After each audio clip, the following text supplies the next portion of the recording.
Good morning, everyone. I hope the fan isn't too loud.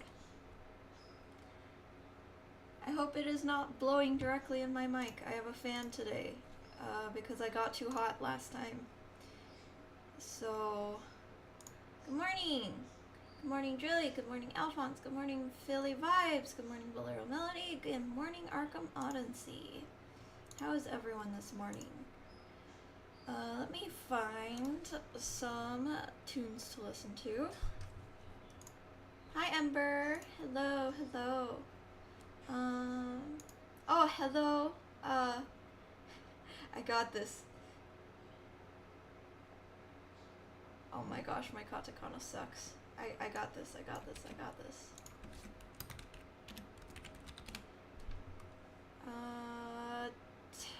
Taimu. Wait, no.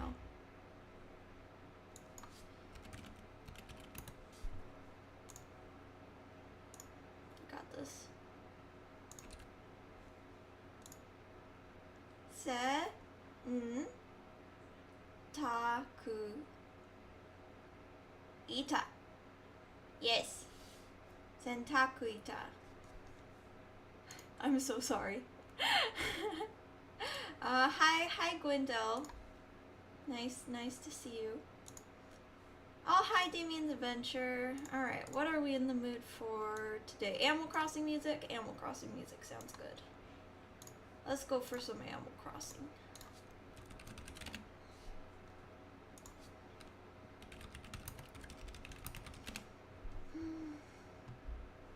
Let's see.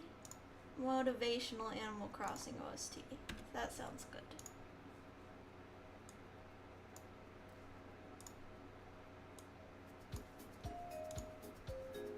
Yeah, there we go. There we go. Is that good? Alright. This day might be the last day we are cutting my model. It might not be though. I don't know how much I need to cut the ruffles. And if I have to cut the ruffles a lot, then we're gonna be in trouble. Might be another stream of just cutting ruffles. So let's get right into it. I got no important life updates. Yeah, it's been raining nonstop for a couple days at my place. Really? Oof. At least it's not fingers. Alright. I put a go live on, I think I posted all of mine. Yeah, I did. Okay. Cool. We're cool. We're doing good. All the tech is working right away. Yep. And there's our beautiful model. There she is. Okay, so the first thing,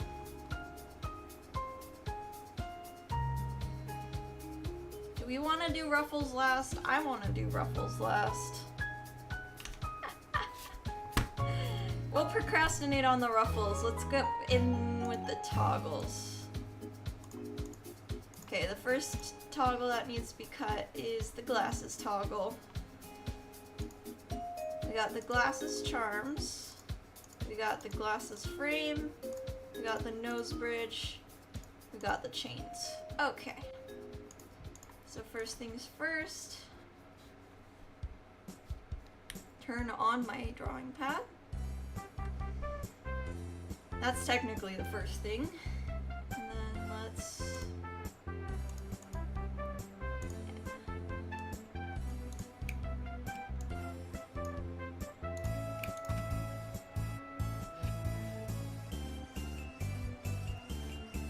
X, V. So now we have glasses, chain. Ooh, these chains are actually going to be hard to cut. I forgot. Oh, okay. I think I figured out how we're going to do it. So let's not relabel anything yet. In fact, let's not cut them. No, it's fine. It's not fun to cut them like that yet. Let's not actually. These chains have a problem. Real made it at last. Senior vids, which are neat to hear. Have to say the new look is a neat setup for me. 1.0 is her casual look and 2.0 is when she feels more dressy. Aw, that's so kind. Thank you. Okay, so these glasses chains, we need to cut a little extra because this needs to go behind her.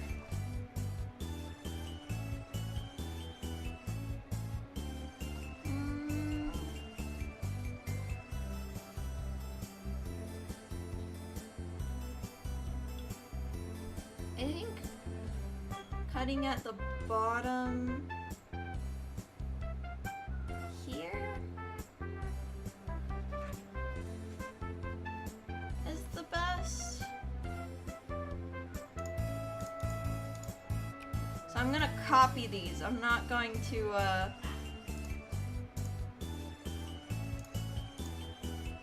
I want some overlap, so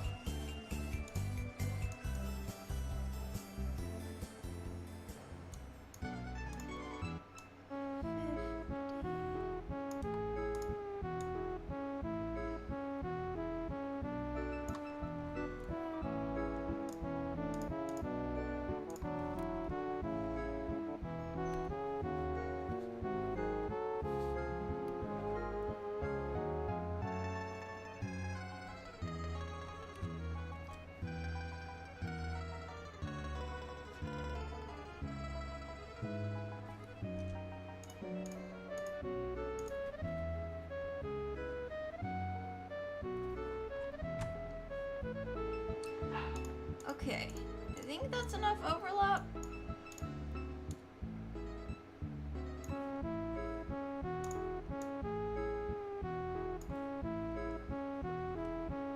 got like a little bit of overlap. That's gonna be good.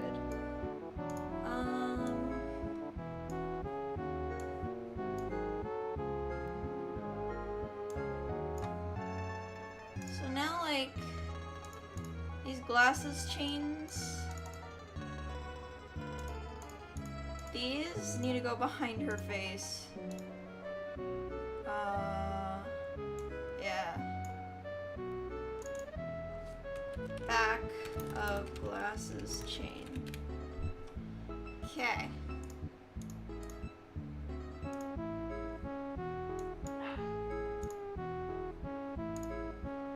There we go. Ooh. And then the viola. Oh, the viola is making this hard. Hold on.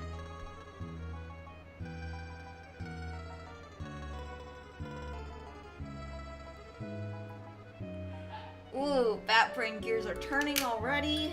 Alright, I need to sip some tea.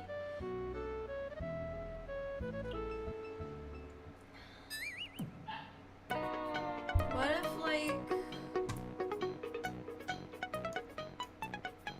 What if, like, we...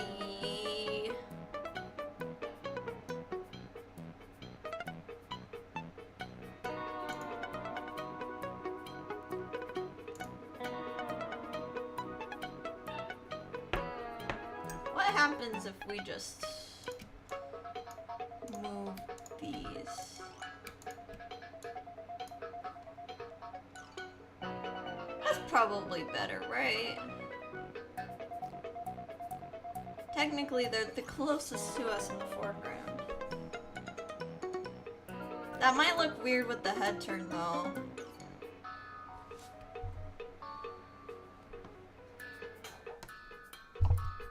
Sorry. Ooh. Hey, meow, Troy. Nairo? Nyaro? Nairo, I think?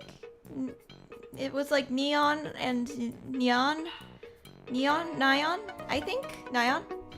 Hi. Gonna be listening in the background. Good luck cutting ruffles, thank you. Hello, Komatov.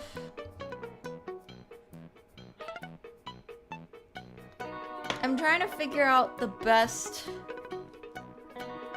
way to cut these. So far, I'm not having much luck.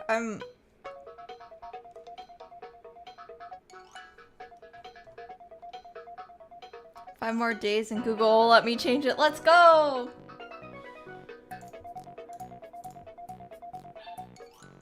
We'll leave it like that for now. Okay. So where's those chains? Also hold on, Gunter is crying and I think he needs to go out. So I will be right back. Like really, really, really fast, okay?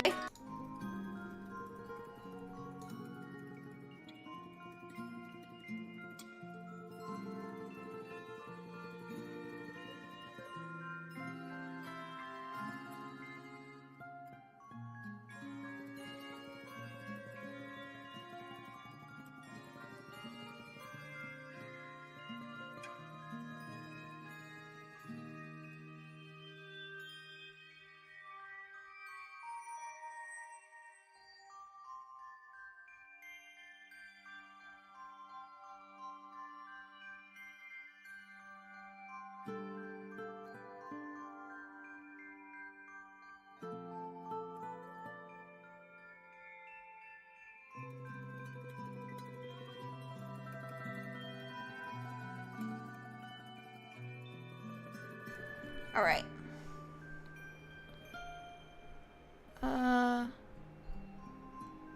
Gaming. There we go. I'm back. Sorry. Everyone was outside and Gunter felt left out. Alright. Glasses.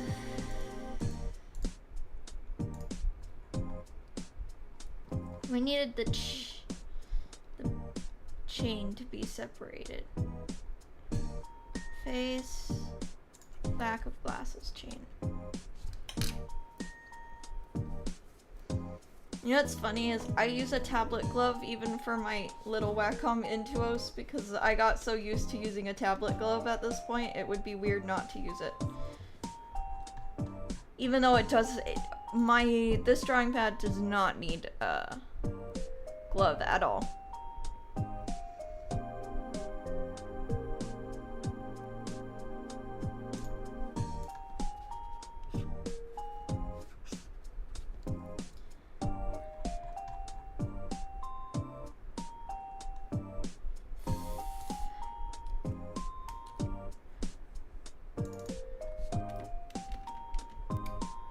Right, left. Okay. Yeah.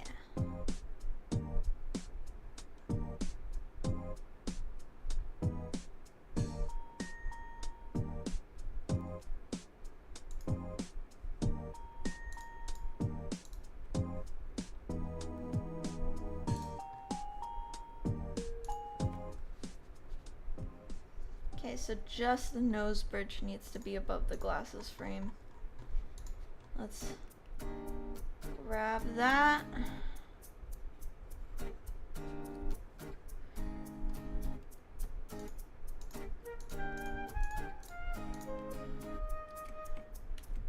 That goes over the glasses frames.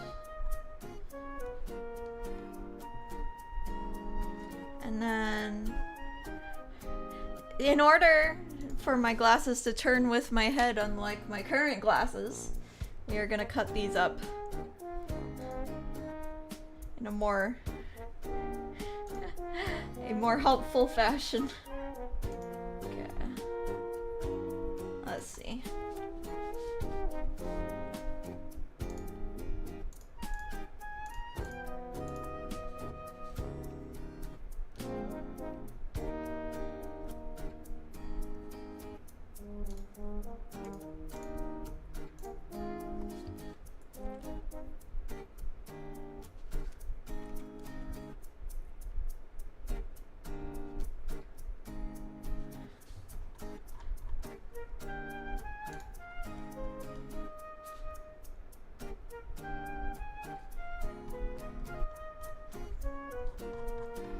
Okay. So then we have each individual frame that needs to be cut.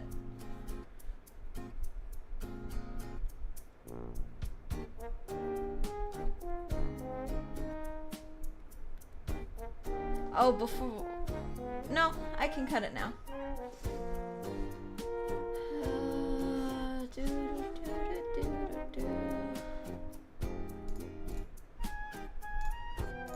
Hi!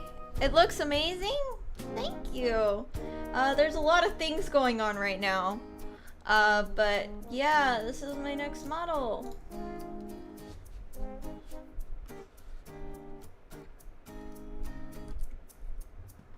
Glasses frames. Okay. So now we have a glasses frame right. Man, getting up close and personally like that really highlights how all just very large detailed pixel art. Yeah. Everything is pixel art. Alright. So we have glasses frame R and glasses frame L. I'm going to make a new layer. I didn't do this in my drawing program because I ran out of layers, but we're gonna make a little bit of a reflective surface in the glasses now. Let's see. So let's take a bluish silver color. That looks good. This is gonna be under the glasses frames.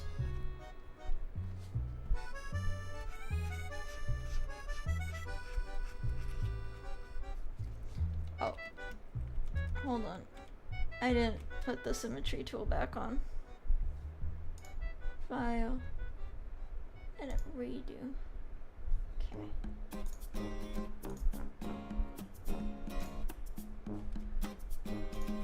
Alright.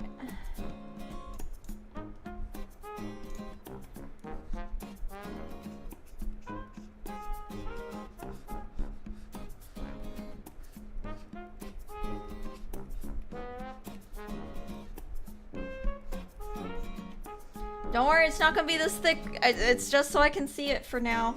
We're not gonna make her glasses this frosty, okay? Just making sure I can see it for now.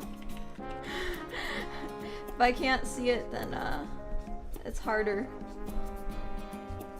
It's harder to do this part.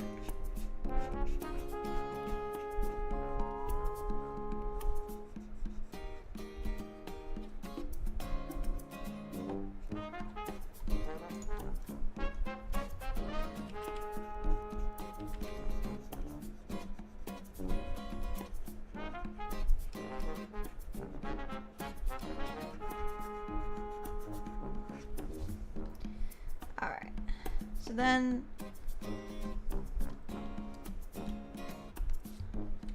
I don't think I got it all the way up here.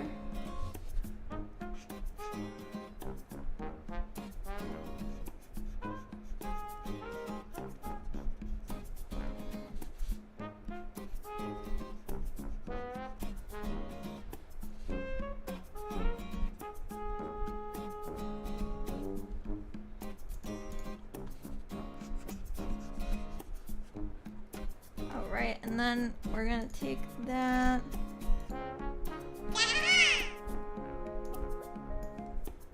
Lower the opacity a little bit, not that much, but just a little bit. So it's see-through. That's the edge of the glass. But then we are gonna make one more layer.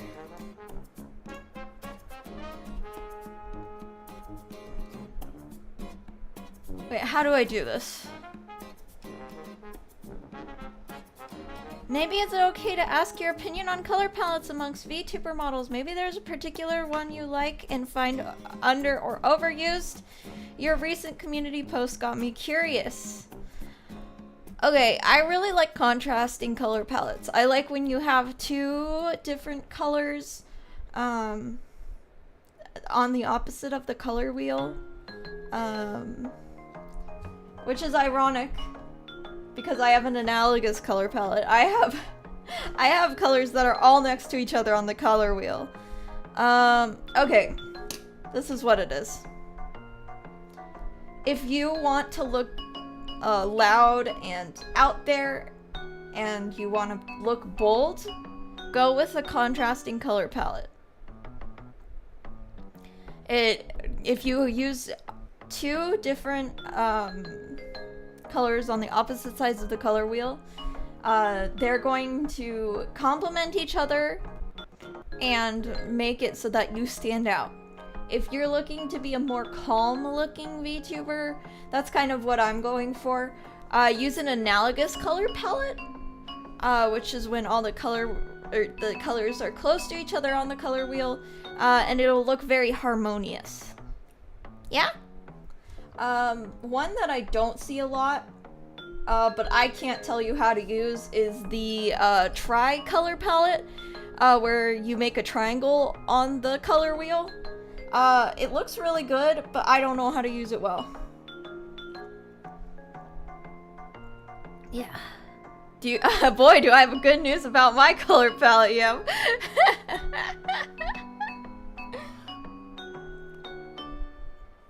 Okay. So I kind of did this wrong. Oopsies. Not wrong. But I need a clipping mask that I don't have. So I need to make another layer. And I'm gonna make it white. And I'm just gonna color in the whole lens. Like a solid color, but please don't worry. It's not gonna stay like that, okay? I promise this is not how it's gonna be staying.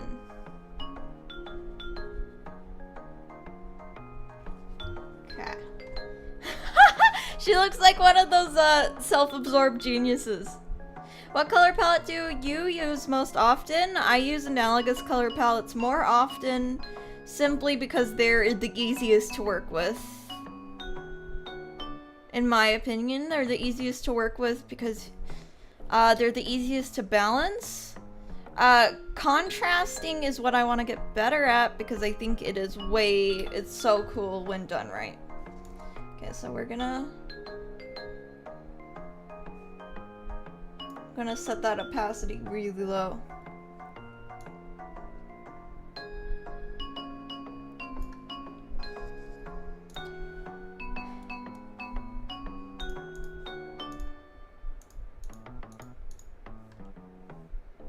Okay.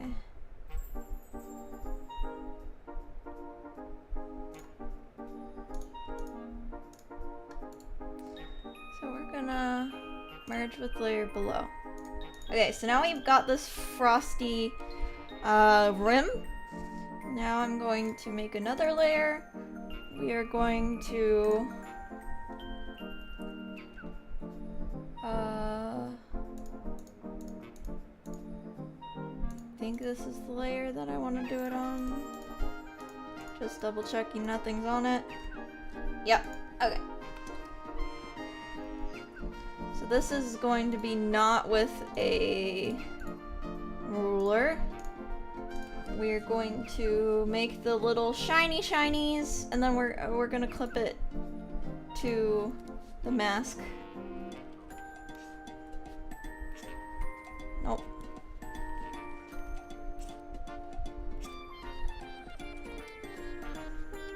Maybe I should use a straight line. Maybe? No, that's not how this works. I'm so used to Procreate. Rulers. Linear ruler.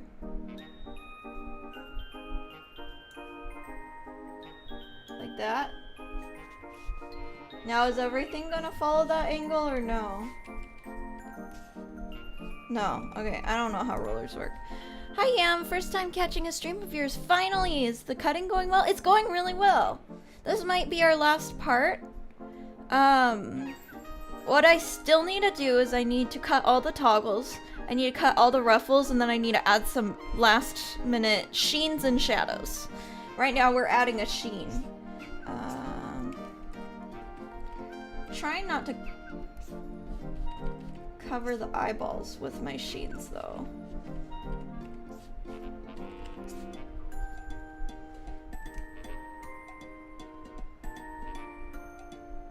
Yeah, something like that. Just subtle enough to show you that there's something. Ah, dinner with Gramps. Good luck finishing with the finishing touches. Thank you so much.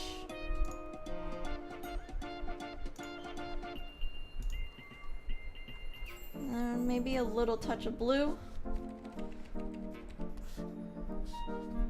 Yeah.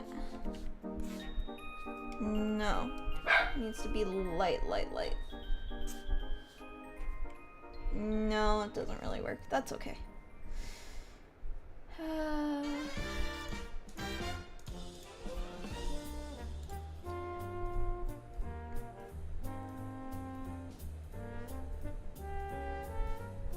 Layer settings, clip to layer below.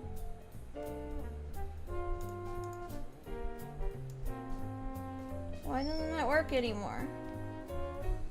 What happened to it? Oh. It needs to be like a... That's so weird.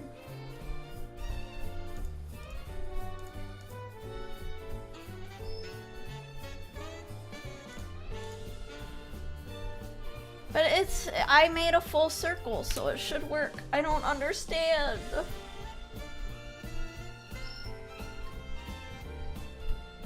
It's fine. It's fine. Sorry, Azu, you can't move around the pretty lights with the glasses.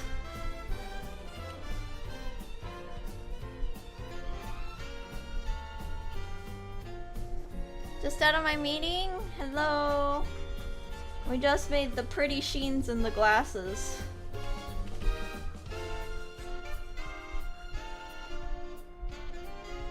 Glasses are cute, thank you.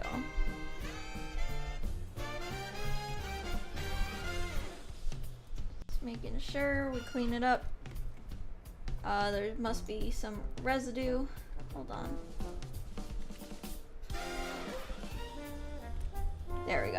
No more residue. Okay.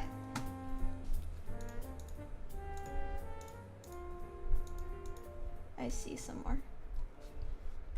I really wish I figured out how to make that clipping mask work.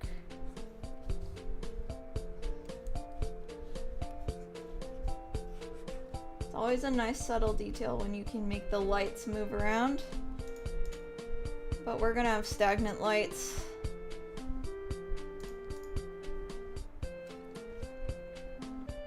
That's okay.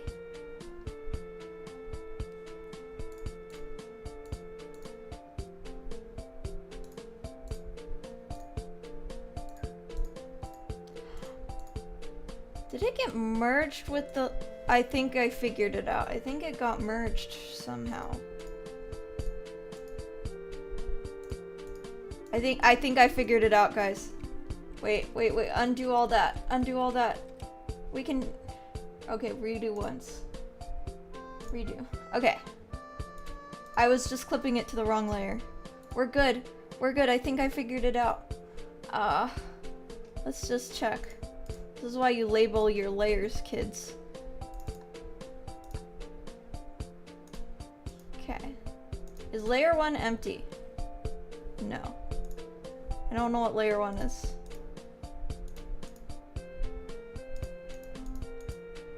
What is layer 1? Okay. What is happening? No. This.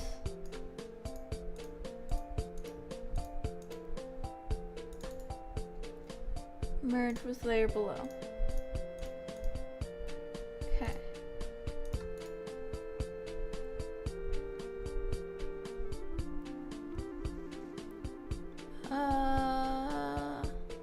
Clip the layer below.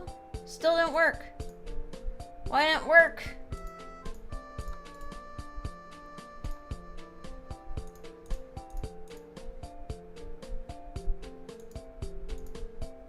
It should work. Theoretically.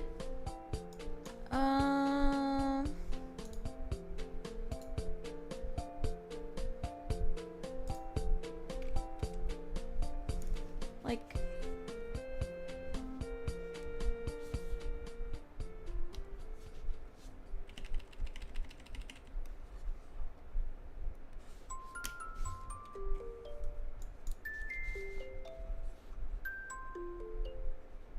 Yeah.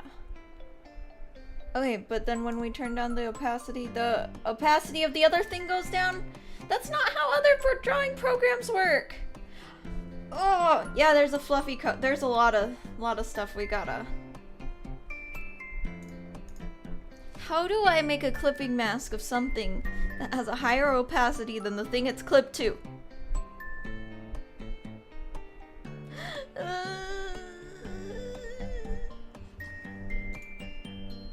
Doesn't work, I guess. Mask selection?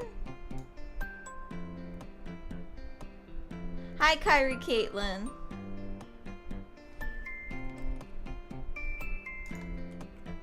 Maybe if we do a mask selection on this one? No. Find you like 10 minutes ago in your live? Wow. Appreciate the infos. Thank you. I enjoy making videos for you all. Right now I'm working on my 2.0 model, which is like a upgraded model, which is why I'm not making any videos right now. Because I am my own artist and I have to do it myself.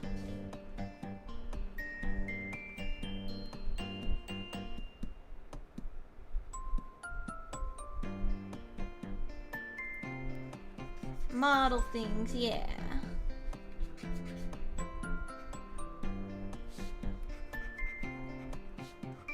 I'm not gonna have glasses like Noir Vespers, I guess, because I couldn't figure it out.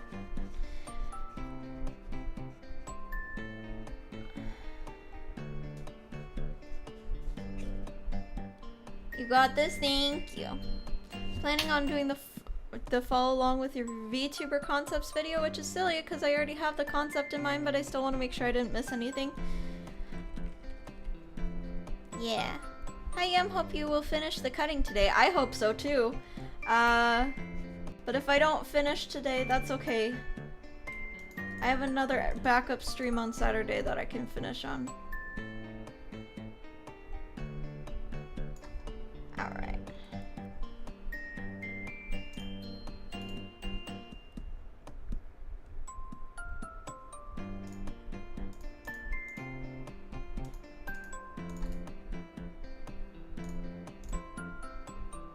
Okay.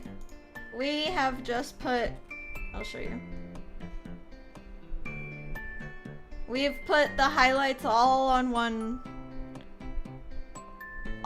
layer now. Because unfortunately I could not figure out how to do the clipping mask I wanted. But we gotta move on. I can redo it if I figure it out later.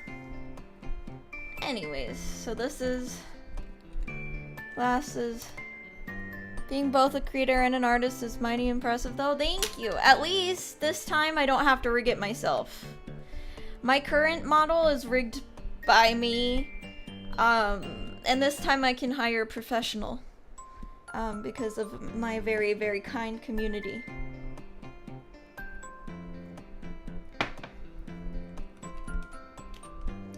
Hi Kenny, how are you doing? I'm doing fine.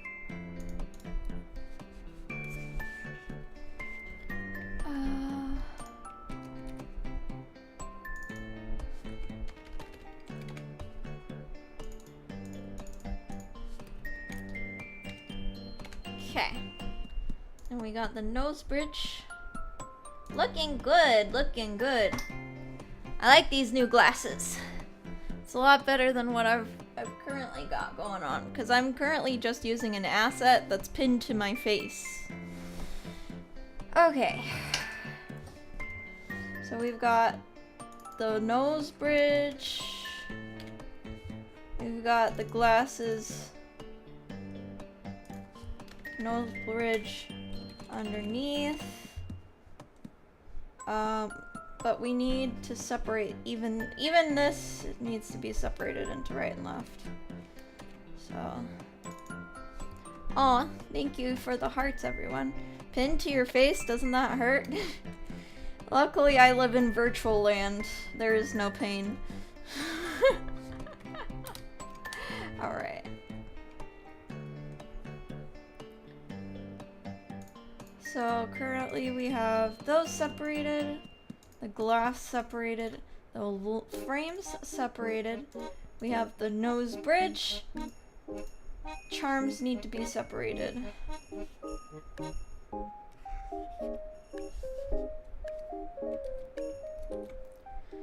Glasses, charm, right. Glasses, charm, left. Okay.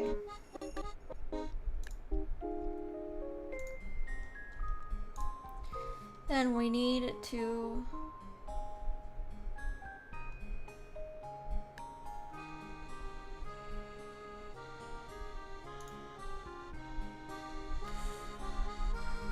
I love Animal Crossing music too. Oh, thank you for the sub, Kyrie C.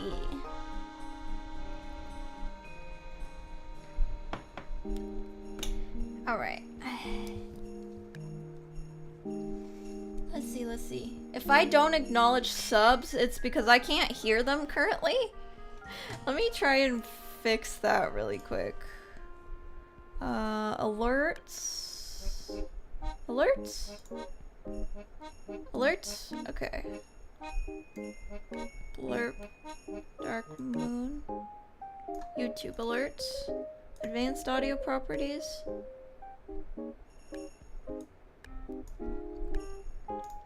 Monitor and output. Twitch alerts, monitor and output. Okay, I figured it out. Now I can hear alerts. Cool.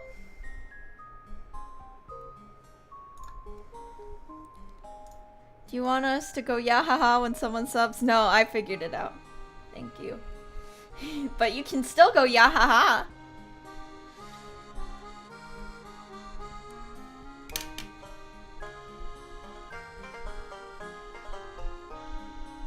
Alright. Let's see.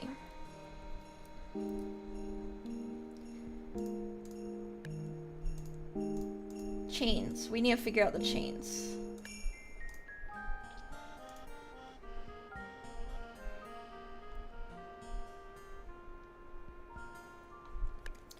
Okay, so the first thing we need to separate are these boys. Hey Yam, can I ask a rookie streaming question? Yeah, of course. Is there a personal overlay for the streamer themselves to see chat as it happens? I found it impossible to Google this because streaming overlays. So, this is what I do. Everyone's different, but this is what I do. Are you talking about YouTube or Twitch? That's gonna change my answer. There's a way to do it on YouTube and Twitch, though.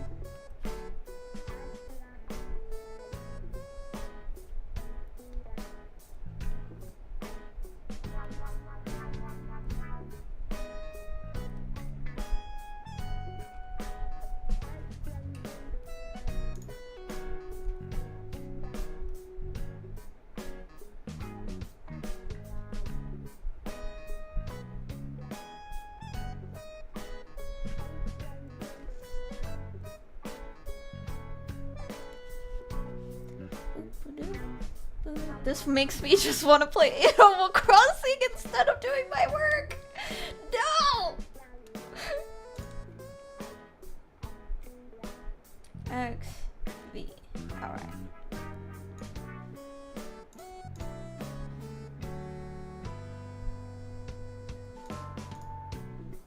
YouTube. Okay. So, when I'm getting ready to go live, I go to my YouTube studio page. Not my YouTube page, my YouTube studio page. So, on your YouTube studio page, you go up into the top right corner where it says, like, create. You click that button. There's a drop-down menu. It'll say create post, upload video, and go live. You click that go live button. It's gonna give you an interface to look at your streams. You click the stream you're about to go live on, and it shows you this chat, right? It shows you your own chat. So now, in the top corner of that chat box, you can click on the 3 dots, and it says pop out chat. I just have my in-browser chat popped out on my second monitor.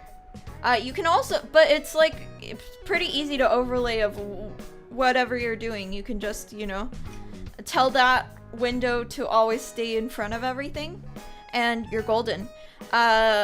Otherwise, OBS can also show your chat and manage your chat. So, there's tutorials on how to do it through OBS, but I just use the browser chat that comes with YouTube Studio.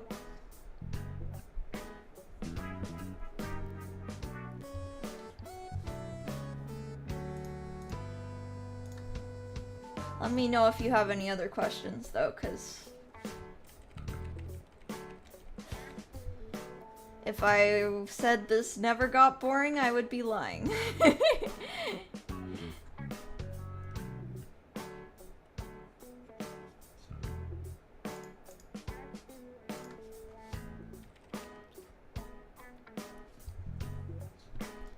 Ohayo gozaimasu. Ohayo, Spidey. It's nighttime for you, though. Alright. Festival! I love Festival! This is my favorite holiday. Conviamo. Oh! My gosh. When is Festival? I want to play Festival in Animal Crossing now. You can't see it, but I'm doing the pave dance. Hi, just got here, so I'm not sure the topic, but I was wondering if there was another option than OBS for streaming on YouTube. There is. I think it's called Streamlabs. Oh! Also, Mariume just talked about one. She was sponsored by them, so take it with a grain of salt. Because she's not speaking from a unpaid spokesperson. She's paying from a paid spokesperson. But let's see what Mariume was talking about. She talked about an upcoming one. Let's see.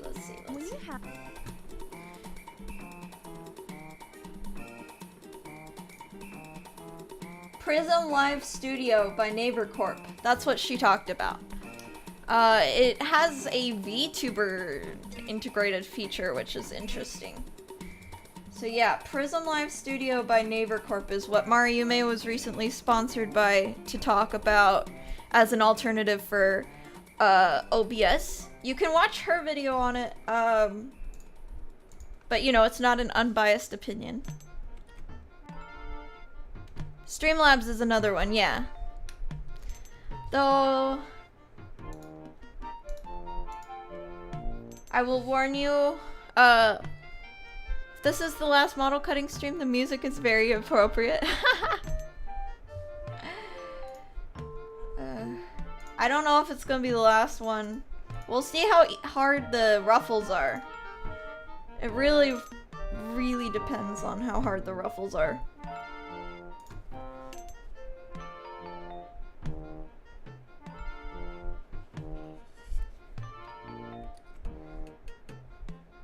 Glasses, chains. Oops.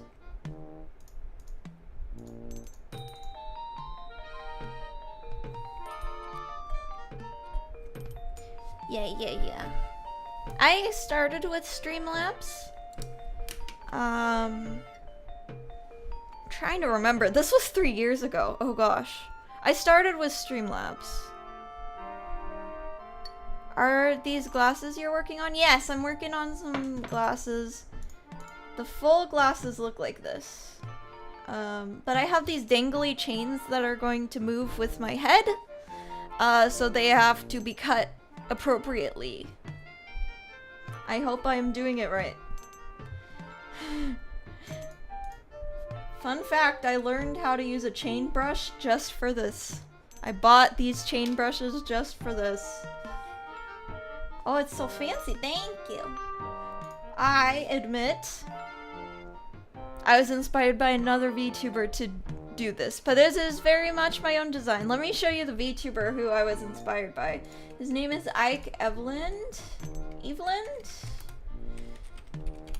He's a Swedish VTuber affiliated with Niji Sanji, and he's a very cool. He is a classical music composer, that's all I remember about him. But yeah, look at his glasses. I mean, we have different glasses, but seeing him with the chains and how they move inspired me to do glasses change too. Yeah.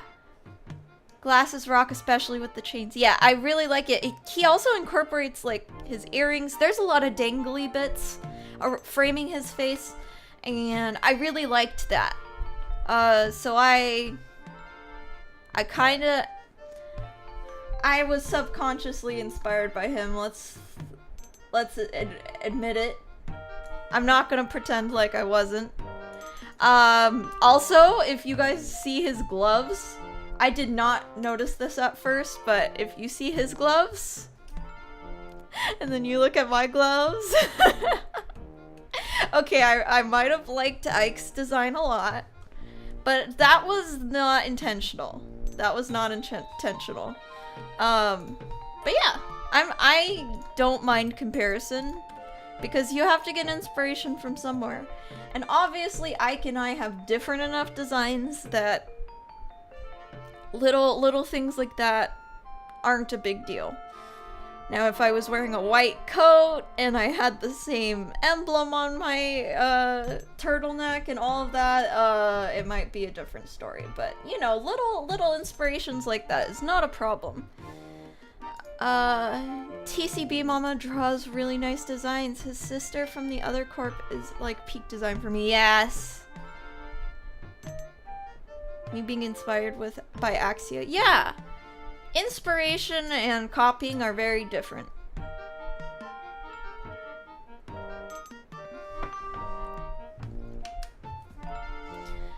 There's no such thing as a completely original and unique design. Yes, that's true. I've also remembered I barely seen a VTuber with freckles. Guessing they may cause trouble with processing, but still kind of makes me sad. So, my first VTuber had freckles. Let me show you. Oh gosh, where do I keep my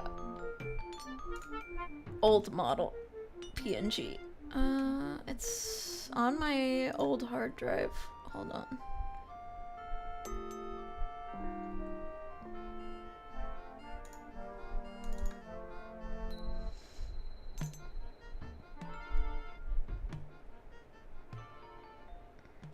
There it is. Okay. Yeah, let me show you my old design. Here she is. Yeah, she had little freckles. Let me see if I can zoom in enough. Do you guys see the freckles? Yeah. But it actually did make things hard. The freckles did make things hard for me. Do you want to know, like... So the way I did it was I gave her actual, like, skin eyelids. And because the freckles were so close to the skin eyelids, they stretched and got smushed in weird ways. And it made it a little difficult. What's your opinion on see and draw stuff? Ooh. Actually, star freckles that make constellations, that's so cute. Wow. One of the VTubers in the Bat Bunch has a model with freckles, although they're pretty faint. Yeah. What's your, let's cut and rig the freckles so that the head still looks 3D. Yeah. Yeah, I could have done a better job, making sure. But I had no clue what to expect.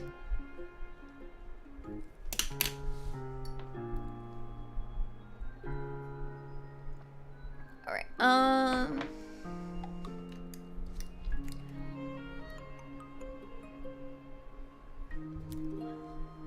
do you mean, Leo, do you mean, like, drawing from references? I think drawing from references is a good idea. Especially photos.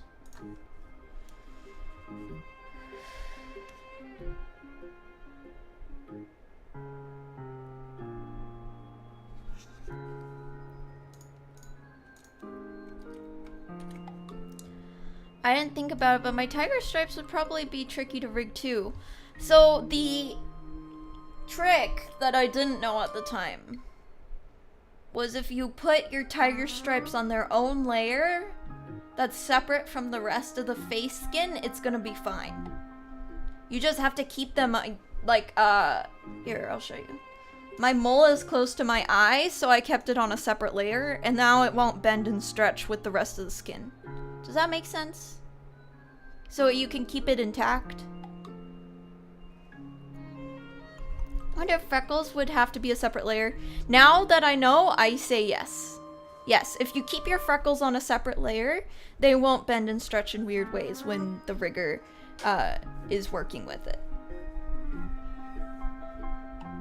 That's also why you keep blush on a separate layer, any scars on a separate layer, anything that you don't want to move too much. Like, of course it's gonna move when you turn your head, but you don't want it to warp. That's the word I'm looking for. If you don't want it to warp, keep it on a separate layer. Yeah. So there you go. That is my answer. These glasses are so many layers. Okay, so we've got Oh, that makes sense. Thanks for explaining. Yeah, of course.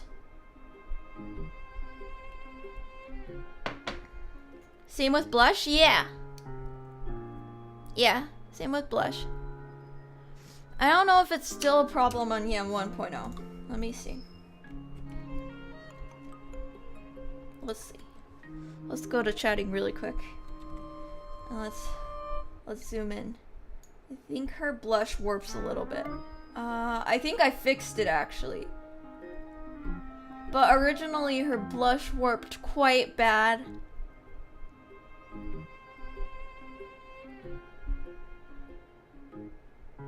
The blush on her top lids warps quite a bit, but anyways. This must be why character creators in games do scars and tats, etc. on its own layer to edit. Yes. Yeah. I fixed it, but at first the blush clipped quite a bit. I'd love to be a freckle advocate, but I have no plans for VTubing. Makeup an online persona at best, just in case. So I am a freckle advocate too. You know why? Because freckles are a baked-in way. I call it a baked-in design feature where no matter what outfit you're wearing, it's going to be a characteristic that the audience can recognize you by.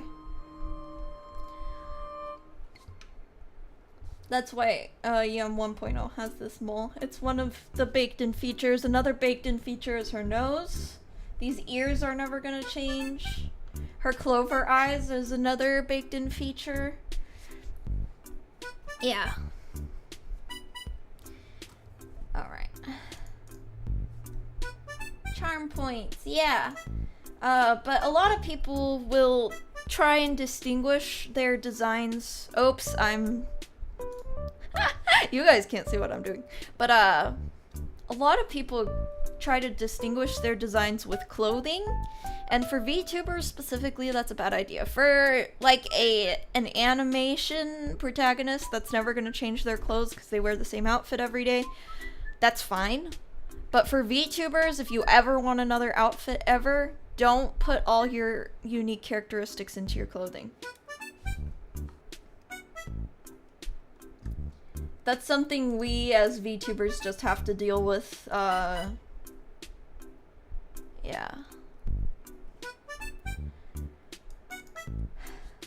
Glasses, chain, outer, right.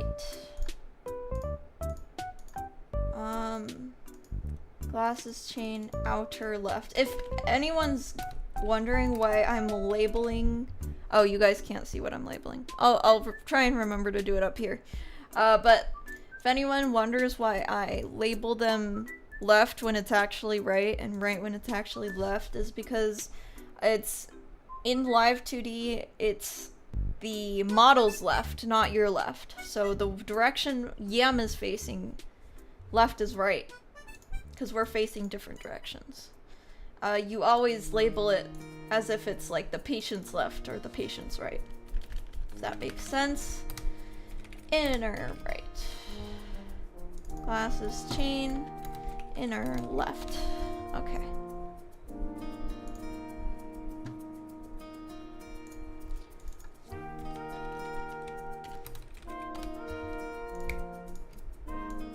That's very important if you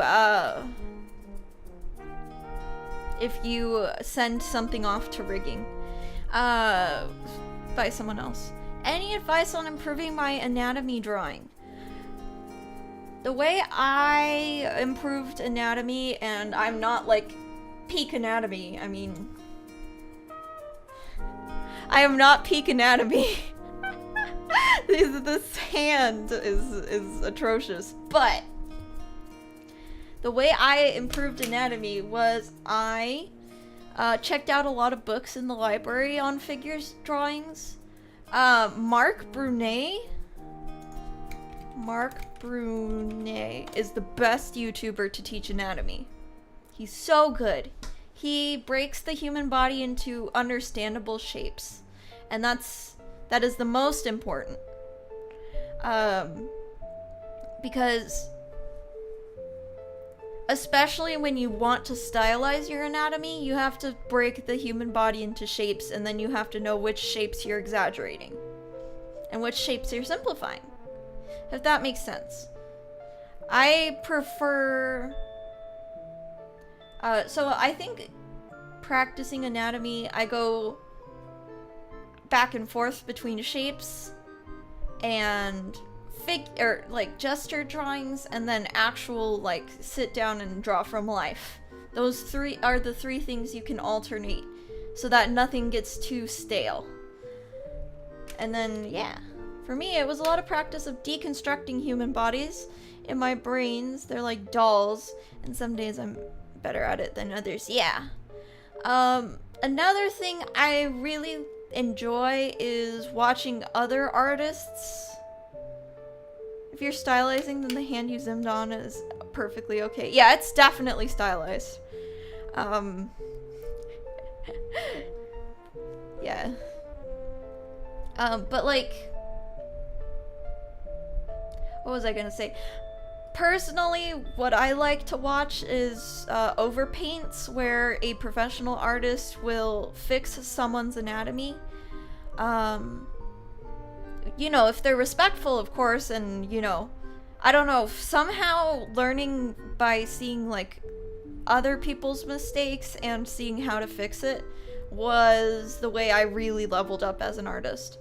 So, if you ever find overpaints, correcting people's drawings, I really like watching those. Redlining, it's also called? Oh, okay. Yeah. Somehow that just clicks with my brain a lot more, is watching other people's mistakes and how to fix them, so that when I'm in the same boat, I know how to fix it. It also, like, shows, like, common mistakes. And these artists are usually really, really, really good at explaining why they are making those corrections. If someone is just being a jerk, don't watch them. There's a very fine line of, like, good critique. Yeah. It's not atrocious. Okay. I just don't like looking at that hand. Something about it. I think the shadow is uncanny to me. But you know what? I told myself I'm going to finish this model this summer, and I can't spend forever on it. So this is my current level of goodness, so that's what we're going with. Yeah. Okay, so I think the glasses are done. Let me check. Let's do the breakdown and see if I'm right. So we've got the nose bridge on top, we've got the frames, we've got the glass, then we have the nose bridge underneath. Glasses bridge underneath, we'll call it. Bridge underneath. Okay, and then we've got, in a separate folder, we've got the charms, the chains, the front of these chains, and behind the face we have the back of these chains. You definitely draw better than me. I tried to draw Blue from Blue's Clues, but it looked like Sonic the Meme Hog. Everyone starts somewhere. Everyone starts somewhere. And everyone improves at different rates, and everyone has strengths in different places. I can only draw people. I can only draw stylized people. Do not ask me to draw background. I have put all my eggs into the character design basket, and I have pretty much practiced nothing else for the last 5 years. So, I think yeah. What do you guys want? We can listen to more Sonic music. Do you guys have a soundtrack to a video game that probably won't get me copyright that you want to listen to? Because I don't want to get copyrighted. So we can't listen to something like Project Diva Mega Mix. Wii channel? Alright, Wii music. Here we go. 10. Wii OS Music Ultimate Collection. Alright, there we go. You guys asked for this.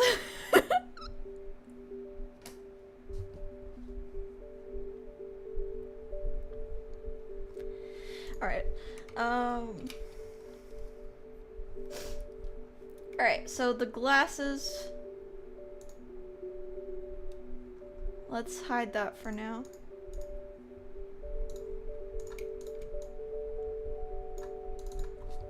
Glasses, chains, back. Okay. That's one toggle down. Let's do the shawl toggle next. Because, baby, I don't want to touch the hands yet. Sometimes drawing a highly stylized design like Blue or Sonic from a My Little Pony with a fair handle on the rules that particular styles uses for its anatomy can make it more difficult. Yeah. Than going for something more realistic. My Little Ponies are difficult to draw. Alright, let's cut this bow up, baby.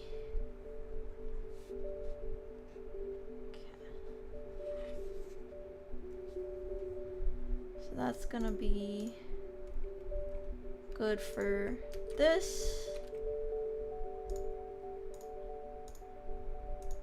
And then the white ribbon.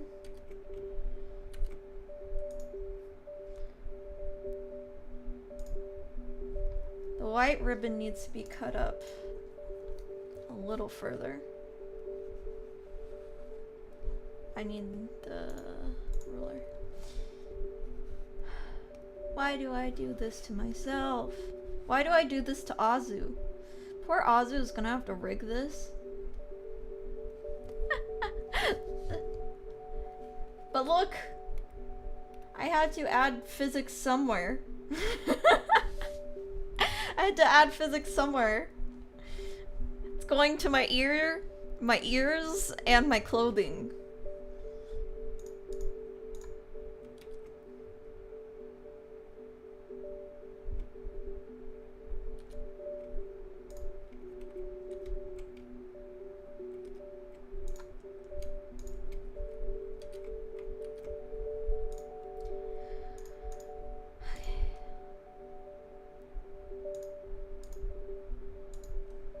Model's gonna look so awesome. Thank you. I can't wait. I was watching a video of... I can say this because Azu's not here. Okay. No one tell her. I was watching a video of, like, Lasso moving around on screen to the beat. And I was just like, I am so excited for Azu to be my rigger. Because if you guys look at Lasso's model, he's so expressive. And he can, like, dance on the screen and everything. It's pretty amazing. And that's, I'm pointing at the screen like, that's my rigger! That's her! I'm literally so excited.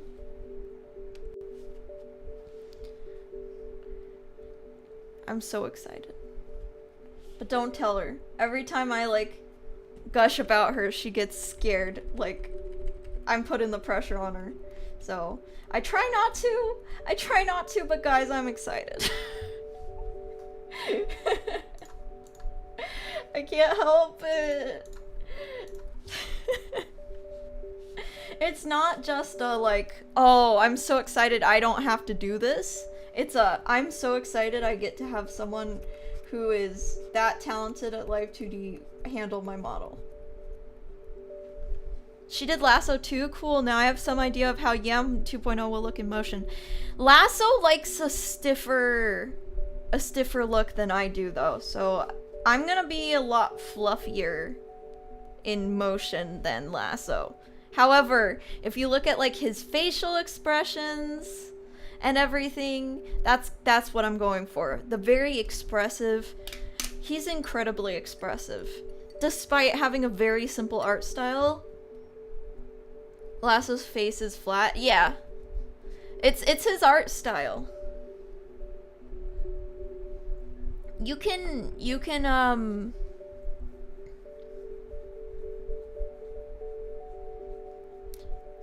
Spidey, that's not very nice. You can like check Azu's own model out too. She has an art style closer to mine. Yeah. I do not know Lasso. I should check him out one day. Yeah, he's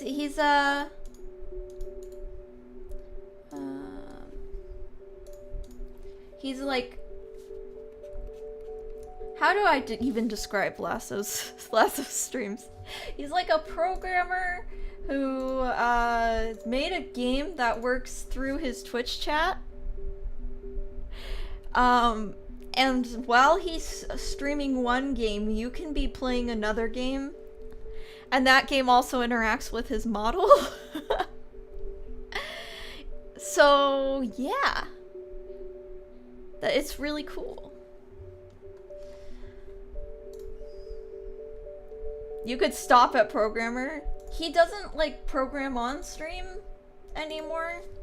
Because he's like, it's boring to watch. But, like, the ideas he has, like, you can actually, in his game, you can program, you can like send a message to tell your, I am describing this the worst ever, but like you can, there's like a language, there's a language that his program can read that makes it so that you can send MIDI. Oh my gosh. Why?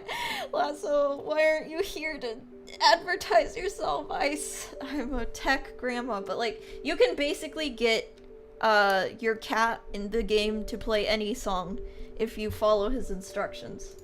Like, that's the most recent thing he added to the game, is you can like make your cat play Megalovania for everyone. You could even do like original songs.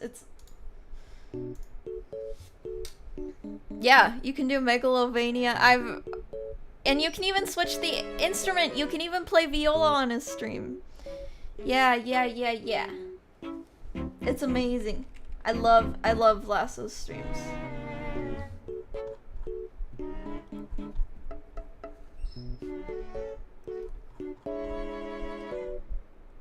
My brain soundtrack, let's go.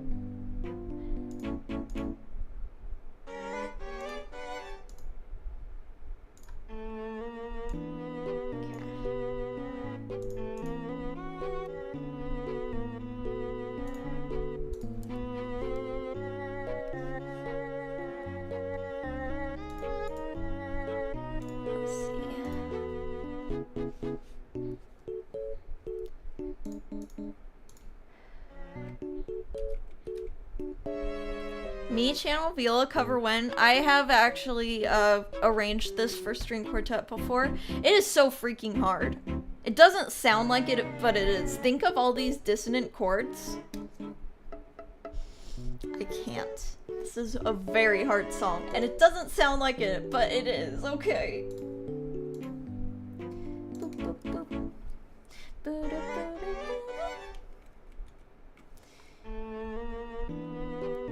I've played this part though, because of course I gave the important parts of the viola. You have to understand that I was the most obnoxious composition student ever, because I refused to give the melody to the violins, and whenever I could I would omit the violins from my arrangements.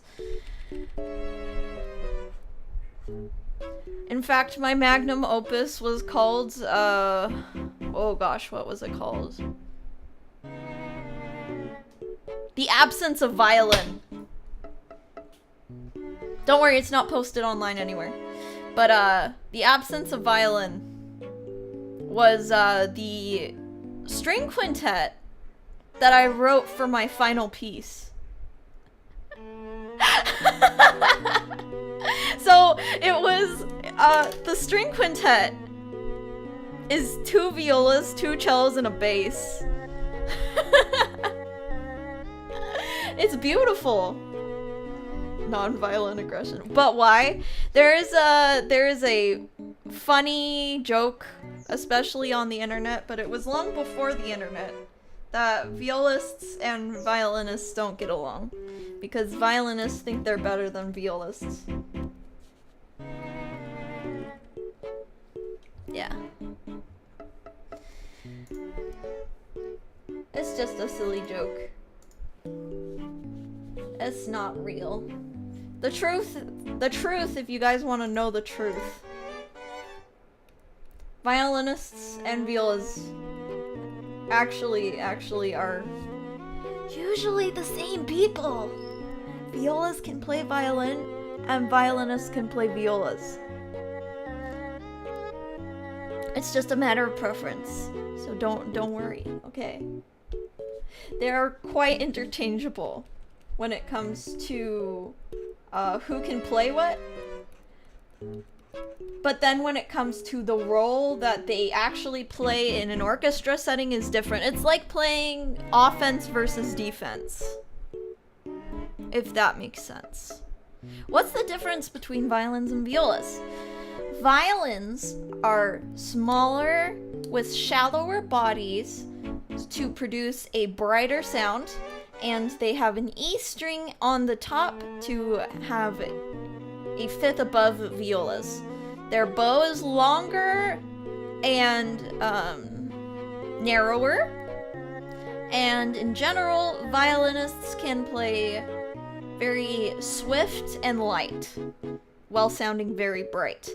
Violas they have bigger bodies, they have the strings of a cello, and they're strong at sounding very melodic and having a very rich tone instead of a bright tone.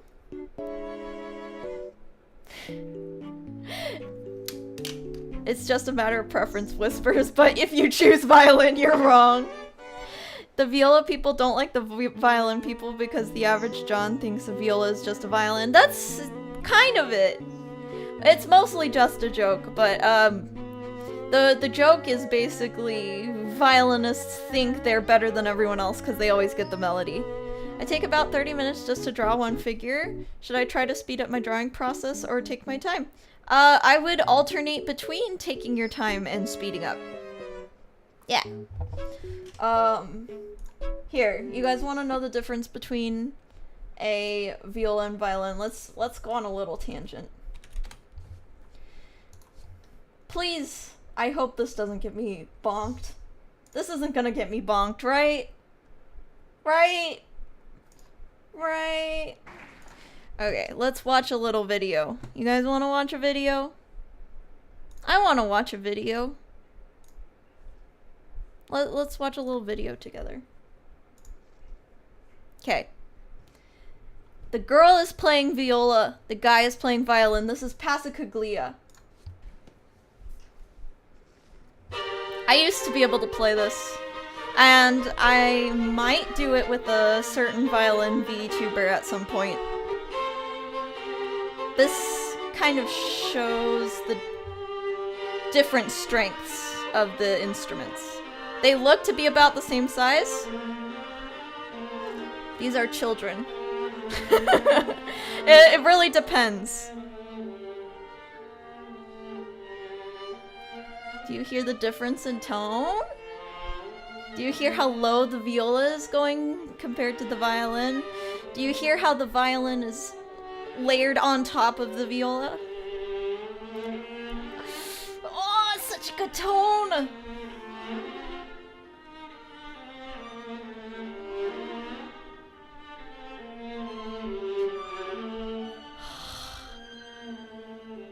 You have no clue which is which? The girl is playing viola.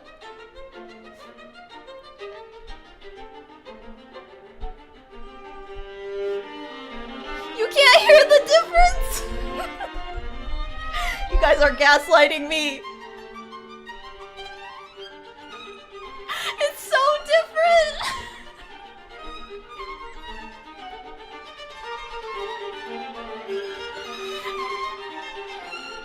It's good though.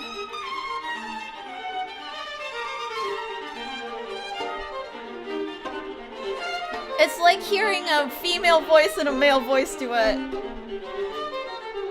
This is often awesome. Yeah, Passacaglia is beautiful. They're different but harmonious. Yeah, it's literally like listening. Like the girl is one octave higher, maybe? Yeah, kind of like... No, the girl is playing viola. She's the one on the lower octave.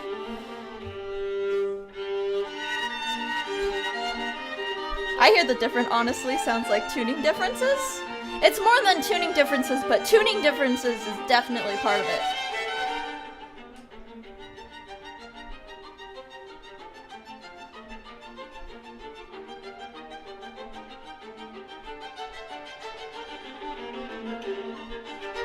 Oh, this part is so fun for the violist! Oh my gosh, I'm reliving the glory days.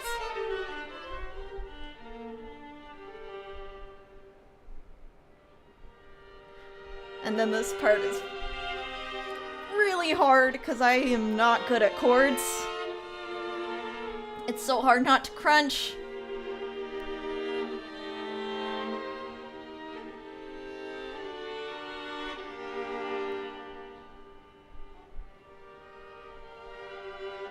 This has become a classical music watching stream, I'm sorry. I just can't pause it! Because it's too beautiful.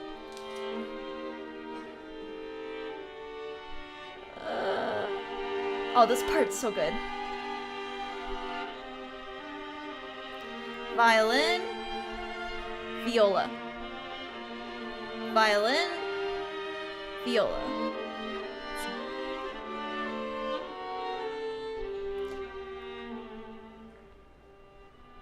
I don't know, for my layman ears it sounds like the same thing, just one is left hand and one is right hand. That's kind of a way to put it. It's like the violin is your piano right hand and your viola is your piano left hand. That sounds right. You don't have to be sad for being a layman. But yeah, the girl is playing viola.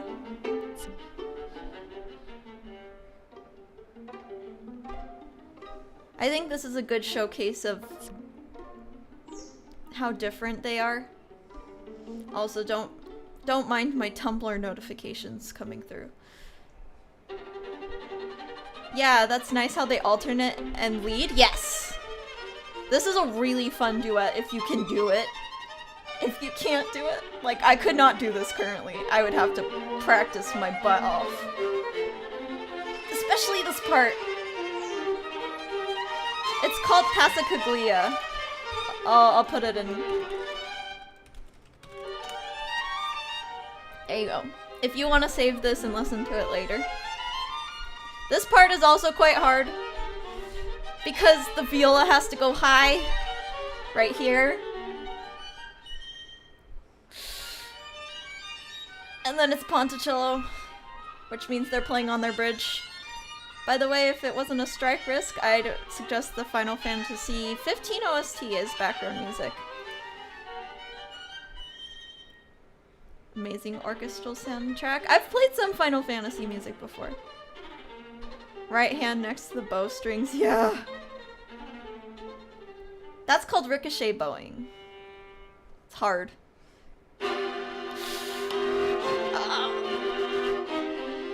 During my performance of this, I crunched that first note so hard, I remember, because I didn't have my bow on the string ready to go. And so it made this awful crunch noise. I played this when I was 17, and my violin partner was 14, but he was so good.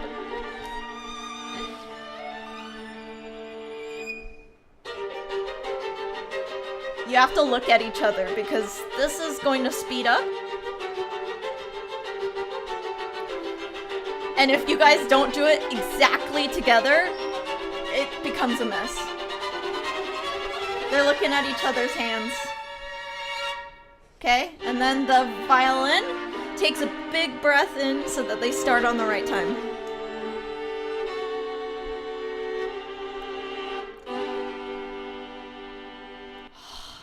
so good! So good!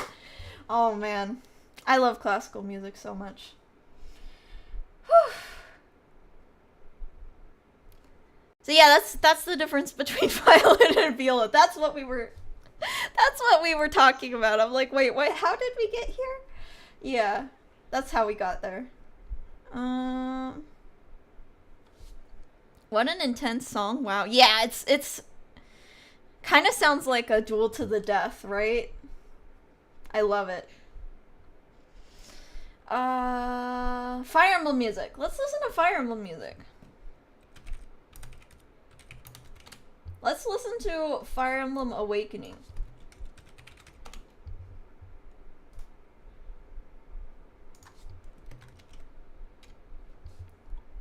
It is so good.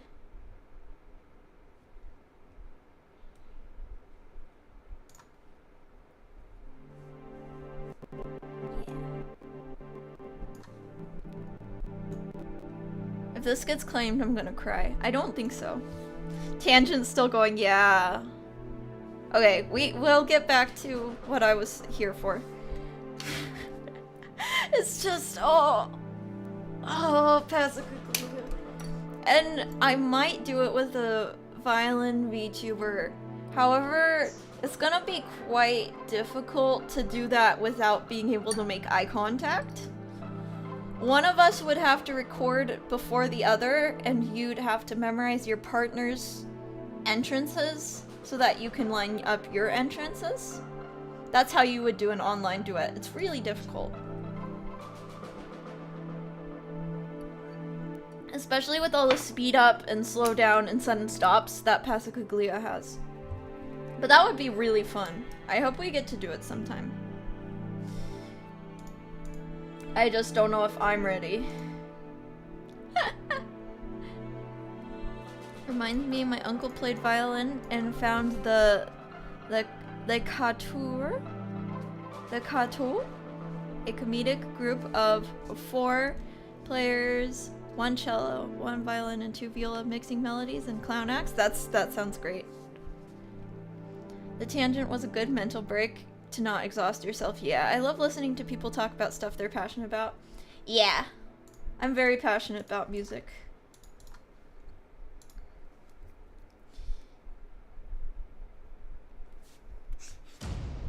Oh yeah, here we go. Main theme, guys. Main theme. This might be my favorite video game soundtrack of all time. Just letting you know. I can't believe we haven't listened to it on stream yet.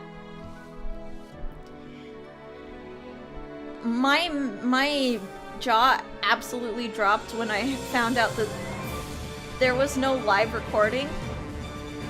This is all... this is Fire Emblem Awakening.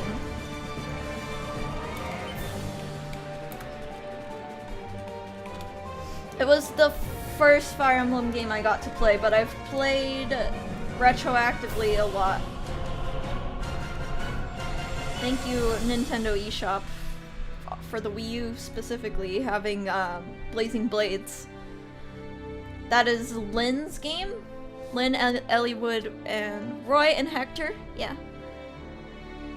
Here we go!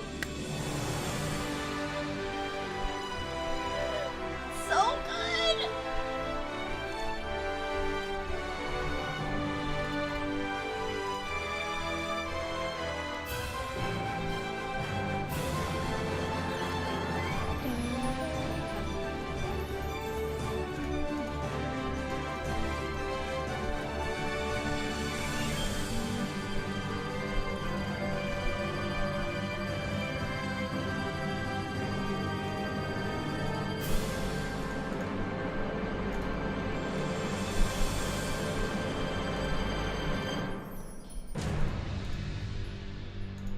Lace.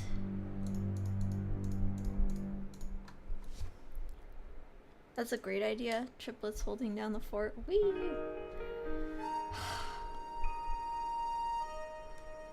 Every single leitmotif in the soundtrack is so good. I love soundtracks based off of leitmotifs when done right. They can be overused, but in this case it's not overused.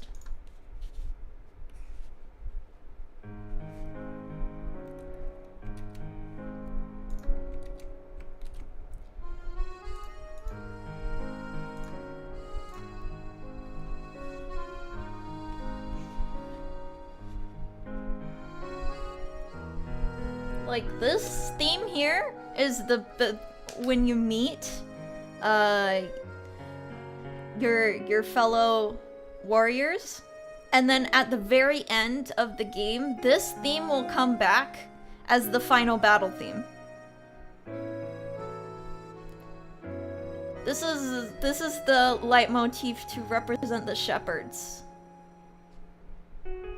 Motifs are what hits hard, except this comes back in a minor major flip-flop. So it's like the mixed emotions of the shepherds as they have to make hard decisions towards the end of the game. It's gonna be impossible for me to talk about the soundtrack of Fire Emblem Awakening without spoiling the entire game, and I don't want to spoil it because I want you all to play it. You guys all need to play this game. Okay? I also love how those classic fantasy franchises have the main themes that keep being brought back in new arrangements for newer games. Dragon Quest, Final Fantasy, and Zelda come to mind, yeah. You would love musical gigs, 90% motifs, let's go! What's your favorite soundtrack, CM? This one! I like this one. I really like Cuphead, that's what I've been listening to a lot. Professor Layton's a great soundtrack. Animal Crossing is just vibing, looping music that I really like. Some lesser known ones are, gosh, what is that game called? It's so lesser known, I don't remember the title. Pocket Mirror, that's what it's called. Pocket Mirror has a great soundtrack. We could probably listen to the Pocket Mirror soundtrack, although it's very Halloween-y. And it is July. I really like that soundtrack. Astral Shift is actually working on their next game. I will be playing Pocket Mirror in October. I have a halfway through playthrough of Dragon's Crown soundtrack. Sounds cool.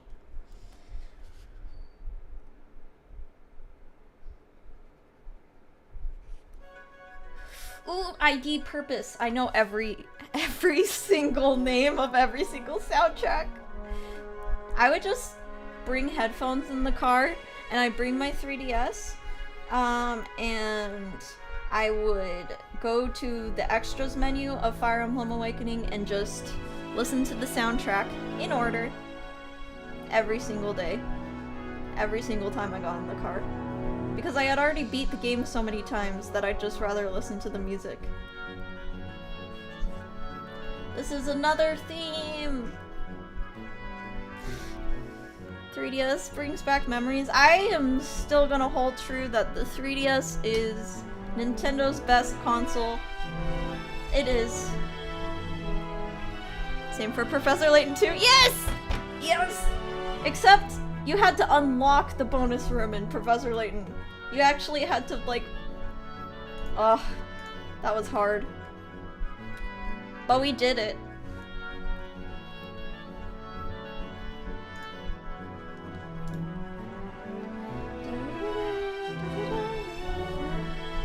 Good action music to tackle the Sims 3 reinstallation. You know what? Do you think there's gonna be a Sims 5? I want there to be a Sims 5 that recaptures some of the early Sims magic.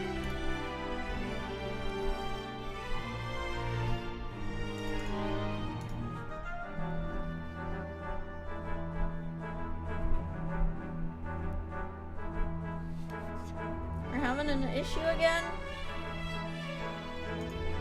Why isn't it working? Why isn't my... What? This always happens and I never know how to fix it. Nope. What is wrong? Why can't I do things? Honestly, don't care about TS5 unless it's TS2+3 remastered. That doesn't feel like a boss fight to run. Welcome to the soundtrack for the rest of the stream. Yeah. Sorry, but you're Game Boy Advance guy? Kenny, you literally have Toon Link as your profile picture. Are you saying that Toon Link's best games didn't happen on the DS? Was Minish Cap Game Boy Advanced? I thought it was DS. Alright. Never mind. But the DS could play Game Boy Advance games. What say you to that? Dang it, Minish Cap is a GBA game. Okay, but I like the Spirit's Track soundtrack better than Minish Cap. Aha! I think Four Swords was also GBA. It is, yeah. So Minish Cap Four Swords is GBA, and then Spirit Tracks and Boat.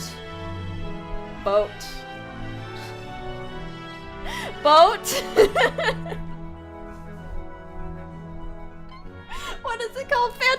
Phantom Hourglass.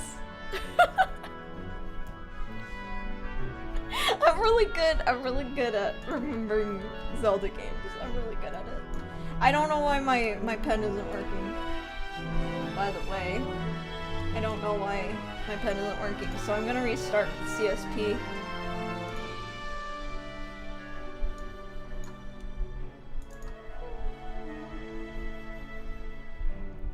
Honestly, this entire soundtrack encouraged me to be a writer, a songwriter, a score maker, whatever you call them, composer. Phantom Hourglass was my first Zelda game. So sad the DS is discontinued. They could still be making good money on the DS too. I can't follow, never touched the DS, only played Mario Kart, Bomberman Adventure, and Doom on the GBA.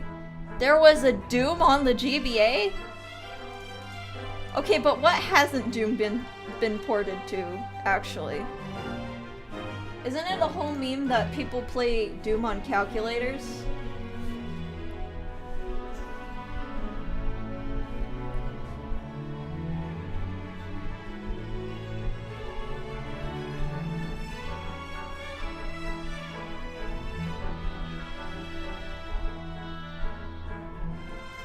Unopened Pikachu 3DS just sold for $10,000! That hurts my heart. They really should continue to make DS's. Stop making everyone replace it with the Switch. They sold Wii's long after the Wii U came out. Just saying.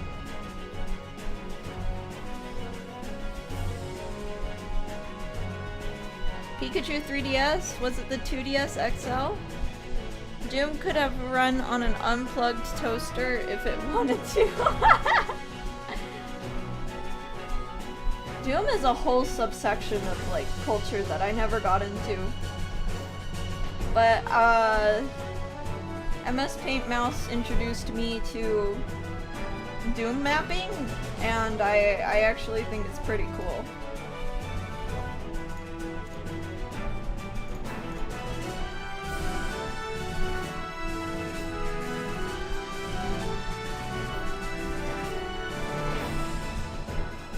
It really pains me that we never got a Fire Emblem soundtrack as good as this again. It's been 10 years. But you know what? Not everyone can have a perfect magnum opus. This is the best soundtrack in video game history. Someone got the original Pokemon Red running on a Minecraft world? No mods? Oh my gosh. Let's go!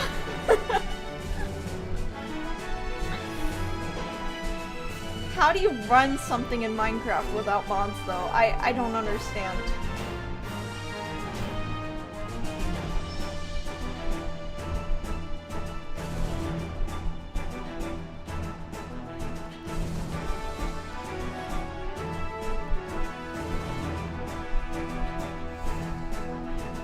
This is literally just used for the tutorial. They didn't have to go this hard. This is just if you don't press start in the game for a little bit, this is what plays. They really didn't have to put this much effort into it, and yet they did.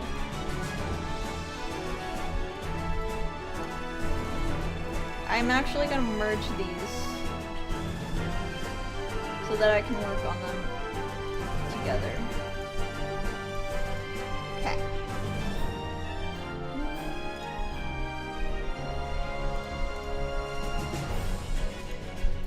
Hello, a bit late. How's it going? Good. Yam, do you play any other instruments besides viola? I do. But not the ones you expect. So the first other instrument I played other than viola was harmonica. And then in high school, I also picked up percussion, specifically keyboard percussion. So marimba, vibraphone, glockenspiel. You know, pitch percussion was my specialty. I also can play timpani, I can play snare, you know, the whole percussion bubble. I learned how to be a percussionist. I thought I was gonna double major in percussion and viola, but it turns out, I just went for viola because I was scared, because percussion requires a lot of skills. But I can't play drum kit. Isn't that weird? I owned a drum kit. I have tried to learn drum kit. I can't get the boots and cats going very well. I'm very much a classical percussionist. And that was part of the reason why I didn't major in percussion too.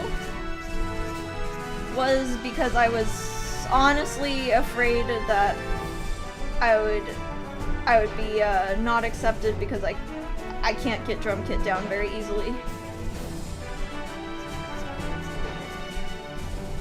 It's like multitasking on another level, drum kit. And I know because it's such a common instrument, people are like, oh yeah, drum kit, that's easy, that's accessible. No, I really struggle with drum kit. Tried drum kit at work, we have one for jams, but I can't. Just crossing my hands and using pedals kills me. I can't coordinate that many things in my body at once. That's also why I can't play organ. I'd love to hear the marimba covers, but crazy expensive and a big instrument. Exactly. The problem is the moment I left the college campus, I stopped playing marimba. You know why? Because I don't own one. But if I were ever to return to college, I could do marimba covers. Maybe a Guitar Center recording? Yeah, drum kit requires a way different way of thinking. Yeah. I could never get drum kit down. Which is, I mean, I could have majored in percussion, guys, but I didn't. Because I couldn't get the mindset of a drum kit requires another kind of brain. It really does. How? Anyways, and then after percussion, I also had to learn piano, because everyone has to learn piano. So I can play piano. However, like, it depends on your definition of play. Like, I am not a pro piano player. But if I was at gunpoint, I could do it. Like, kind of. But, like, yeah, it's not good. My piano playing is not good. I really struggled just to pass the proficiency with the 3-octave scales and all of that. Again, it's the multitasking that really gets me. Marimba feels less multitasking-y to me for some reason, I don't know why. And then, like, vibraphone, you're not really playing two different things at once. Like, there's no left hand and right hand. Both hands are contributing towards the same melody, which is what my brain likes a lot more. Oh yeah, as long as you play anything more than chopsticks, you're professional in my book. The best piece I got to was Bach's Fugue. Little Fugue. Bach's Little Fugue. You want to hear it? It was my favorite thing to play. Bach's Little Fugue, but it was arranged for, like, an intermediate piano. We're just going on classical music tangents. It's actually an organ piece. It sounds better on organ, but this is what I played it on.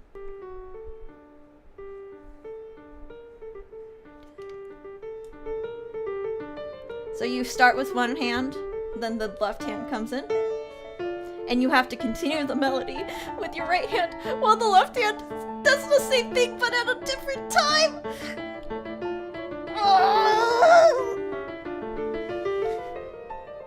It's so pretty though.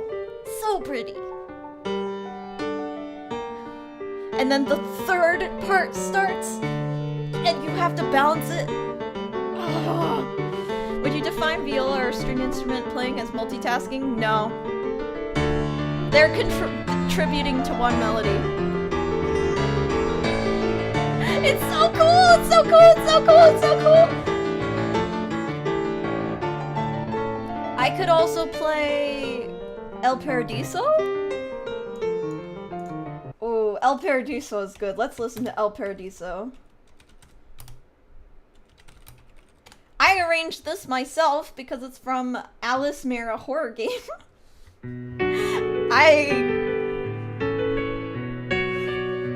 I arranged this because I'm a big nerd. I really liked this piece. This piece was much easier than the fugue, but it sounds more impressive.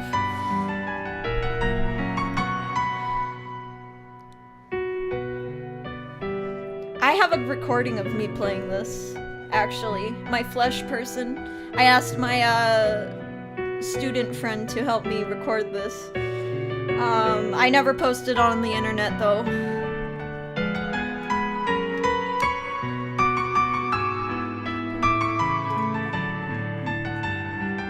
I like when everything is contributing towards the same melody.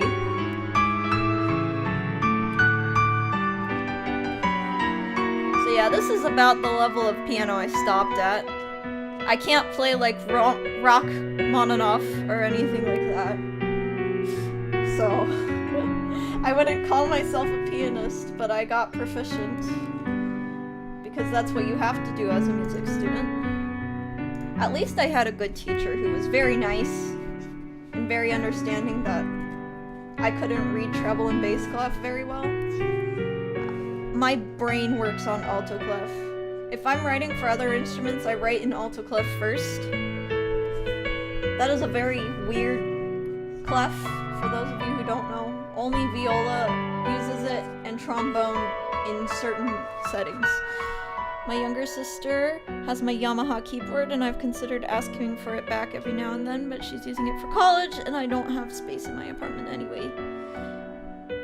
My parents recently sold the piano, because I'm not in college anymore. I would have to get a keyboard if I wanted to play again. Rachmaninoff, wasn't that the name of one of Nodam Cantabile song? Rachmaninoff definitely gives you goosebumps, that's for sure. She's majoring in guitar. Nice! Then again, I'm not musically inclined. So Rachmaninoff was a Russian... Oh, he's a Slavic composer. I don't know if he's from Russia. Crud. All my music history leaked out my ears the moment I saw my degree. Ooh, this part is where it gets good, guys! Everything's building. This part I had to drill over and over again. You go up an octave.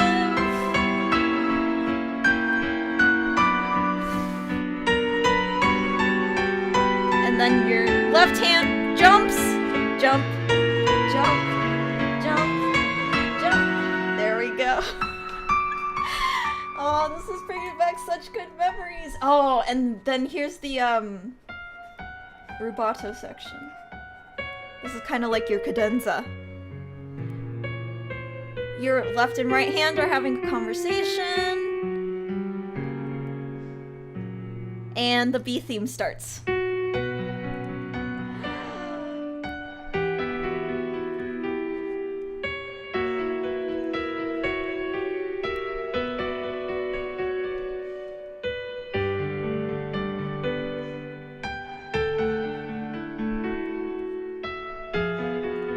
you go up an octave, right here. I like this part because it's 3 octaves apart. You have your left hand reaching down, and then your right hand is very at the top of the piano. My piano was so out of tune at the top, though, unfortunately. Not the school piano, though. Oh, this part gives me chills.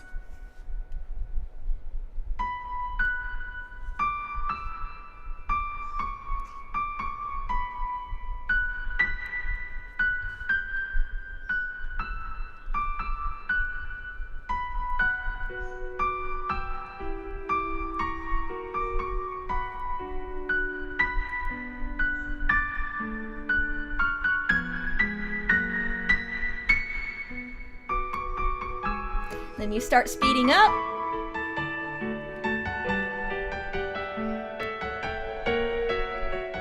And back to the lower part of the instrument.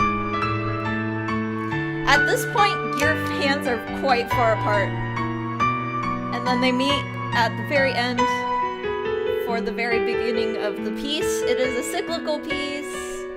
But then you have this nice ending.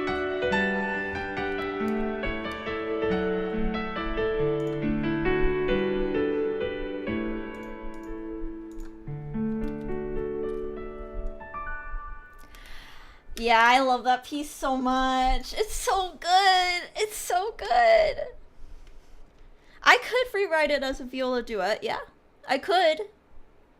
I wrote this. I rearranged it. So, anyways, back to Fire Emblem music.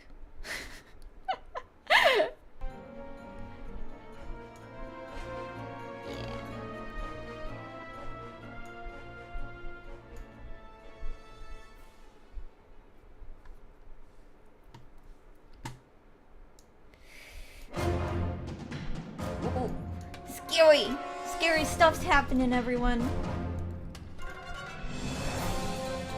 Alright, let's see.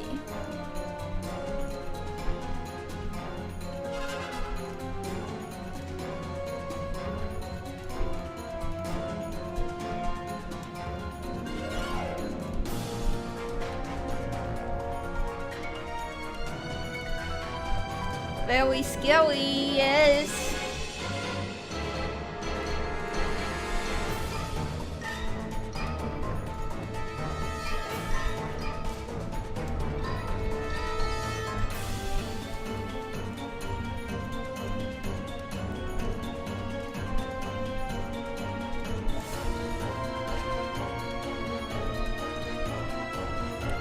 Scary ribbons being cut, yo.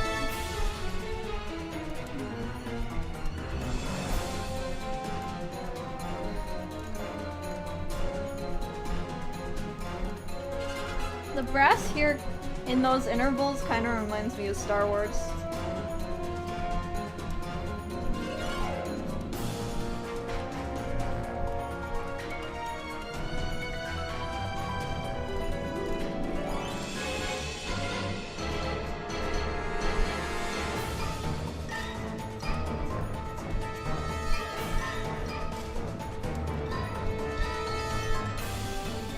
Really love those brass. Yeah, the brass cut-ins are really good.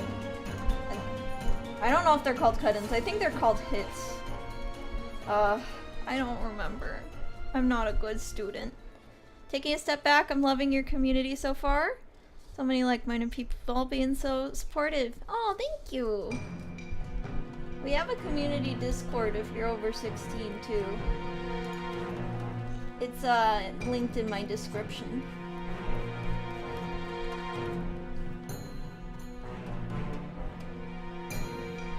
Alright, we're making good progress.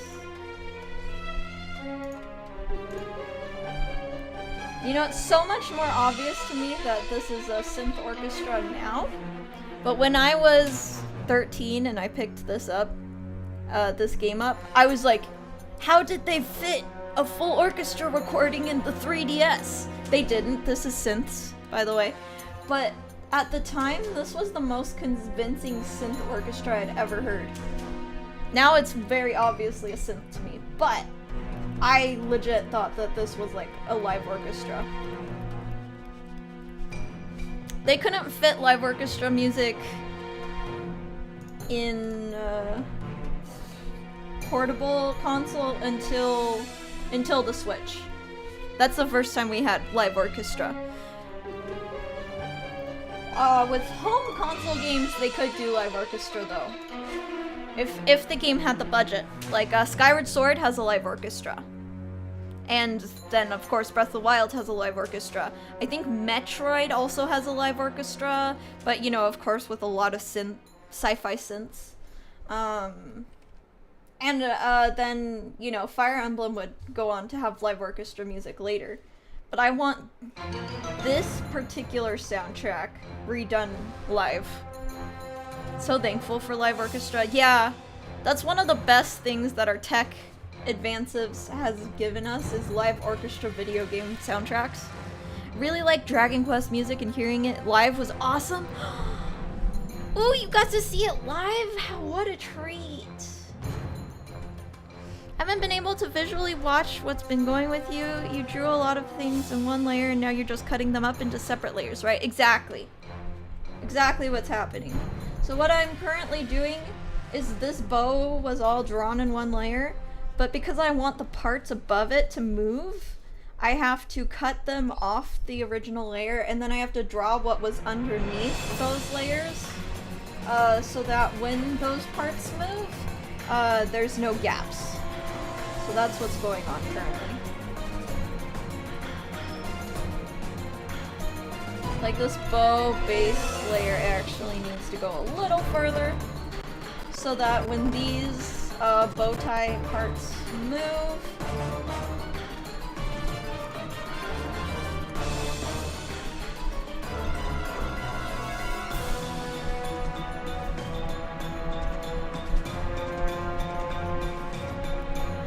need to go like up to here. And then we need to continue the line art that high.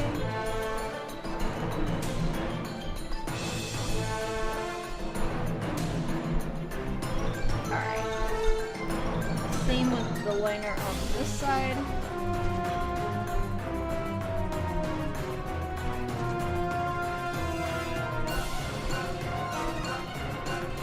There we go.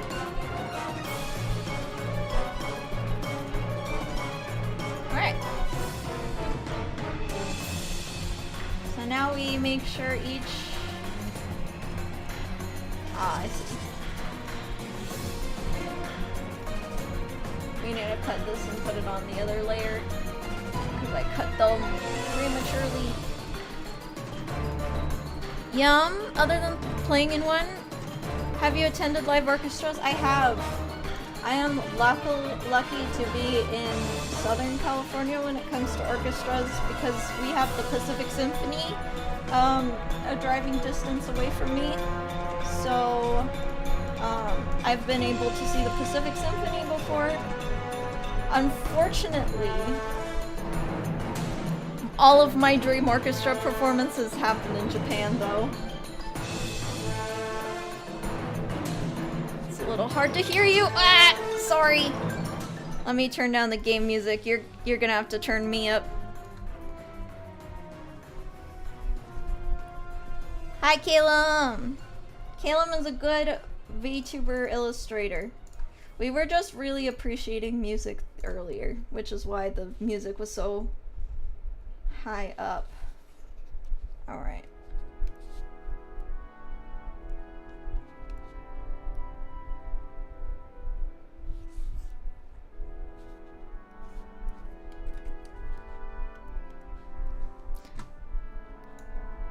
Yeah. Alright, that's probably a good level. Hi, I saw your VOD the other time when you got my design. Oh, yeah.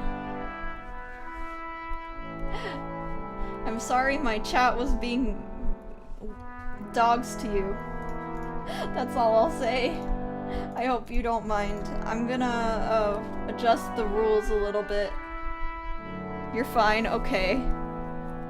Some people got uncomfortable, so we're gonna adjust the rules before I do that again. Just because I didn't expect it, but I should have. I mean, this is VTubers we're talking about, so yeah.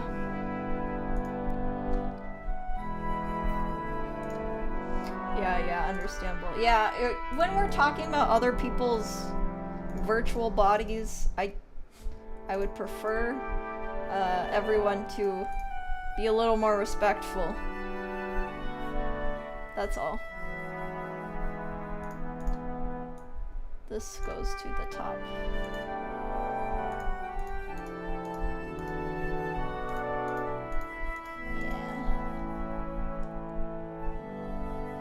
Oh, I actually caught a stream? Oh, hello! Are you a VTuber? Welcome, welcome.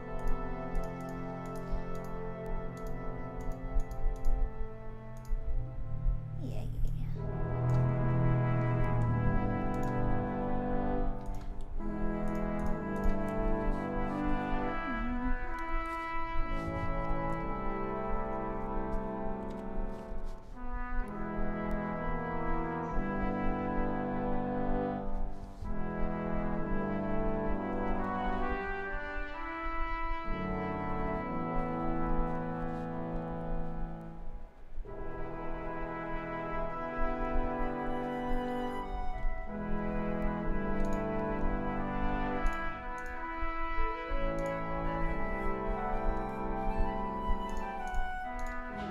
You hear the counter melody is the Shepherd's theme again?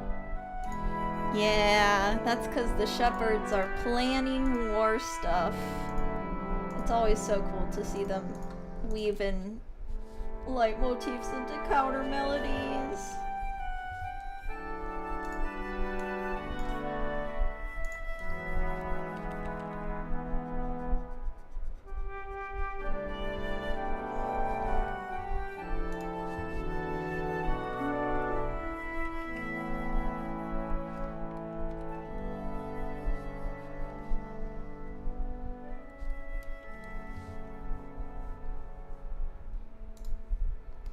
All hail the algorithm.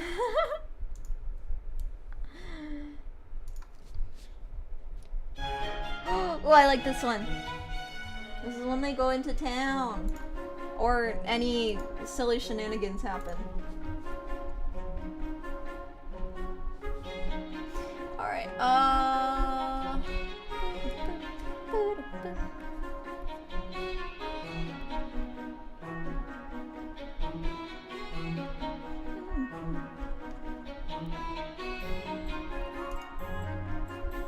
okay, these are all cut. The lace layer is the last thing that I need to fix.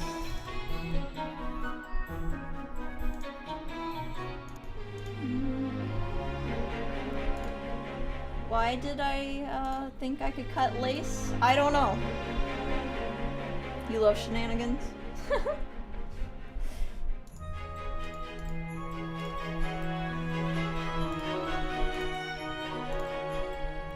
Oh no, not the lace. Well, we're gonna have to reconstruct the lace. Don't worry about it. In fact, we need to merge these two so that I can do a symmetrical cut job, or like reconstruction job. It's not a big deal. The thing is, these layers will only be seen for like a split second while the lace is moving, potentially, but I don't worry about this part too much because, you know.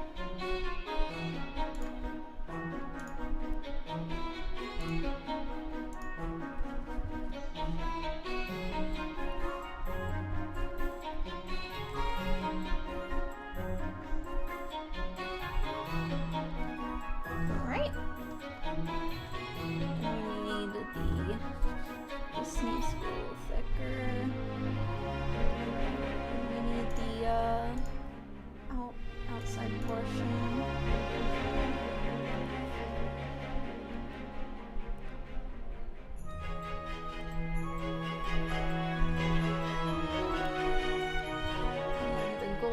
inside portion.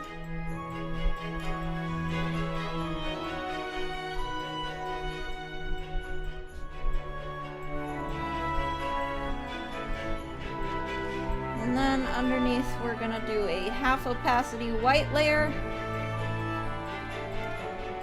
to recreate that kind of see-through material. Oh, not another folder. Oh. See, now it's so obvious to me that this is a synth, but when I was a young string player, I thought, like, oh my gosh, this is so realistic. It's amazing. Those layers? Yeah, as long as you keep them organized, it's not so bad. Look, it looks like we didn't even cut it. I'm good at reconstructive surgery.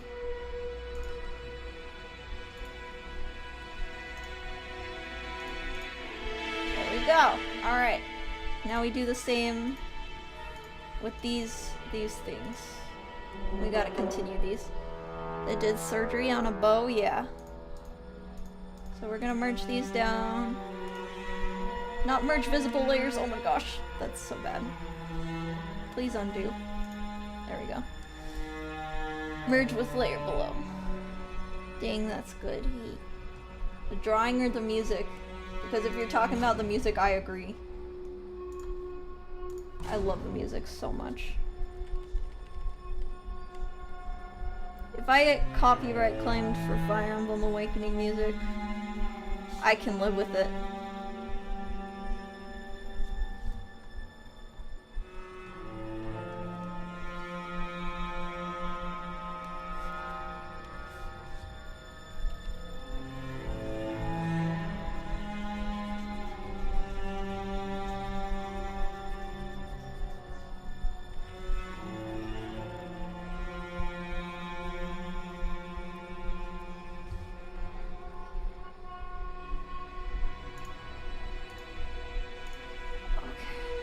Dude, I bought a 3DS exclusively to play Fire Emblem Awakening. You have good taste. You have good taste. That game's so good. It is...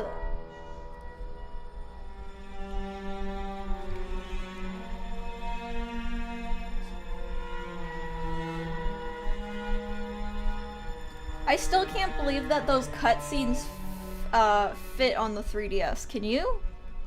Have you guys seen Fire Emblem Awakening cutscenes?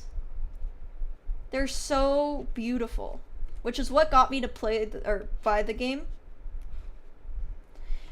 Little Yam turned 13, and I wanted a rated T game for the first time. So I looked on Nintendo Nintendo of America YouTube to see like if there was any rated T games coming out, and Fire Emblem Awakening I bought for the graphics. Graphics and soundtrack of the trailer. And it did not disappoint.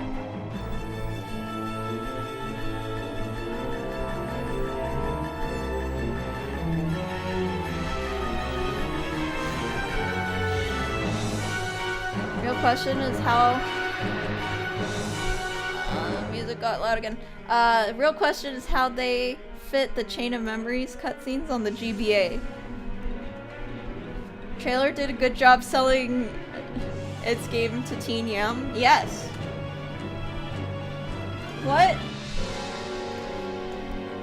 What young child doesn't like weeb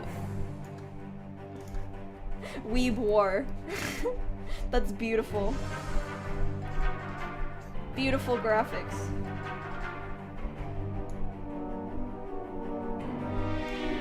Alright. Merge with layer below, and then we do fix these lace.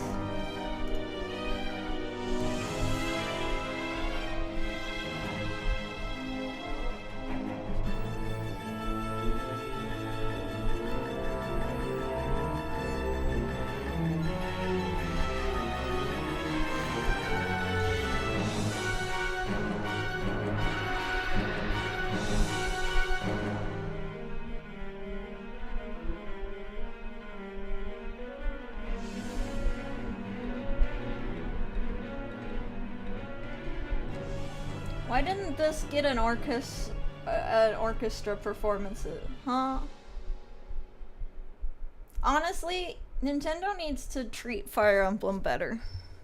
That's my main oh, someone died. Alright. This is the someone died of theme. But in all seriousness, I think Nintendo has just assumed that foreigners don't like Fire Emblem, but they never give it a chance over here either. If that makes sense. So like,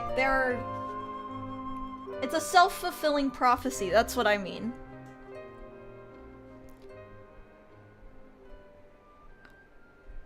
If it's not Mario or Zelda, they don't really care about their franchises. Oh, I think they very much care about Fire Emblem. I think they just don't think foreigners will care about it. Does that make sense?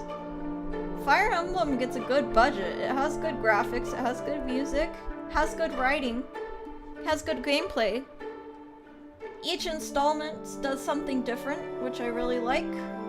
It's not like a series that rehashes the same game over and over. But, like, they just think foreigners aren't gonna like it. And then because they tell themselves that, they don't market it good in the US, or they just don't give us a US release, and then they're gonna be like, see, foreigners didn't like it. But we didn't have a chance to like it. Metroid was snubbed for decades. I'm still bitter. To be fair, Nintendo likes to pretend the internet and the world outside of Japan doesn't exist. Now they're gonna claim now Nintendo's gonna claim my stream because I talked bad about them. I'm not talking bad about you, Nintendo. I really like you. Just let your games. Yeah, give your games a chance here. That's what I'm saying. I'm glad they've marketed Fire Emblem well enough in the US to the point where I bought it. Because if they didn't advertise Awakening here in the US, I would have never bought it. Because I literally was looking for a teen game and I found one. I think Mario is neat. Mario is great. You guys did a great job with Mario. Yeah.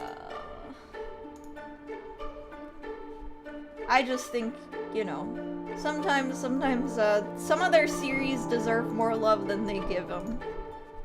They also didn't think Animal Crossing was gonna do well, but the localization team made sure Animal Crossing did well. Like, that localization team for Animal Crossing on the GameCube, if they didn't work so hard to localize that game, we would have never had Animal Crossing in the US.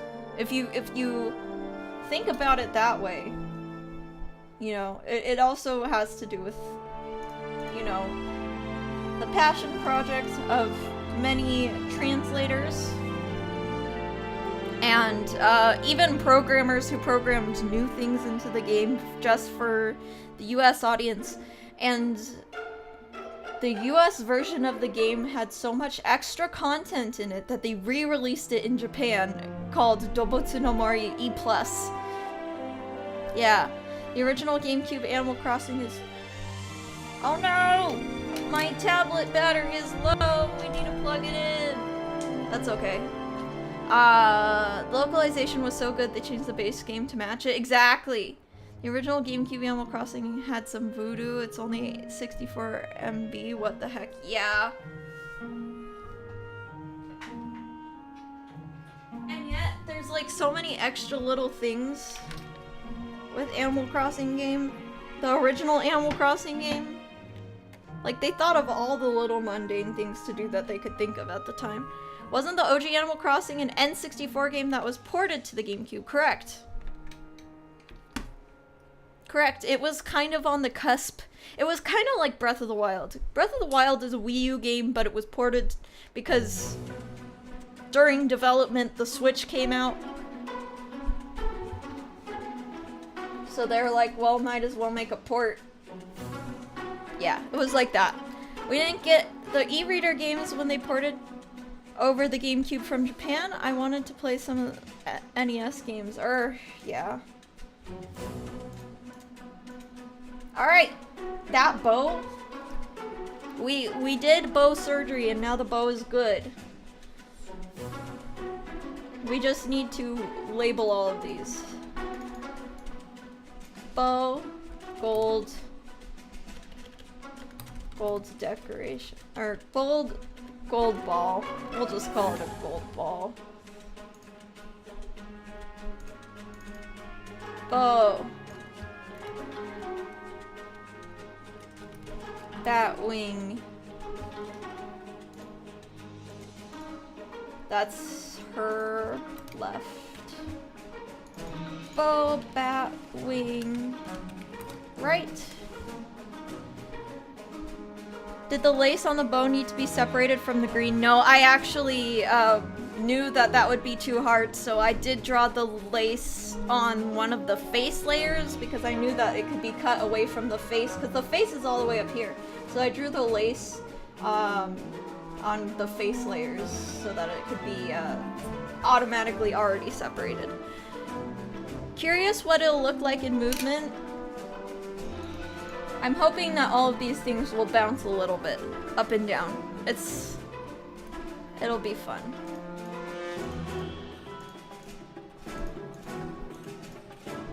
Like, I'm giving Azu a lot to work with, guys. That's why I'm not giving her a due date, and I'm going to be tipping her handsomely. Because this is a lot more than most live 2D models. I'm asking a lot from her.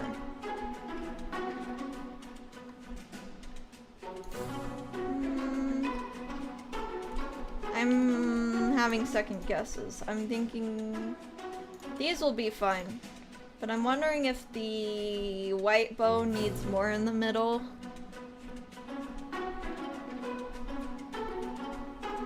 We gave you a lot, so you can ask a lot out of her. Exactly, exactly.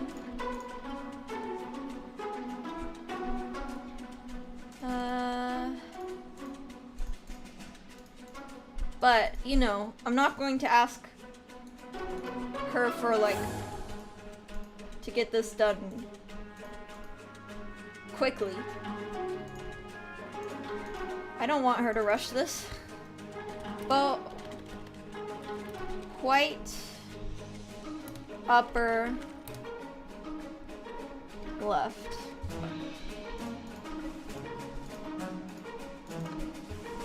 Bow, white, upper, right? Are you comfortable saying what the cost of the rigging will be? I'm trying to feel what a good price is. Azu has her prices listed, so it should be fine. I'm not gonna tell you, like, how much I'm going to pay her extra, but her full body rigging is 500 base price, I think. Let me double check that really quick. But I'm going to tip her. And I'm going to pay her extra for the viola. The viola is it's more work than the rig itself, so I just treat that like a second rig. No, it's not bad. No, she very underestimated. Only 500. Yeah. Full package plus bonus plus tips. Exactly. Oh, that's a great price. Honestly, I've seen rigs go for like 2 grand. I'm gonna talk about this in my next video, but it doesn't have to be like that. Let's see. Here's her prices. There you go. Full body rig. She undercharges herself so bad.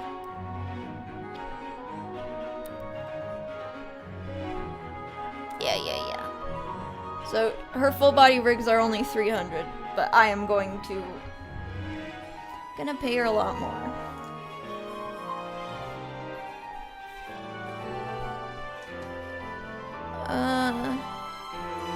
Yeah.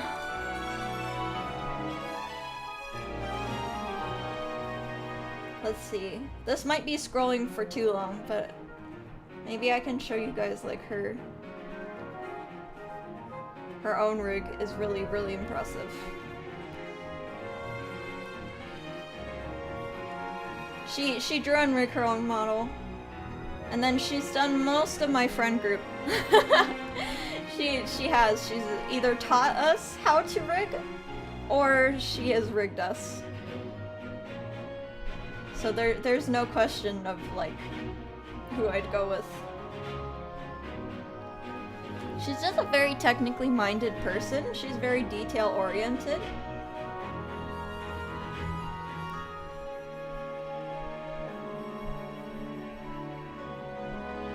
No, she doesn't seem to have like a showcase of her own. She doesn't have a showcase of her own model in its current form, so I can't show you guys, but you could always check out her YouTube channel. She streams sometimes. Yeah. Let's see. Gold ball, Batwing L, R. L, R. Okay. Bow, white, lower L. Bow, white, lower R. The thing is, and I hate to say this, but the lesser known you are, the harder it is to get customers.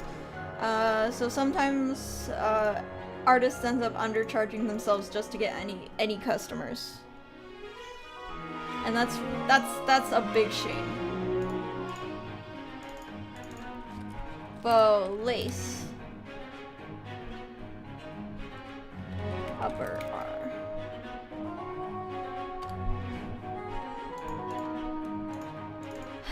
Bow, lace, lower or upper L. Okay. Bow, lace. Or no, this isn't lace. I said blow last time. That's not good. Okay, bow, green, upper. Is this R or L? This is L.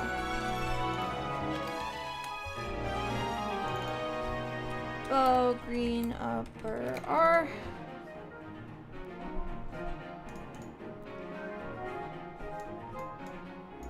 Okay. These still need to be cut.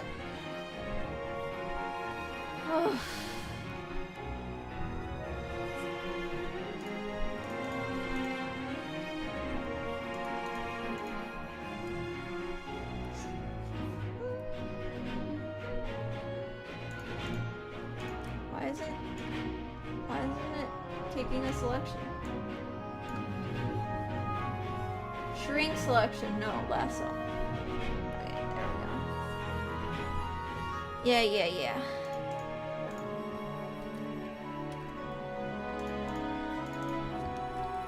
Bow.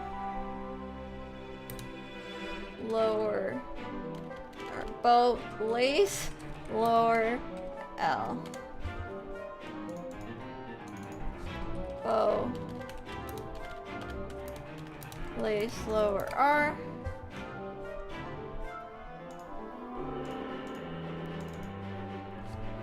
Bow.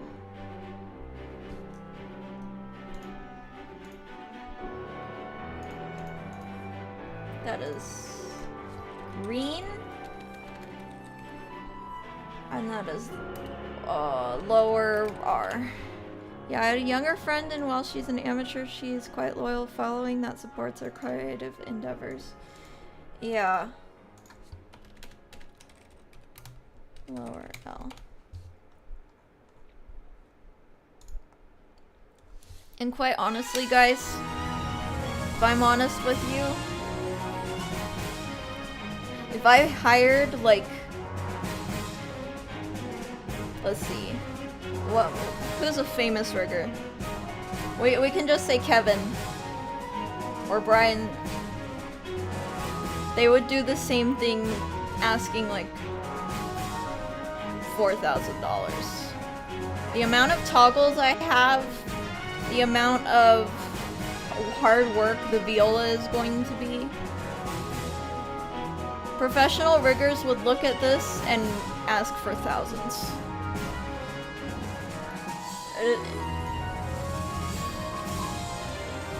I'm not gonna lie, this is way more work than a normal rig.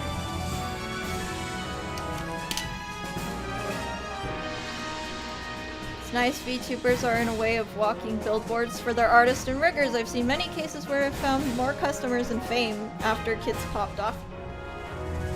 That's what I want for Azu. She deserves better.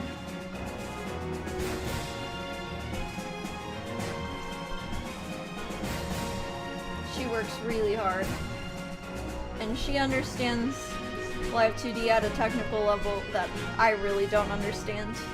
So I'm very excited for her to rig it. But I'm not allowed to gas her up. I'm not allowed to do that. If she watches this VOD, she'll be like, why? Sorry, Azu, I just can't help it. I want my friends to succeed.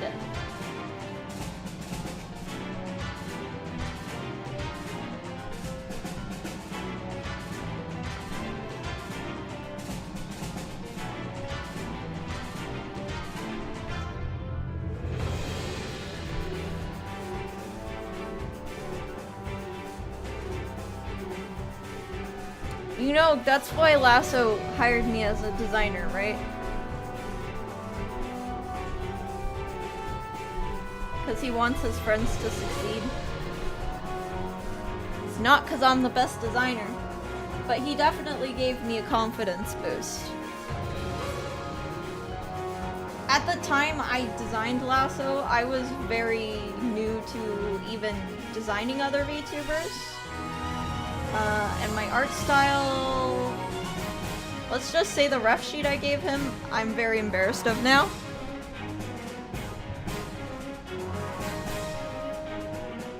It could be both, yeah. No, I actually really do believe in Azu.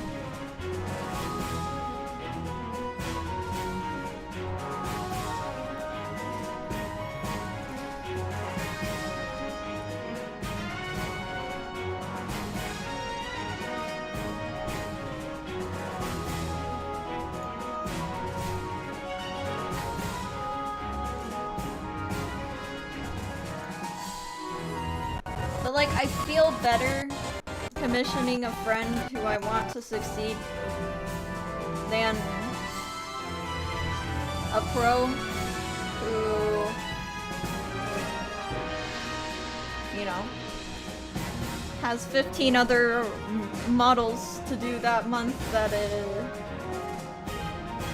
doesn't really care about me or my success, if that makes sense. Is too busy to listen to my individual requests and changes.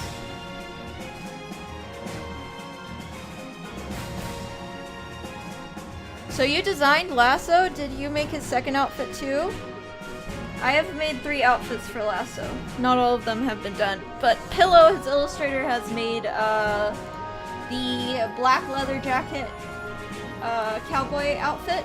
That's a Pillow paper. His illustrator.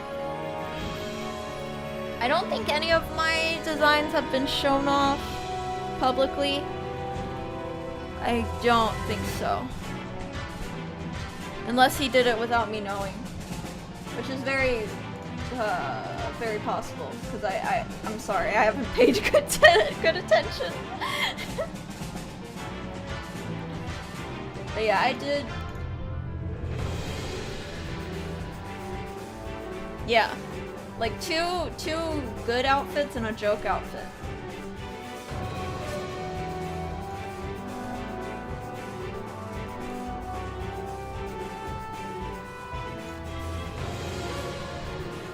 I like how creative people work together, help each other out, and create something spectacular. The black leather jacket outfit is the one I was talking about. It looks so cool. Yeah, Pillow did a great job.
Welcome back, Bolero Melody.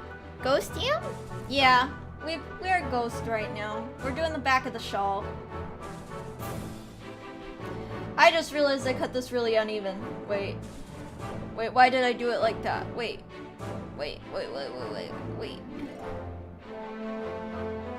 What happened?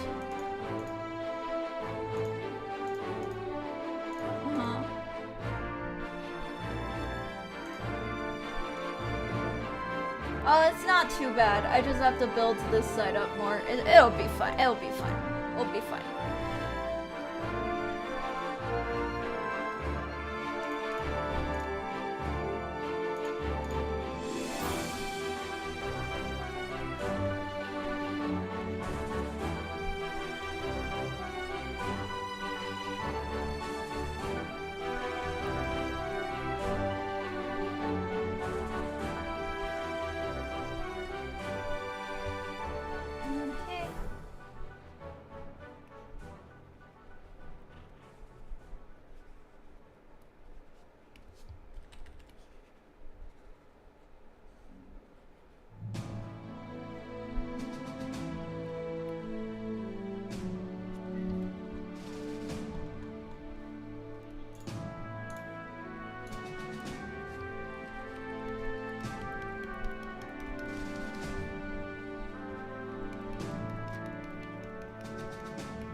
That.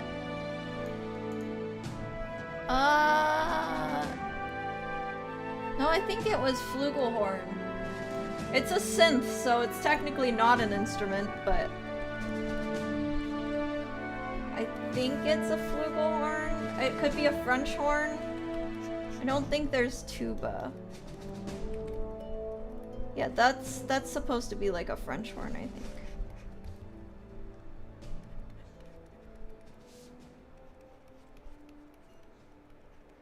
French horn, I wanted to say, yeah. You're French, Spidey. How did you not get that? I'm pulling your leg. Oh, this is the real shenanigans song. Though the same was... Oh, thought the name was the same in both French and English. Yeah. Un cours. Oh, okay. I would know that if I actually studied French scores, but I forgot. I forgore. I had to know that at some point. The Addams Family. It is. It is.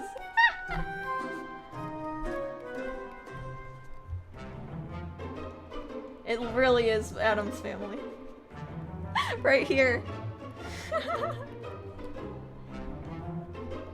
Now I'm never gonna...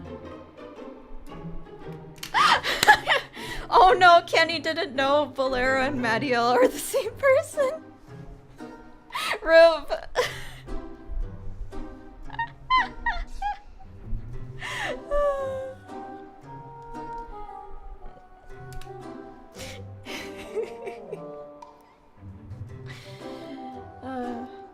Sorry, I always stick to your usernames based on what you have.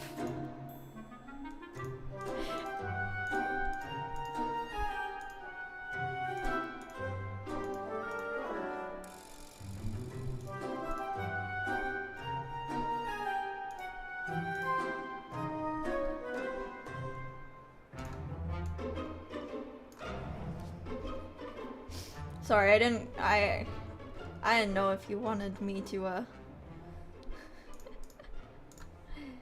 spill the beans for you.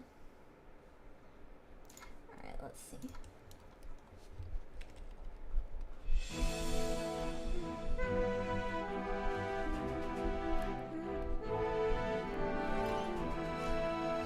Never been good with painterly brushes. They always feel so unwieldy to me. You spilled them yourself. Don't worry, Mattio. I always knew. But that's because, I think you had Bolero early in the Discord, if I'm not mistaken. No, Kitty! It's okay! It's okay, it's okay!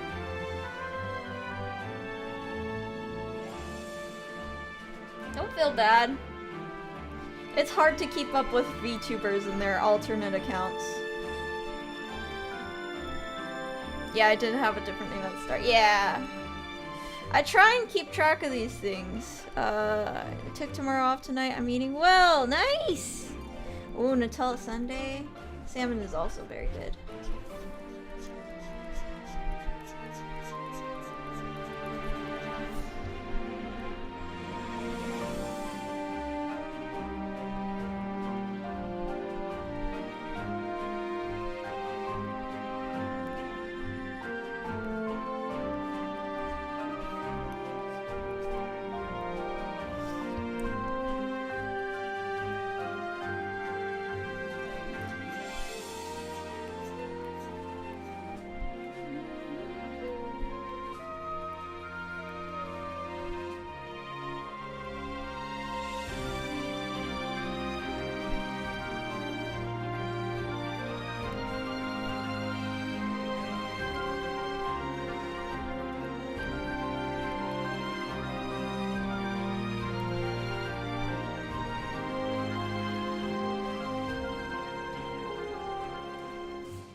Also, BGM gives me Kingdom Heart vibes.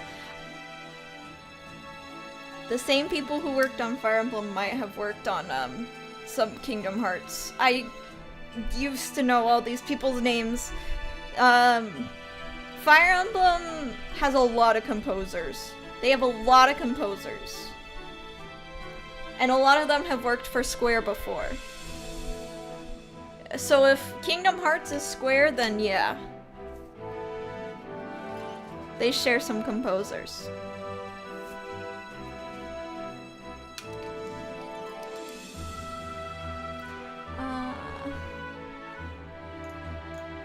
Okay, let's see. Let's blend it just a tiny bit. You know, just make it nice and fluffy, fluffy, fluffy, fluffy. You're never gonna see this part, but for my peace of mind.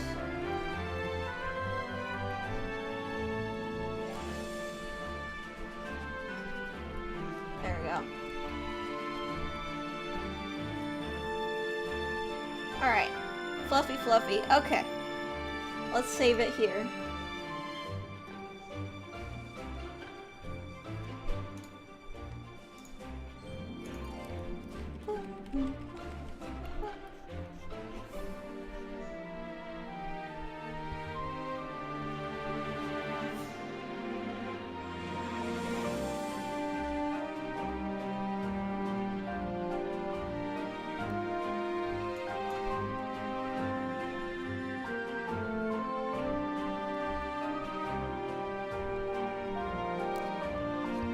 Kingdom Hearts main composer Yoko Shimomura also worked on Street Fighter.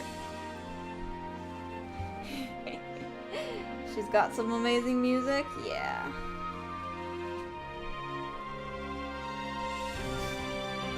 You know the composer for the experimental parts of Breath of the Wild? You know the more impressionistic piano parts of Breath of the Wild is actually a female composer too. I don't remember her name, but I should, because she did such a good job. Japanese names are hard for me to remember. I have this particular music seared into my mind with all the time I spent hemming and hawing at every decision in Fire Emblem Awakening! Yeah. There's a lot of hard decisions in Fire Emblem.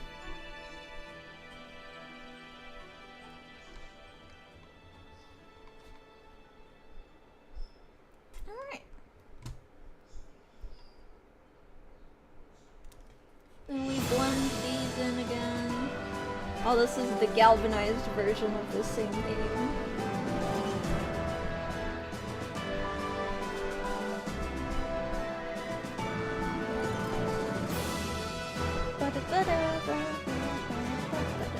Personally, I like drawing layers separately because I have more control of parts of the edges, and I also let me think about how each piece will be modeled in 3D and then translating that to the 2D equivalent. Yeah. Just a thought I had watching this process. I didn't really have a choice though. If you have any suggestions of how I could do this differently, but with my iPad, I really only had the choice of painting some things in. Yeah.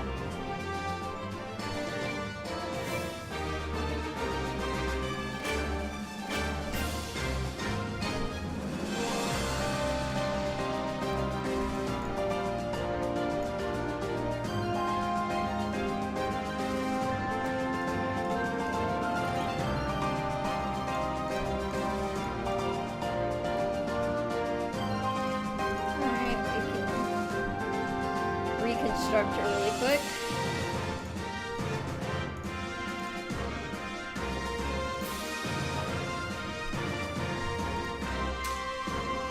That fiber slap though. Alright, now let's reconstruct some extra in the front. And we'll be good.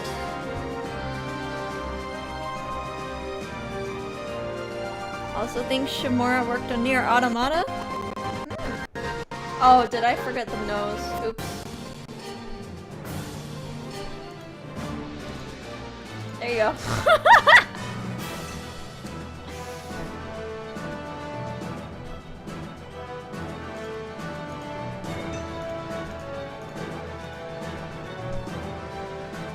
Looks like it's coming along quite well. It is, yes, thank you.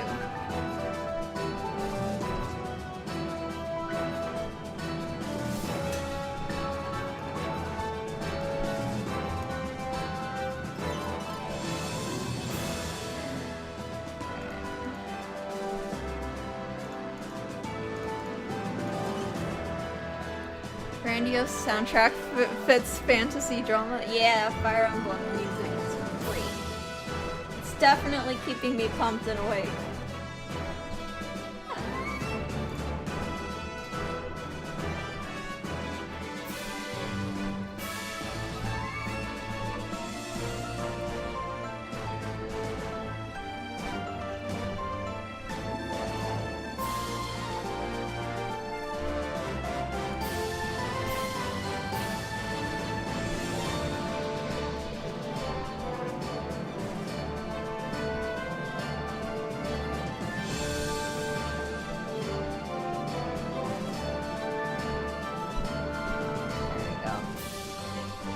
That's the... Never played the modern one, only 2 GBA games, so Blazing Blades and Blazing Blades and the one with the dragon title. What's the other one? Shadow Dragon? Shadow Dragons? Oh, Sacred Stones! Ugh. Shadow Dragons was for the DS! No!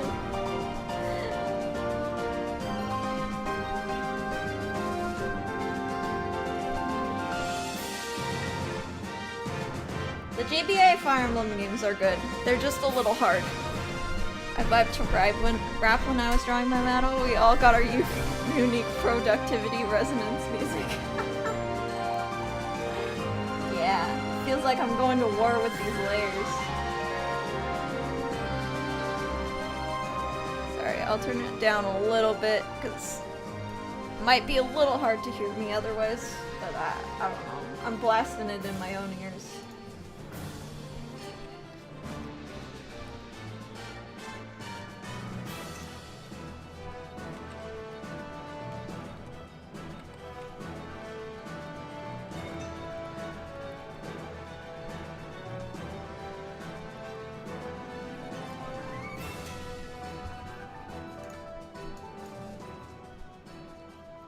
Go.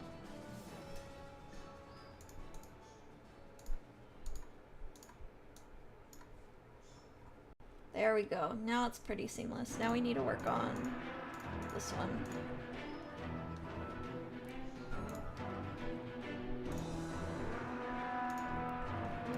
Sacred Stones being hard, can't say that. The grind was nice though, and challenging stages were not unfair. The first one though, yeah. That's the one I'm talking about. Blazing Blades is really hard. Yeah.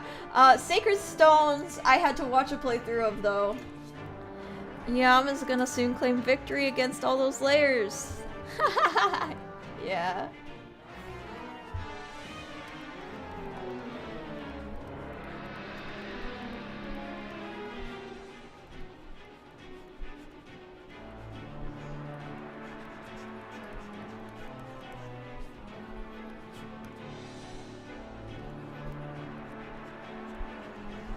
The other hard part about me playing old Fire Emblem is I don't let anyone die.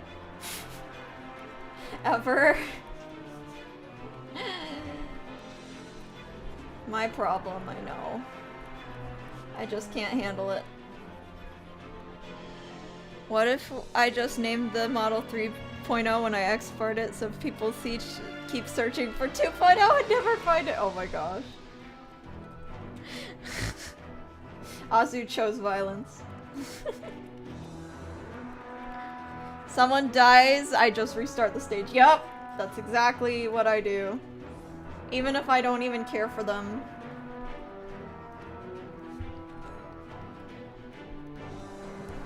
Yeah,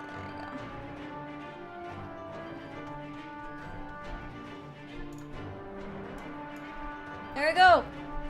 It works! It works! Azu's gonna be like, every time Yem said something worked, I had to recut it anyways. I hope you don't have to... You know what, Azu, if anything needs to be recut, you come to me, okay? I have to learn my mistakes, so don't just silently recut it yourself, okay? I gotta learn what I need to do differently. Alright. Yam 3.0 should just be a giant nose with small Yam model on the top. It'd be like one of those Kevin art rigs that goes chibi, but the nose just gets bigger and the body gets smaller. That would be funny. Alright. So far, we have cut the glasses toggle, we have cut the shawl toggle, and the bow that goes along with the shawl. So, we're doing good. We're doing good. Eyes peeking out from behind the nose.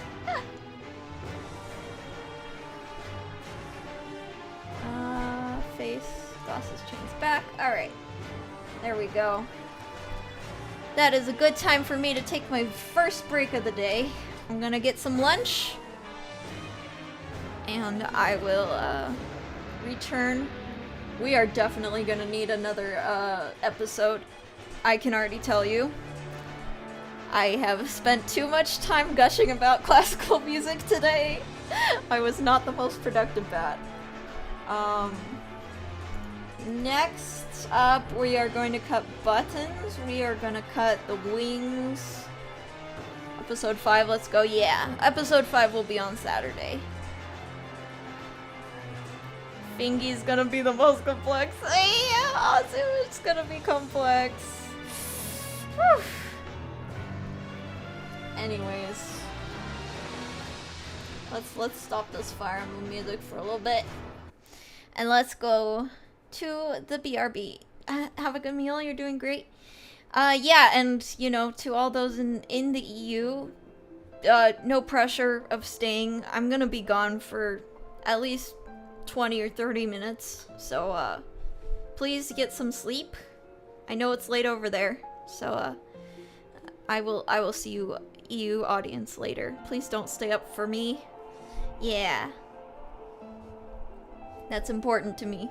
I want everyone to get good rest. And you know, if you guys got stuff to do, you know, please do it. I'm not offended if anyone leaves. I have to cut the model anyways. I'm just doing this so I get company and I can document my process. Oh, hi Radiance. Alright, I'll see you guys later.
Hello?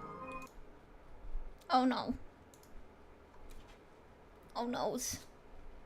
Oh noes, bros.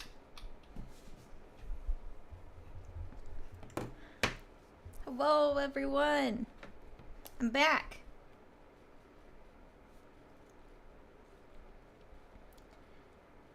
My lovely sister made lunch for me, so I didn't have to spend that much time. Which is good because we have a lot to do. Let's see if I can get my model working. Yeah. Hello, Doggo Overlord. Welcome. UTC Audio. Also, I haven't seen you much. Hello, how are you doing? How you get your names to show up next to it? The names next to the artwork? So I use a program called Canva.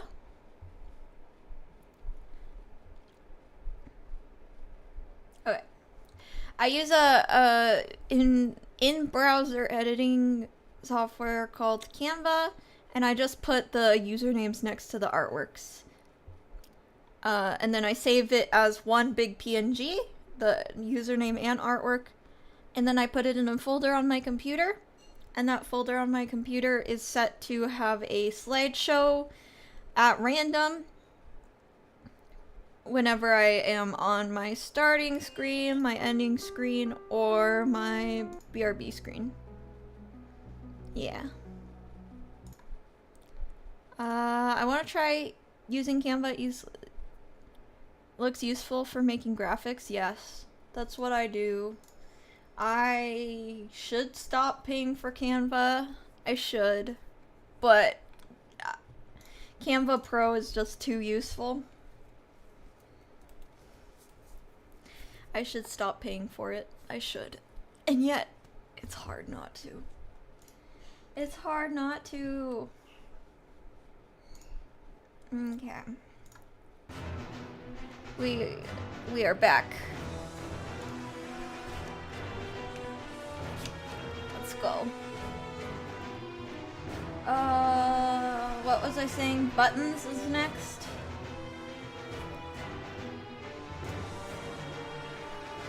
Buttons.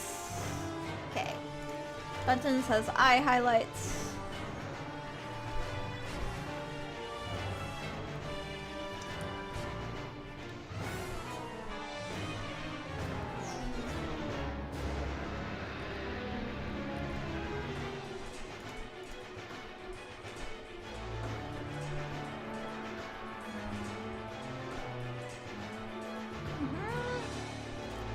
And then he has ears that need to be separate.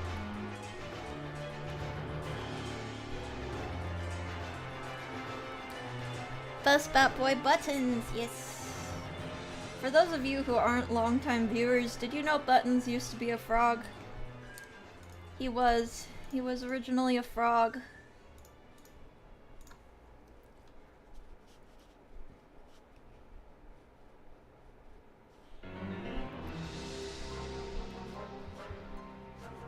I changed him to a bat when I became a bat.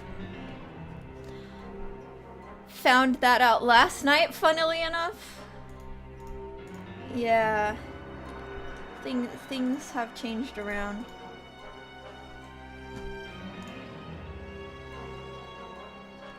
Eat the frog? No. Definitely have to update the Buffton's Discord icon.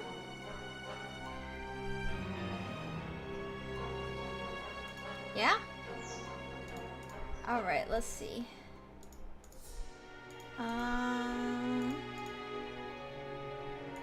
Nose and mouth are different now. Okay. Let's see, I don't really want...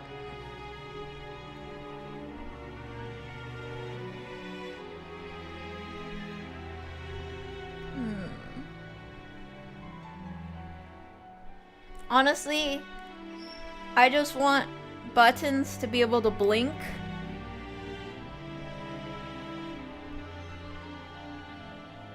I don't really want him to have open his mouth. I like my current buttons.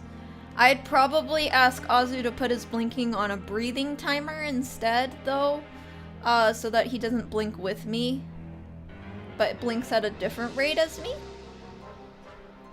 So we can leave all that. We need to make him eyelids so that he can blink.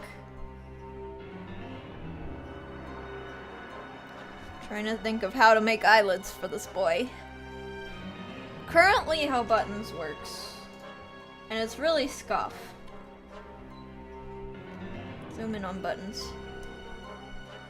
I just smushed his eyeballs down.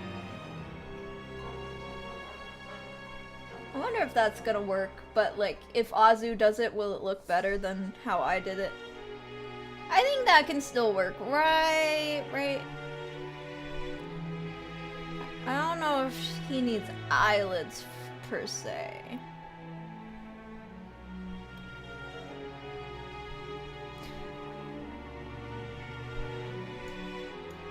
Same video, I found out you and I both discovered VTubers through Kurone screaming at soap. Oh, was it the interview I did with Yuki? Current buttons look so sad, eyes open, so cozy, eyes closed. Yeah, they're just not even. They're not even at all. But yeah, I think it'll work. We'll be fine. If Azu struggles to make his eyes close the way I set it up, then I can fix things. Yeah, it was a good interview. Yeah, my friend Yuki has a really good talk show. I wish he got more love for that talk show. That's the hard part. When your content relies on other people, like, when your content already relies on other people participating, it's really hard to get off the ground. Because if no one starts participating, then you don't have content. It's like a catch-22. You won't get participation until you have content, but you won't have content until you have participation.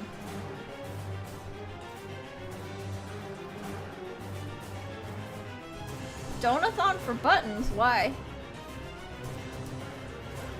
Buttons is doing well. He doesn't need a donathon.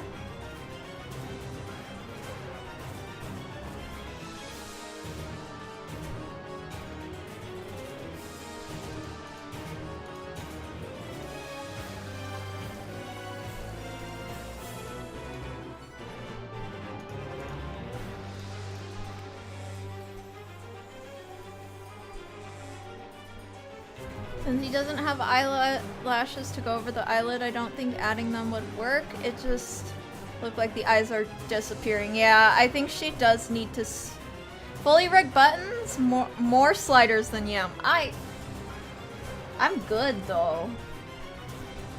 Yeah, might be holding buttons back. He could take over YouTube on his own. Each strand of hair animated. You guys are nuts.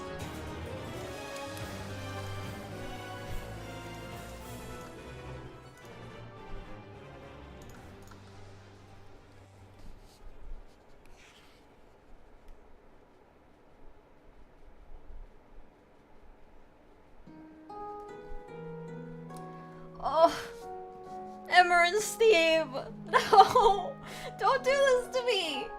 You can't play this theme and expect me to not cry on stream, no.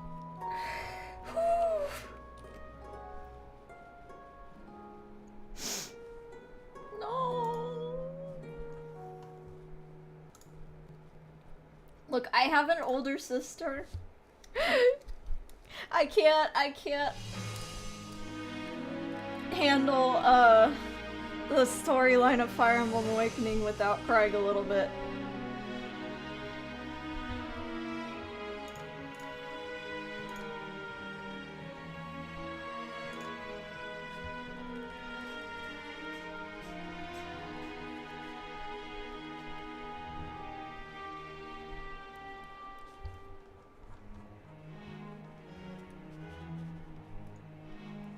Don't you dare say her name is such a good... It's so good. I want to cover it on the viola one day. I think it would do well on my instrument. It's originally a violin, but a violin and piano. But viola and piano can work too. Oh gosh. Bolero, I'm gonna send you a musical analysis of Don't Speak Her Name. I'm gonna do it before I forget. Let me send that to you. It's the best video on YouTube. I'm not even kidding. If someone knows about Fire Emblem Awakening, I have to send it to them. Alright, right now. Here it comes. Don't Speak Her Name analysis. It's so good. It's so good. It dissects all the leitmotifs and their meanings. There you go. I sent it over.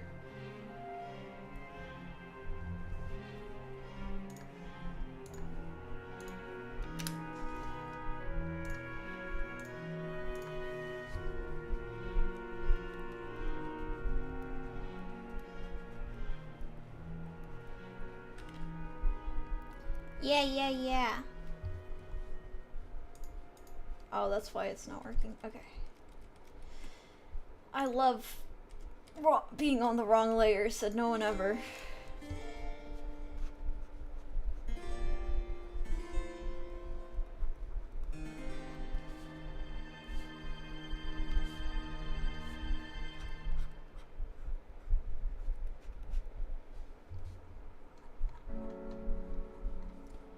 Oh my gosh, we're in the part of the game that's just emotionally hard to get through in the soundtrack.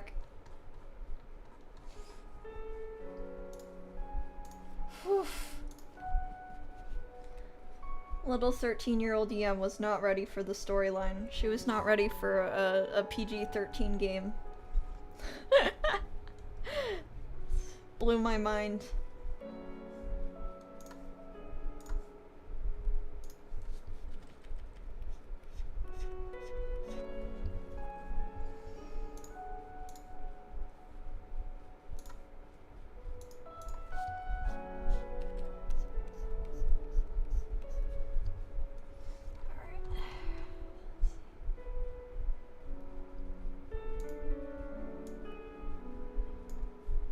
We go.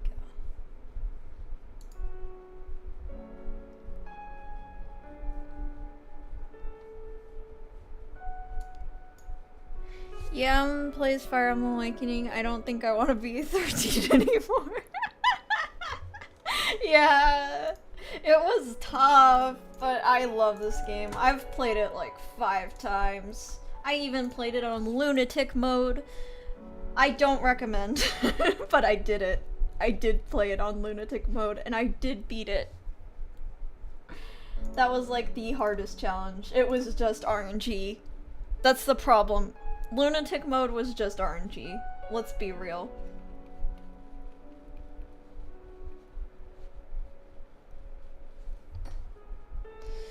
But because what do you do when the enemy gets a crit and kills your unit? What do you do? There's nothing you can do. And their crit rates were so high. No, I do not think that it's a good experience to play it on lunatic mode. I still did it. You reload the battle? Was it possible? Yeah, you could reload the battle. You could also load from a mid-battle save. Oh wait, no, you can. I remember trying to do that, but they specifically, once you load a save, that save is deleted so that you can't save scum part of the battle. You do have to start over. I wish they made it so that you could load in a save. And you had to restart the whole battle every time. Exactly. I really wished that there was a way to load mid-battle. Especially for lunatic mode. Here it is! No! Oh! Lunatic mode was a pioneer of roguelike tactical RPGs, if I understand right. That makes sense. You know, last night I was, I couldn't sleep, so I played a lot of Cuphead. I didn't beat a single boss, but I played a lot of Cuphead. That was fun. I was just playing, the same 2 bosses over and over. I got to, the 3rd phase of both, but I didn't beat anyone.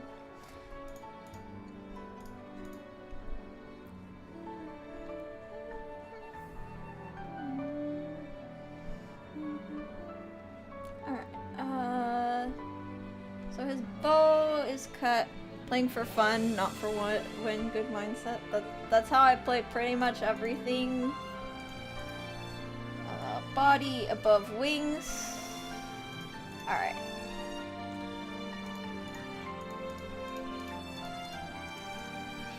Eyes need to be cut extra.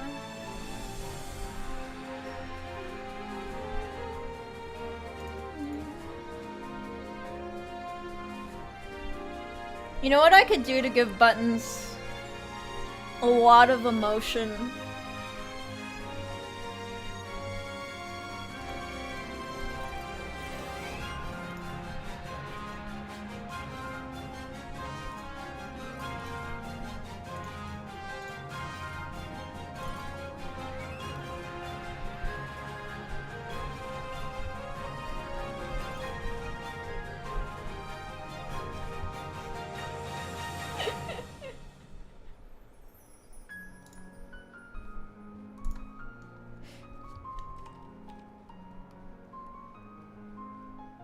These only come on when you make Yum cry. These only come on when you make Yum cry.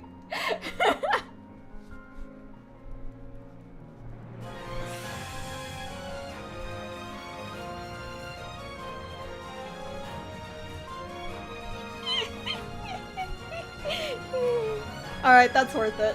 That's worth it.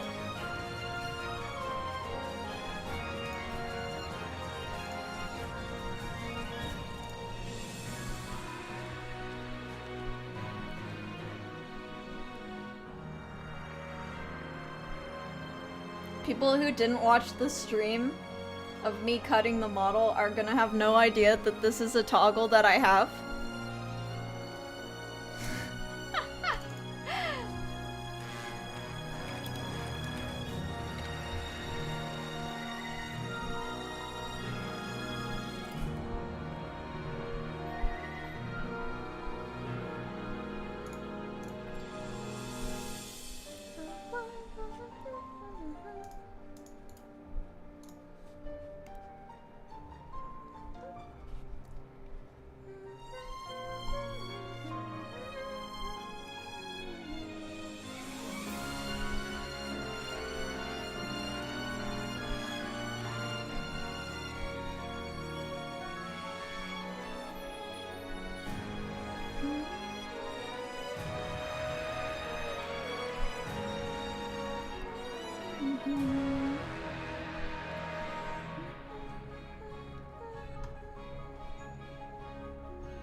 Okay. Oh, it's almost perfect.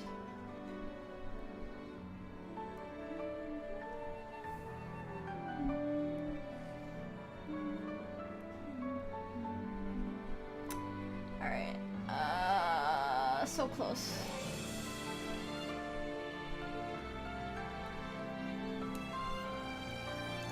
Okay, his eyebrows need to be cut this way.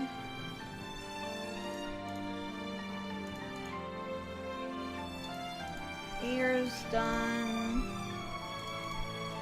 eyes need to be cut this way.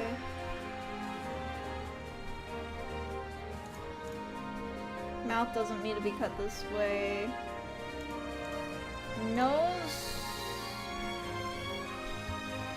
Nose we need to cut a different way. The bow does need to be cut this way.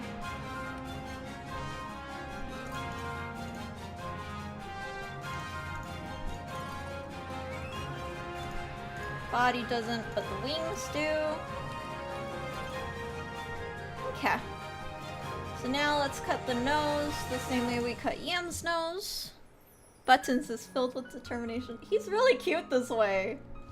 Actually, he's really cute with eyebrows.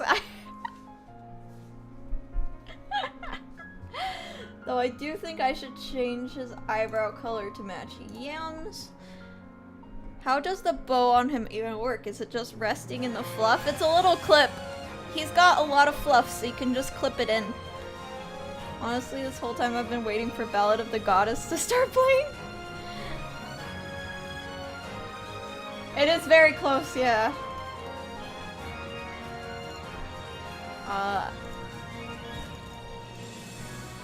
He's so angry. He is so angry.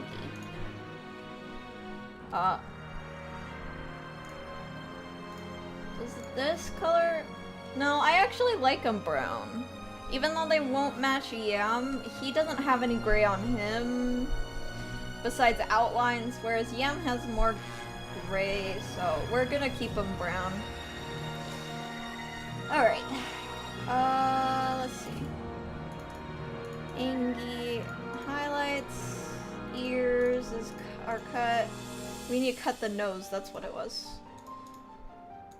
Let's cut the nose. Gonna just cut it the same way we cut Yam's nose.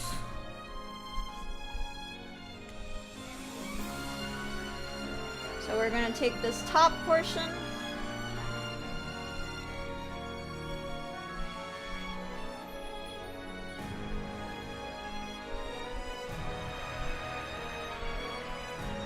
Actually, we should do this with the symmetry ruler. There we go.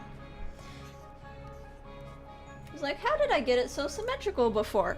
Oh, I used a symmetry tool. Did you know that my first model did not use the symmetry tool at all? Lorelei did not have a symmetry tool. What I did instead was I would copy paste things over, but they were not perfectly aligned, which was a nightmare. Oh no! Oh no! Listen to the Fire Emblem Awakening soundtrack, she said. It'll be fun, she said.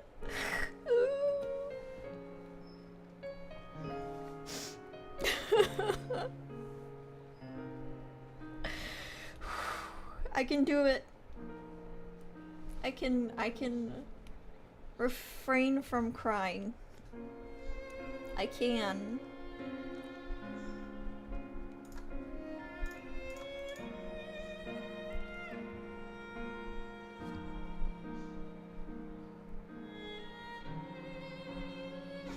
I can do it, Bat Bunch.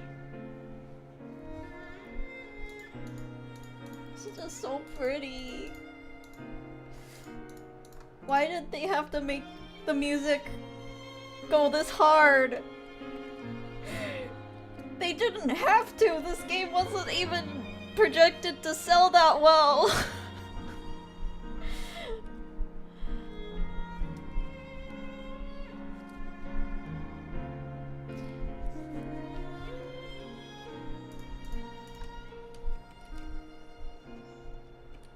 I really love artists who go above and beyond for projects that, even if it's not like the best opportunity of their life, they treat it like it is. They treat every single game they work on like the best game they've ever made. I think that's really special. I wish more people did that. You know? Because when you don't do that, you know, it gets, it feels like soulless cash grabs sometimes. It's the whole point. Just like the original Final Fantasy, they thought it was their last hurrah, so they gave it heart and soul. And because of that, it exploded in popularity. Yeah! Because they cared about the game and its story, heroes, all of them. Yes! Oh my gosh. The Fire Emblem team gave everyone so much dialogue and so much personality. That's what I didn't like about Engage. I felt like everyone was an anime trope instead of a person. I really liked the gameplay of Engage. I really liked the character designs, but the writing fell flat for me, which is a big shame. It's a big shame. I know you can't... Awakening was lightning in a bottle, but when you compare the writing of Awakening and Engage, there's like... there's no contest. And I'm in the people who actually like the character designs and the art direction. I know not everyone does, but I'm in the camp who likes it. It's one of the best looking games on the Switch, actually. It is. Especially because Three Houses was super ambitious, but the textures are really crunchy. Like, beyond crunchy. They look 16-bit sometimes. Yeah. So it graphically, Engage is amazing. But like writing wise, oof. It's very generic.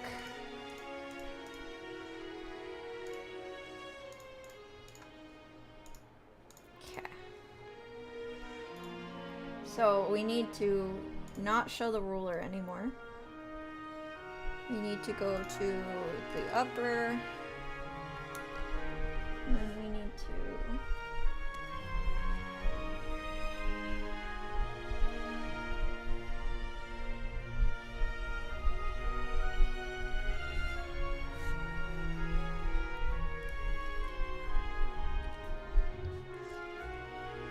Okay,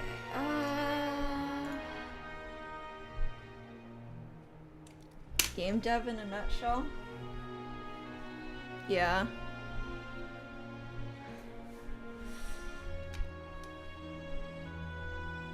Man, I've already worn down the Wacom tip. That's nuts. I have been working really hard, but perhaps I shouldn't push so hard.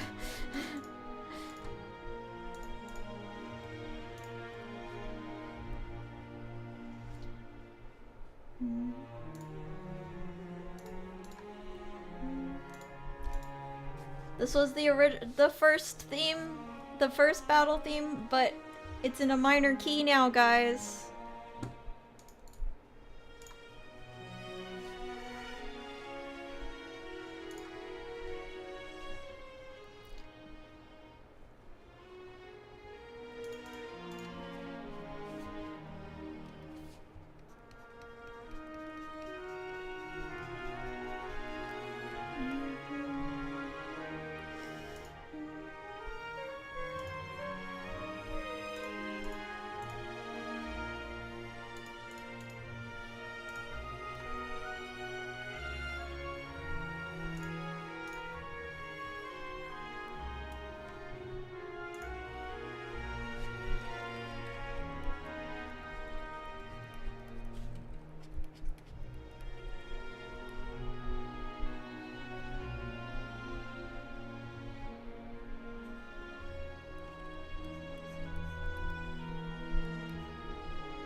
Alright. Look at that Ingy Buttons. Look at him.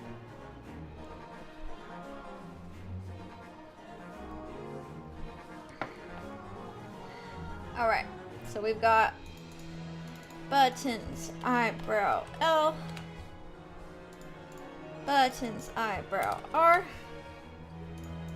Buttons, highlights, L. Buttons, highlights, R.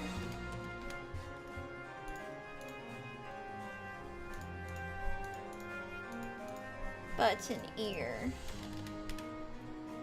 L. Button, ear, R. Button, eye, L.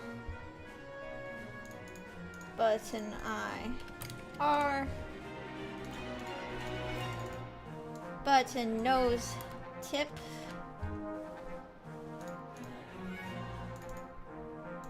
Buttons, nose, base, L. Which means this is buttons, nose, base, R. Buttons, mouth.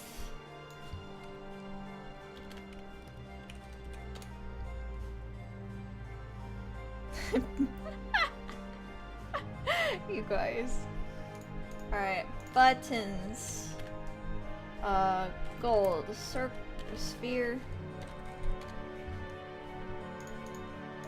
Buttons, bow. Upper L. Buttons, bow. Upper R. Buttons, bow. Lower, what is this? This is lower L. Buttons, bow. Lower R. Buttons is too cute, thank you. Buttons, body. Buttons, wing L. Buttons, wing R. And I should make a... Yeah, I need to work on the... Alright. First, let's make a...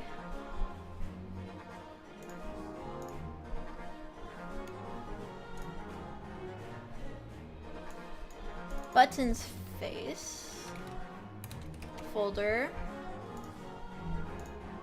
Buttons bow folder.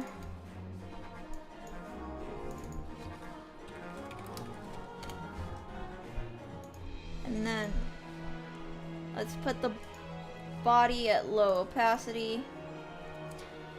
Let's merge these wings back because I need to work symmetrically again. Mascots could be a fun interlude 9-minute video talking about how some VTuber just dropped their mascot after debut and others keep it alive somehow. Yeah, I could talk about all the mascots. It's just hard to research.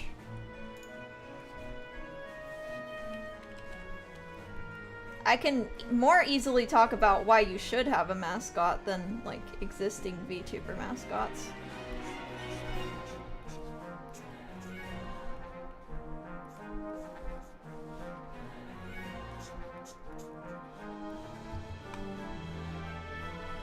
So this is more or less how Honduran white bats tuck their wings in. They kind of look like kites on the side of each. In fact, I can show you a picture. Buttons attack, he protect. He's a good bat, yeah. Honduran white bat, I'll show you.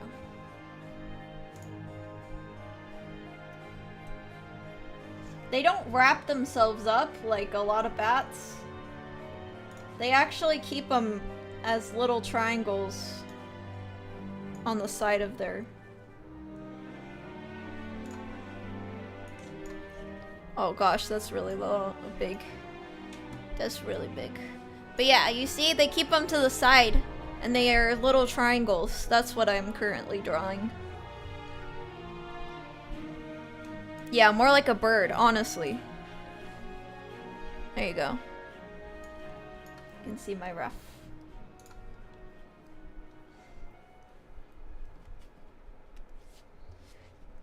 In case people were wondering why Buttons sits like he does, it's in character.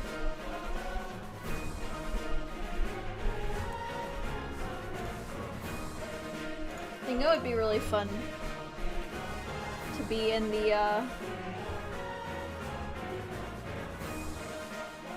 the choir for the end themes of Fire Emblem.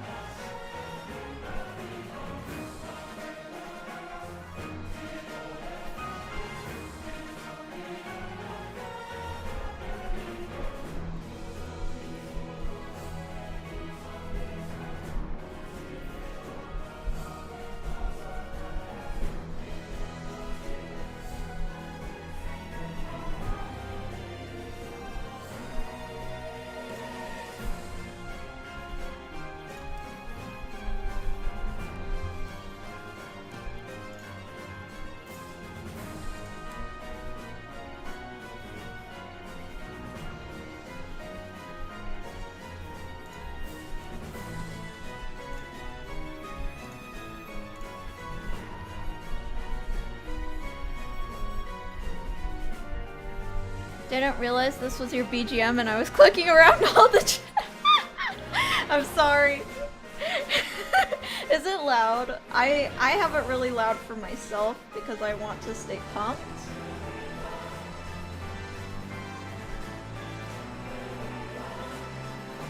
Oh. If we get copyright claimed because I like Fire Emblem, I'm gonna cry. It's fine, okay. Oh, it's Ocus! It's Ocus! No, the mix is fine, it just sounds very intense for a drawing stream. You're not wrong, Ocus. However, this is a very intense drawing stream. You understand me? It is appropriate for this kind of drawing stream.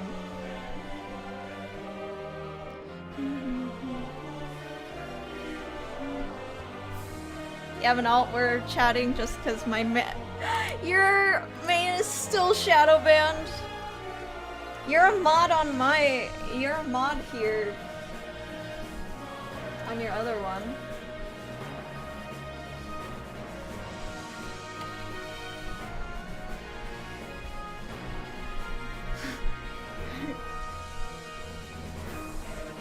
This should be the theme for everyone who's cutting. Cutting a live 2D model. I know sometimes my main chat can, and sometimes it can't. That's so weird. Okay, so these need to go in front of the body. How is this gonna work? Wait.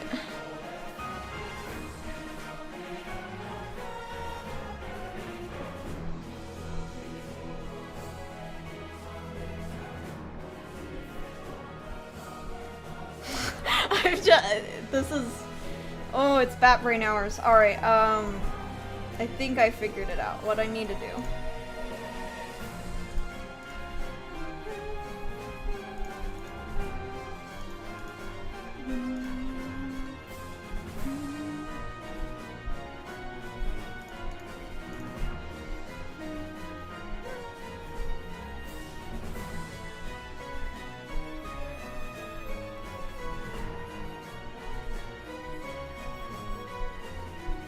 How are you doing, Ocus?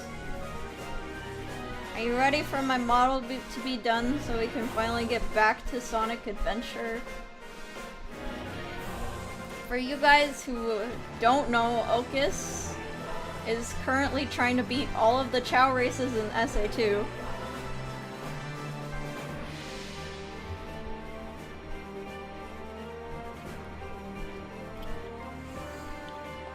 what a guiding star quest for.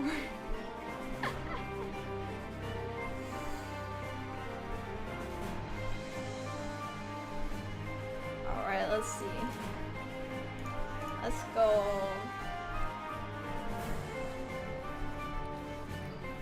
I am tuckered, but doing good. Good. Good. How's your little Chow guy? Did he find any treasure chests yet?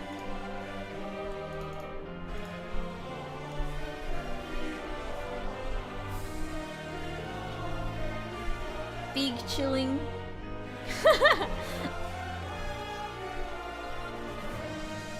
Yes, he found a treasure chest? Good.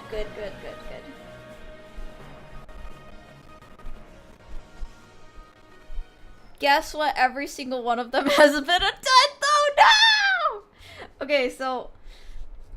Do you guys remember the Heart Gold Soul Silver Pokewalkers? Apparently they weren't the first thing to do that. Apparently Sonic Adventure had a Chow Pokewalker before the Heart Gold and Soul Silver did it. And you load your Chow from your GameCube into this little tiny Game Boy looking thing. And he's gotta like find these treasure chests, and there's a RNG mechanic that if he finds a good one, he gets luck, but if he doesn't, he loses all his luck. And you need luck to win Chow races so that your Chow doesn't fall over. Isn't that fun?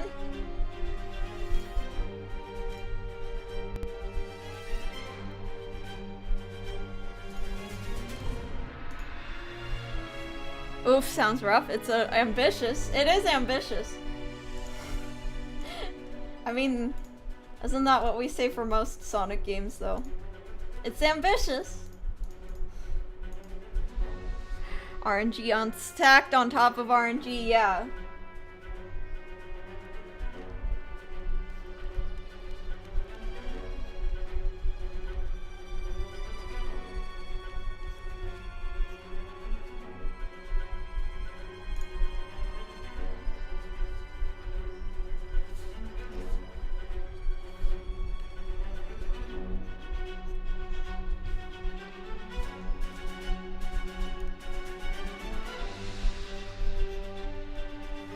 So like real life RNG stacked on top of RNG. You're not wrong, Azu.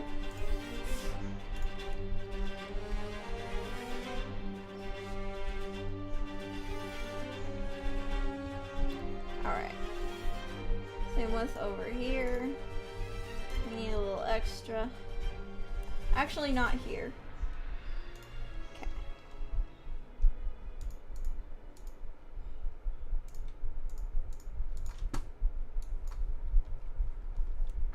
This is just a prelude of cutting my own wings. Not looking forward to that.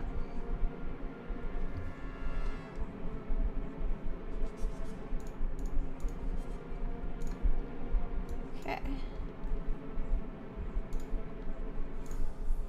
Not the wings. I don't even know if I'm doing buttons right.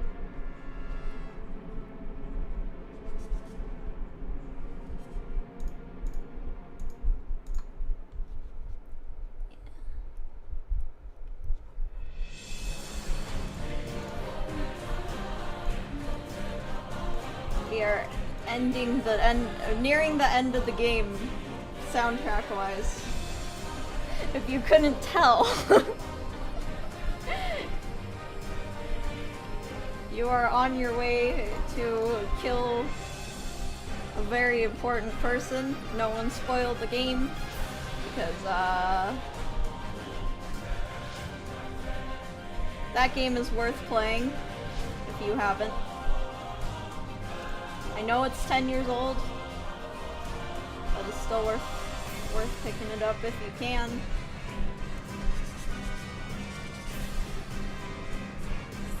Really? I thought this was a shop theme. Okay, I think that'll work. I'm wildly terrible at strategy game, but I like the concept. Fire Emblem It's relatively accessible because they have difficulty modes now.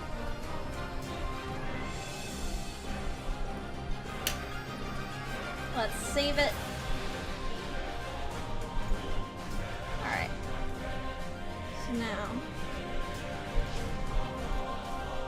now we cut. Oh, don't tell me they have a Devil May Cry. Yeah. No, they don't. They didn't do that to you.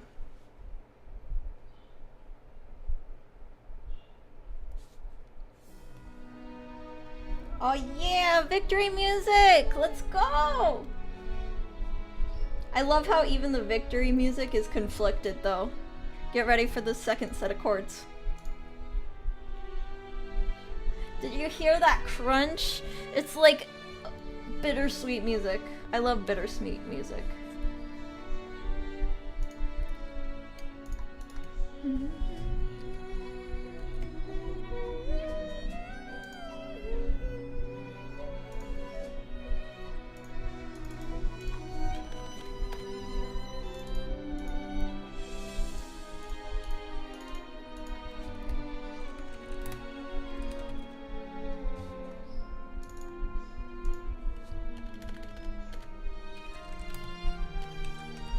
Hello, this is Selene. Welcome. We are cutting my model. Upper joint, lower joint.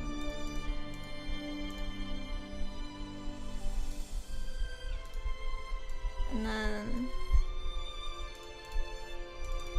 buttons, wing, R. So then we just do the same upper joint L.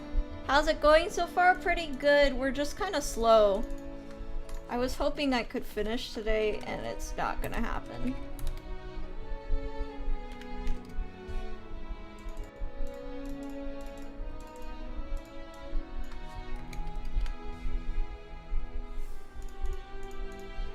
Okay. And then we give Buttons his body back and he's good. Okay.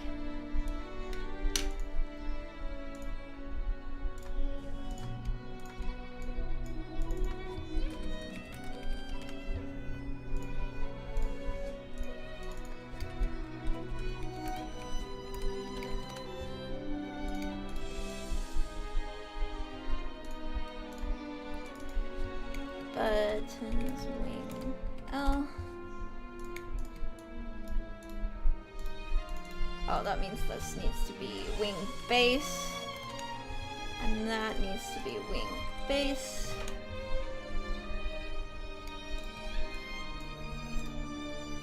There we go. Buttons! Done! So we can make him go away. Alright.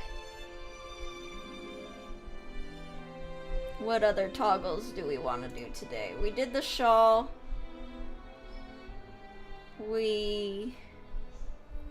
Oh gosh, I can't.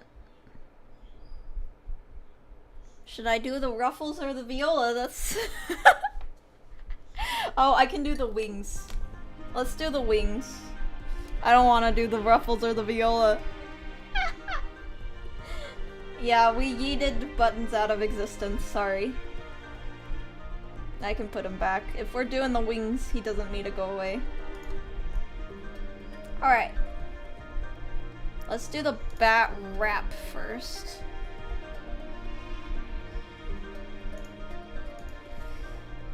This is going to be surgery. This is real surgery here. It's ouch. It's ouchies. This was an ouchie to draw, and now it's an ouchie to cut. So, everyone be patient with me. Thank you.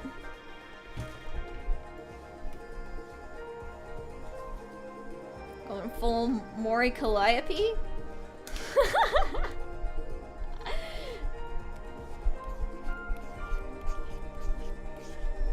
Mori Calliope was the first the first VTuber debut I ever watched in English. And it was wild.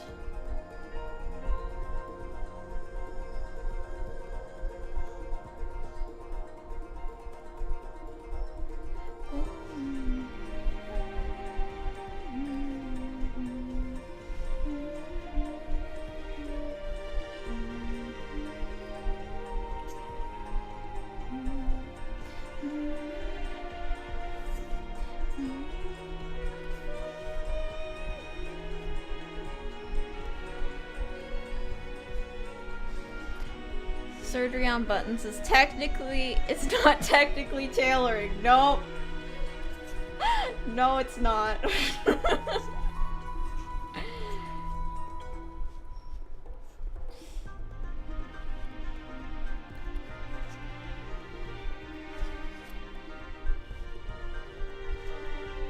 I feel like even if you don't continue watching that VTuber, I feel like the first VTuber you ever see will forever just have a special place in your heart. At least that's what it is for me. Do I watch Maury stream? No. I don't. But I will never forget that debut. I won't. I also listen to her music still. First debut I ever saw was Gurut. Makes sense. Makes sense. Who went first in Myth? Was it Kiara? Did Kiara go first?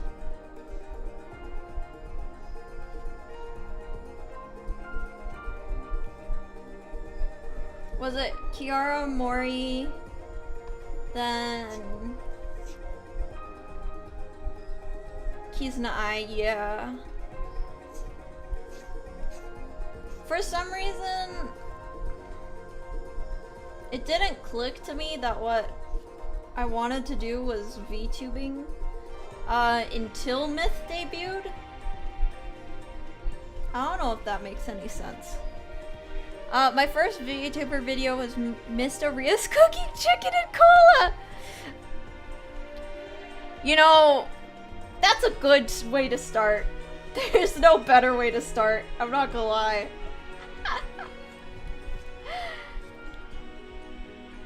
It was Callie, Kiara. Oh, so Callie was first. Crud. That's why she was so nervous. Callie, Kiara, Ina, Gura, Ame.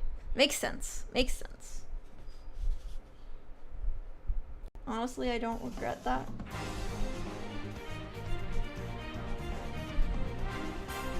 Don't they also sing in that order in their Generation Original? What is that called? It's not called Myth.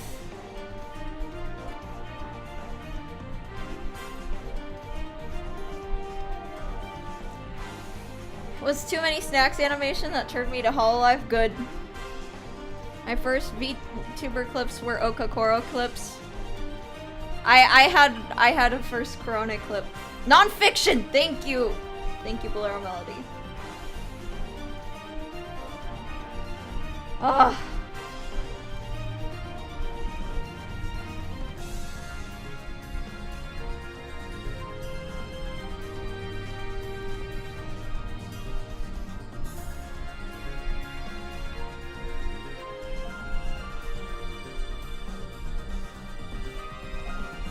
You know, it wouldn't have been too much trouble for me to just draw the wing skin and the wing, like the brown wing and the orange wing on separate layers. I really should have done that in hindsight. This is some of the most tedious cutting I will have to do for this model. Nope, song starts with girl, never mind. Never mind.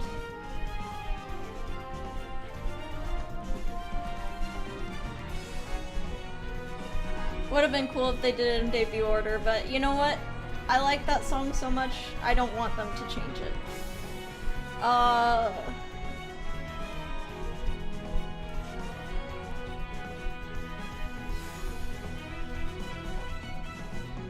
They killed it in the live version of that too recently.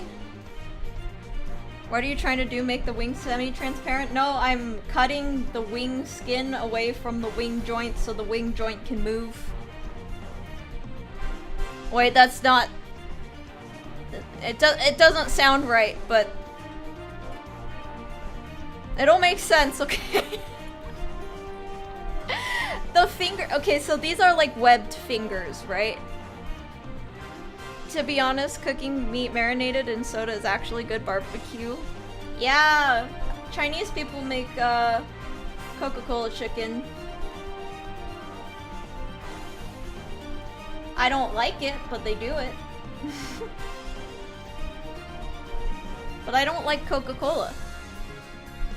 So I'm not really the target demographic.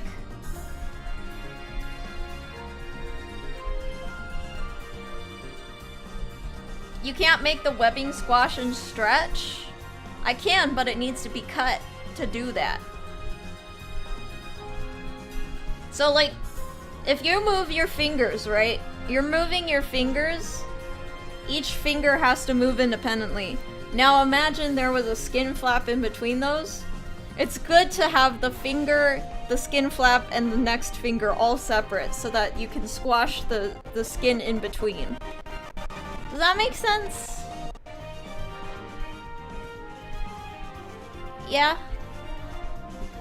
I'm trying to make it make sense.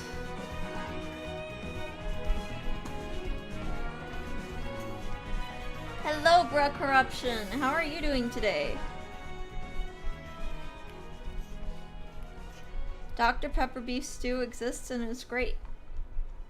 Yeah, it sounds weird, but I mean it tenderizes the meat. I know that. It's got sodium and sugar, and then you add the fat with the meat. This balances it. And it's got acid. Acid to cut the fat. Yeah. Yeah. I figured that was up to the rigger to apply skeletons on a primary moving bits. Finger don't squash, but the webbing do. Exactly, yeah. Yeah, so they're doing different things. The webbing is squashing and the fingers are moving. So I'm making it all separate.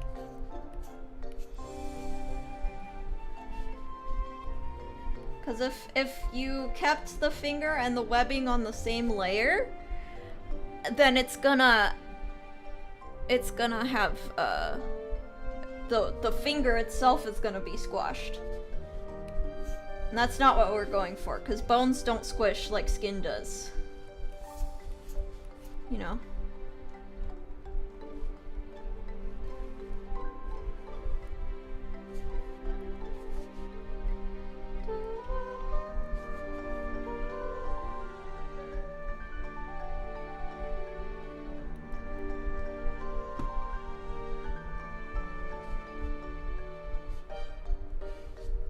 Anatomy facts with Yam.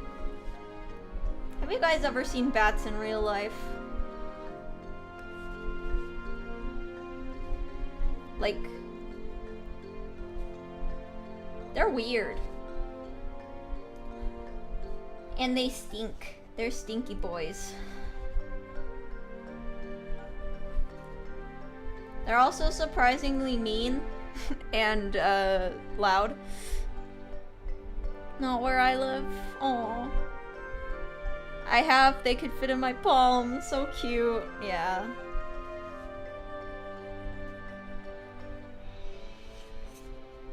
Did you know that DNA-wise, bats have more in common with humans than rats have with bats?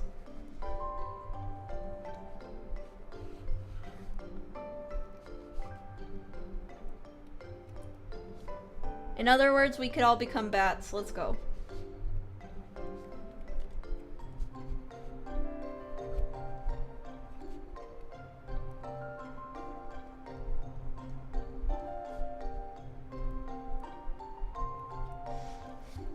We found one in our vacation home bedroom once. Had to catch it with 2 fly swatters and carry it out the window. It was chaos. Aww. Yeah, it's rather common where I live. Lots of bat houses here. Oh, wonderful. I was playing Pokemon Scarlet and named a Noivern after you. Aww.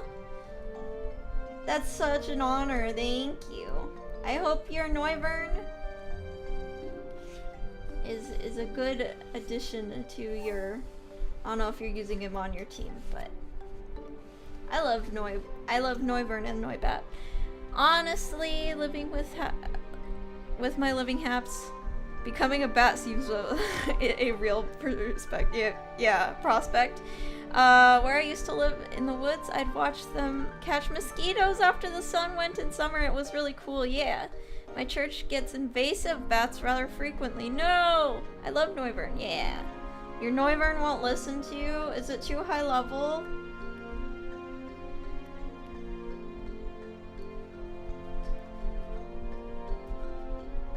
You're gonna have to get more gym badges.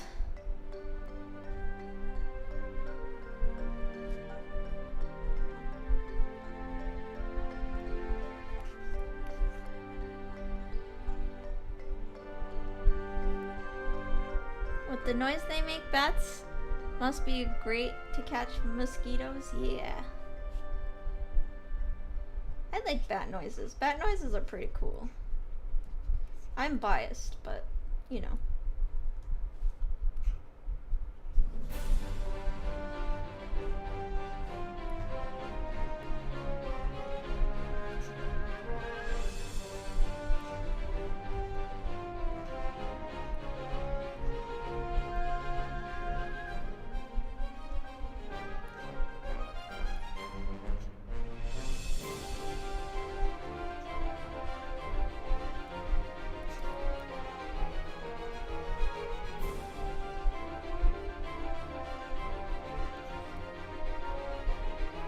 That's exactly what a bat would say, yeah.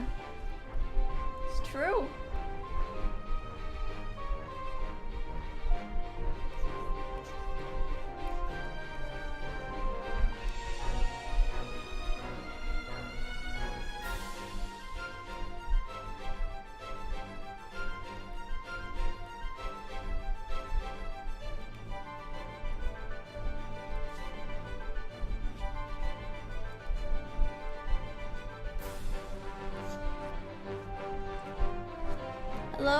Hello, Tilton.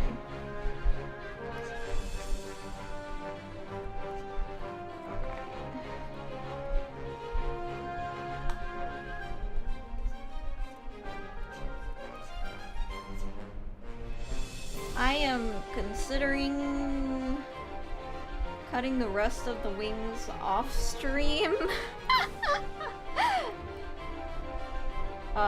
Not like I'm gonna end stream, but like this is taking quite a bit of time.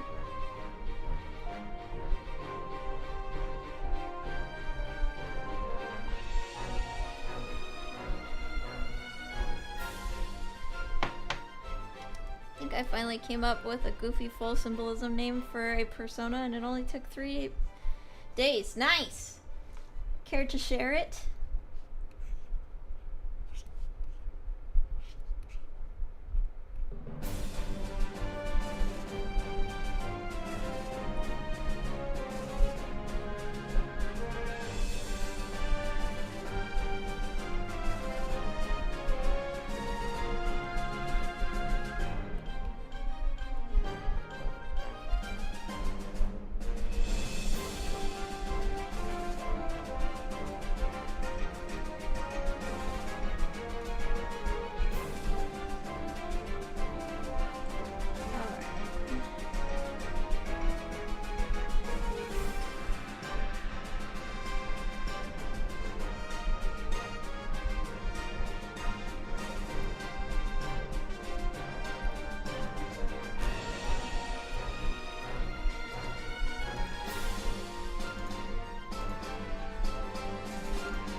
Probably later to show how I used your advice. Aw, that's okay.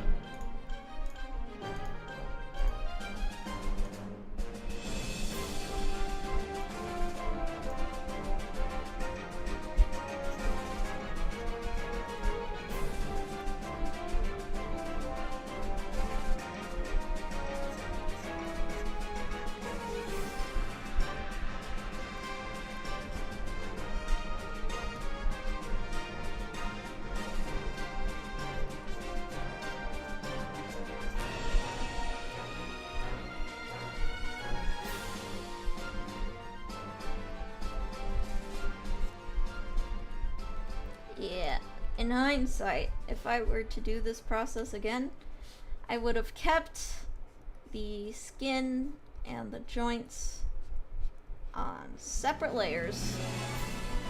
This is way more work than I anticipated.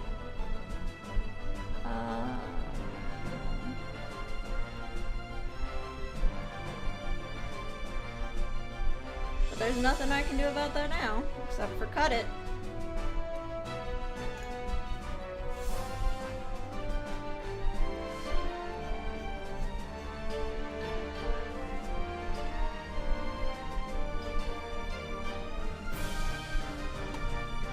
Okay. That was one skin flap done.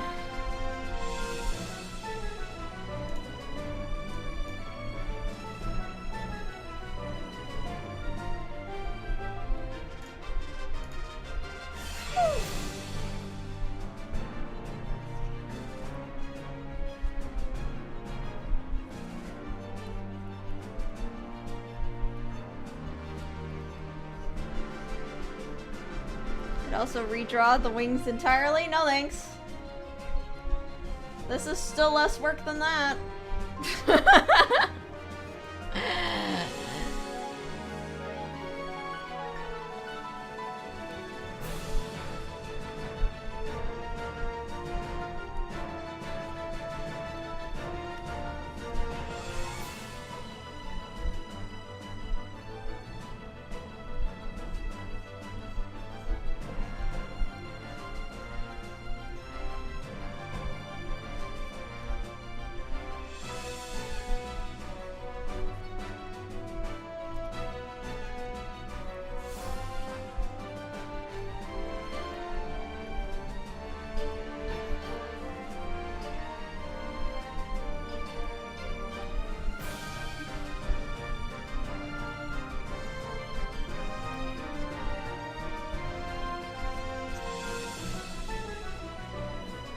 So if anyone is asking me at this stage, what is easier, cutting or drawing separate? I'm gonna say it depends on the object. Right now, I feel like wings drawn separate would have been really nice. Some other things were not this bad though. It's the really long, delicate bits that require a lot of straight lines. Hello, Frowsy! How are you doing?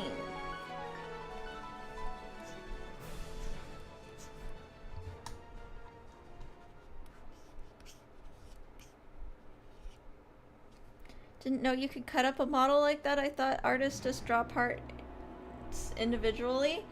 It depends on the artist. I tried something new. Your EP.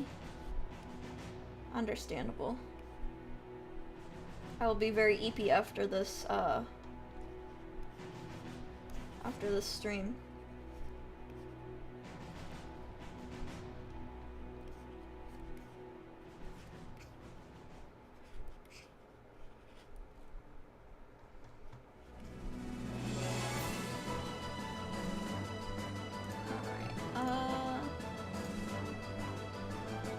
We're only halfway through the Fire Emblem soundtrack? We're only halfway through the Fire... There's 4 hours of Fire Emblem music? The soundtrack is 4 hours long.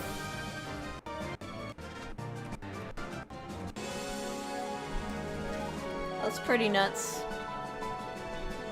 I did not... I mean, I knew it had a lot of tracks, but I've never listened to them back to back. Like, beyond my 3DS. Alright,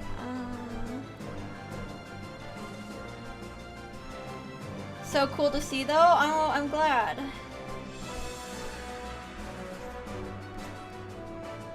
Super Smash Bros. Is like 80 hours. Super Smash Bros. Is a good suggestion for future. I just don't know if Super Smash Bros. Gets copyright claimed easily or not.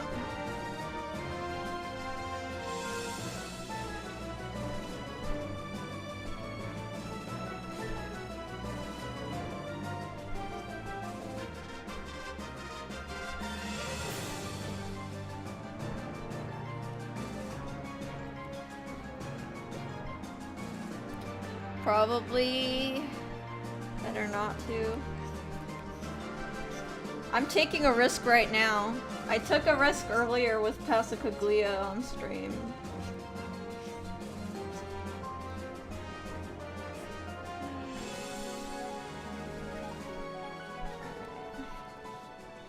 Let's see.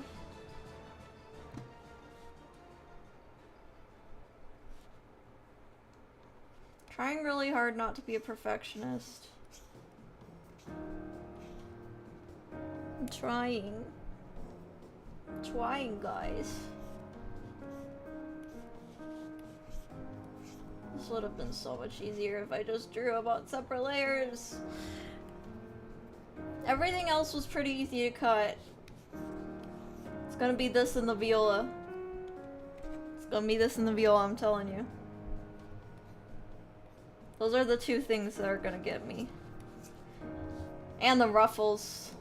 I still don't know how to cut those.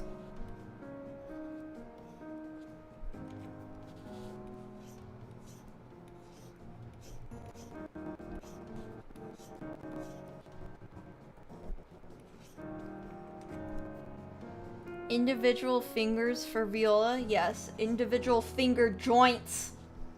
Joints. Every joint. And they each need to overlap so that the fingers can bend.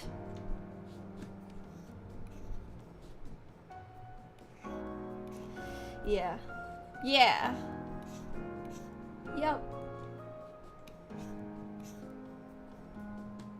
Mm-hmm.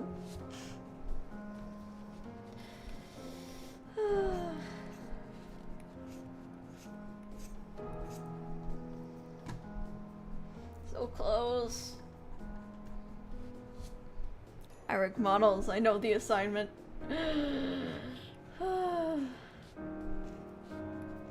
As much as I complain, I don't have the hard part.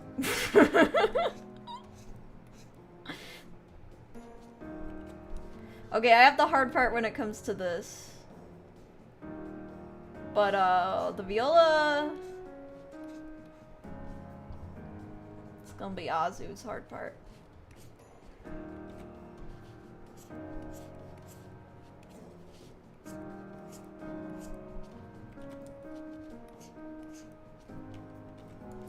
I'm gonna stop soon, I think after this wing is cut, simply because my eyes are having like,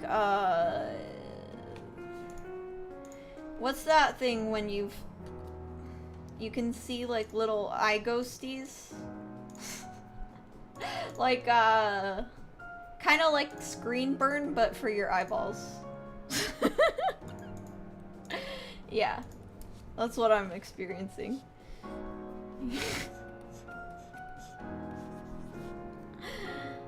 At least with trombone, there's only 7 positions to animate. Oh my gosh. Where are the trombone VTubers? I'm off to bed. Goodbye, Spidey. Have a good night.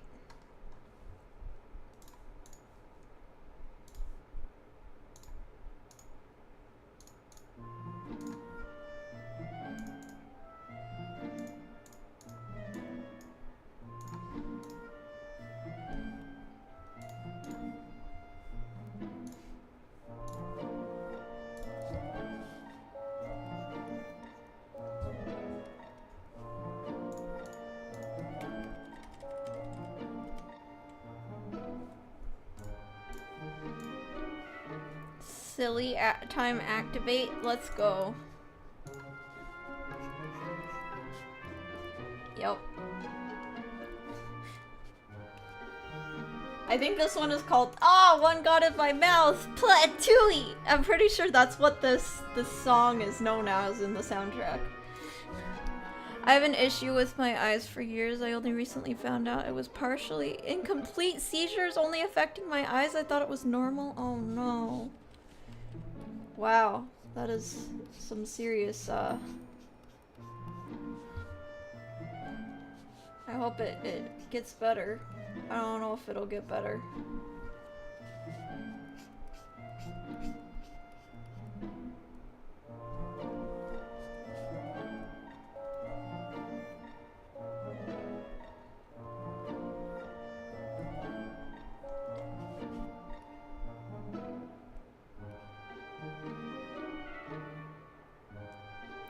Yeah, it's okay. It's more of annoyance. I'm glad they're not dangerous or anything. Yeah, okay. Two down! One more skin flap to go.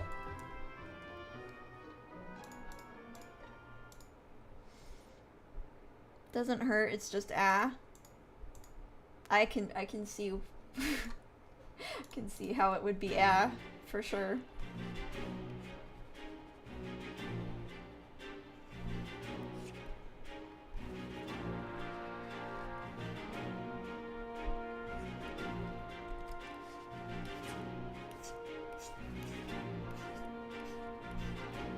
I thought this was to a different Fire Emblem game. Is this Fire Emblem Awakening? I thought this was a different Fire Emblem game.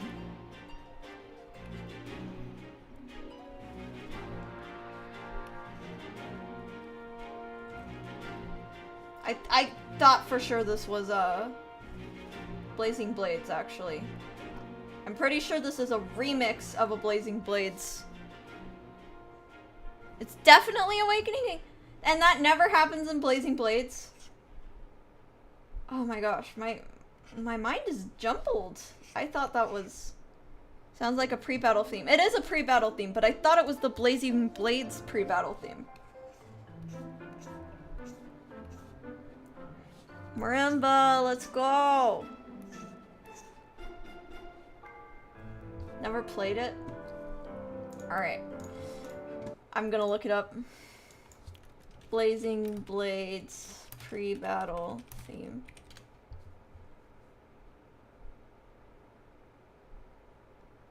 That's not what it's called. Battle menu theme?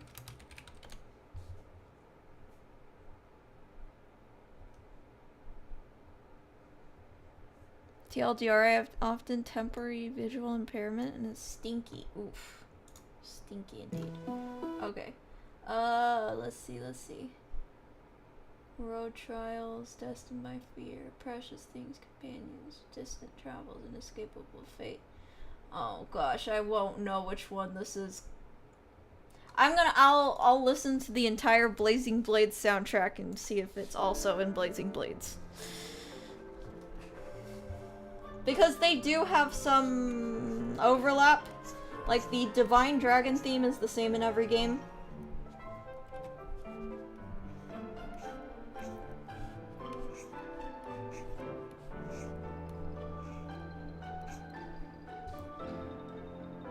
Albat Blade.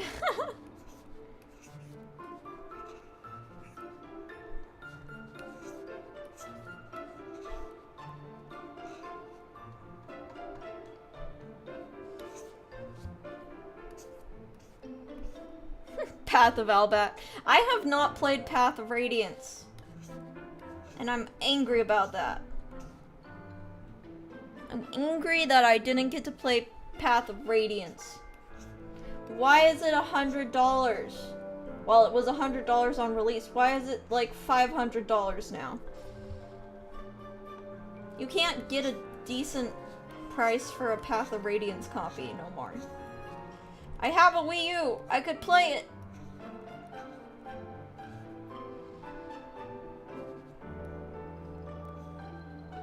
Yes. Why? Does anyone know why it's so expensive? I don't know. I know Fire Emblem is such a... No idea.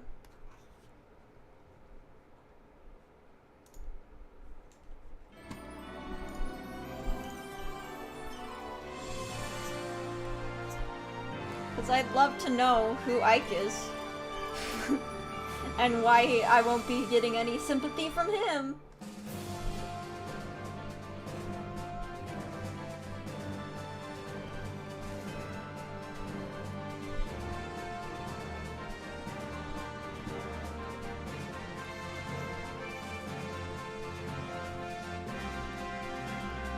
Did you hear Emeren's theme in this? It's so cool. Dramatic music when you said that. Because Ike is so hot, the game sold like hotcakes. Looking it up. Why is Path of Radiance so expensive? Right when I said, why is Path of Rad? That's the first thing that popped up. Why is Fire Emblem Radiant Dawn and Path of Radiance so expensive? You can see how Shadow Dragon is expensive, but why are these pair of games so expensive?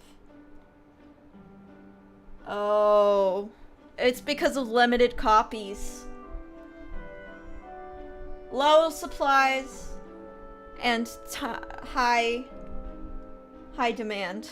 That's why it's so expensive. It's because Fire Emblem always underestimates the West. Stop it, Nintendo. We like your games. Please, please make more. Yeah, makes sense. They just didn't expect it to be popular in the West. Figures.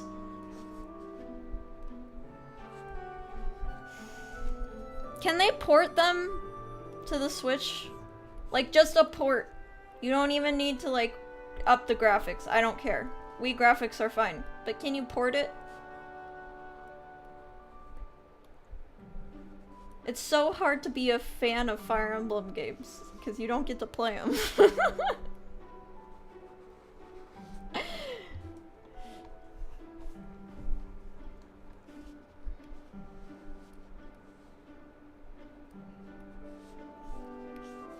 Let me love you, Nintendo. Let me love you.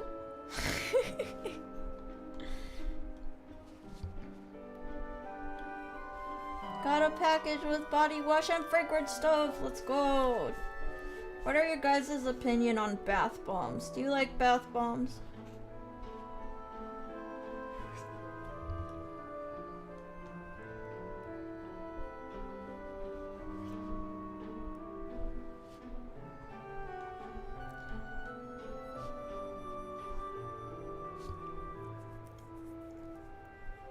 Tried to eat one once. It didn't work. Don't try that at home, kids. Alright, I love bath bombs, but I don't like to take baths where I live right now, so I have to wait till I move out. Aww. You could do them in the sink, but then you can't bathe in it. But you can watch it do the fizzy. It was at home? Oh my gosh. Haven't taken a bath in a couple years because the tub is broken in the flat I moved into. Really miss a good bath. Man, I didn't appreciate my bath privilege until now. I'm so thankful for my bath. In fact, I'm gonna take a bath today.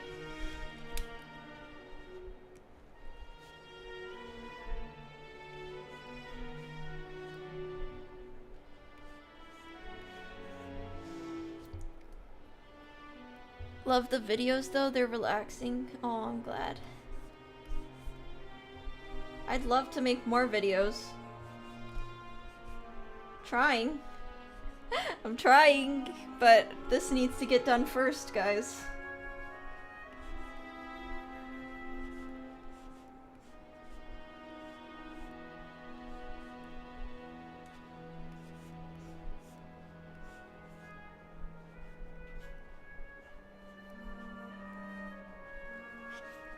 Alright, let's go.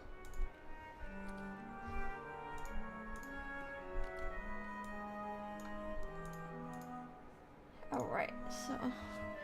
Would you ever take a commission to make a video about a certain thing, like cake? Nope.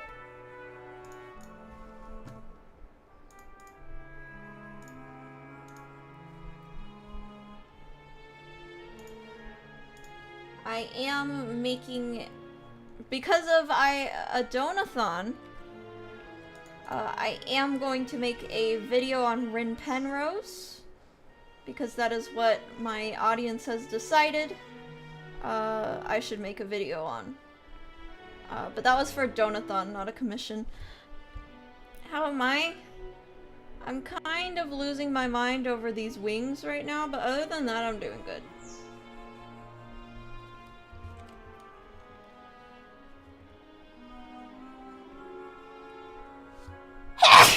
Whoa. That was me? That was me?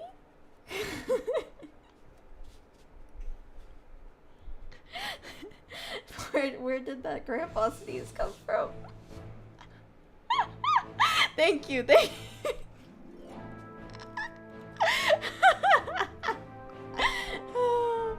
I didn't recognize it. It's like one of those ones that ninja sneaks up on you. That was an Albat sneeze, yeah, oh gosh.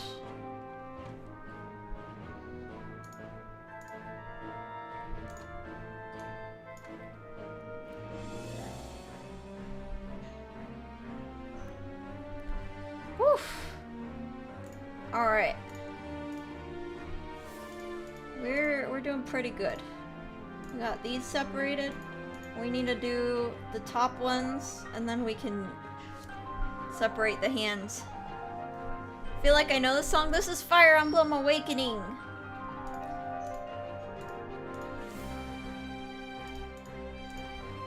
Man, an actual hunter in white bat sneeze must be the cutest thing ever. Did anyone get one on camera? There is not a lot of documentation of hunter and white bats. That's right, I love FEA, yeah! It is a good soundtrack to cut a model to, because you feel like you're in the midst of a battle between yourself and the model. Hi Fiona, how are you doing?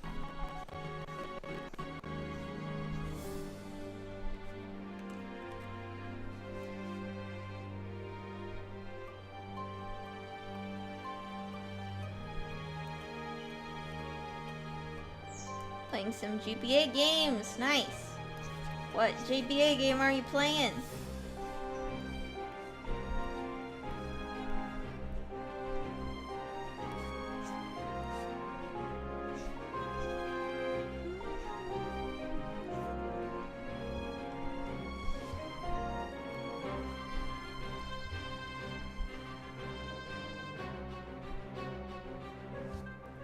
$100 GBA game, 1,000 GBA games at once. Got it.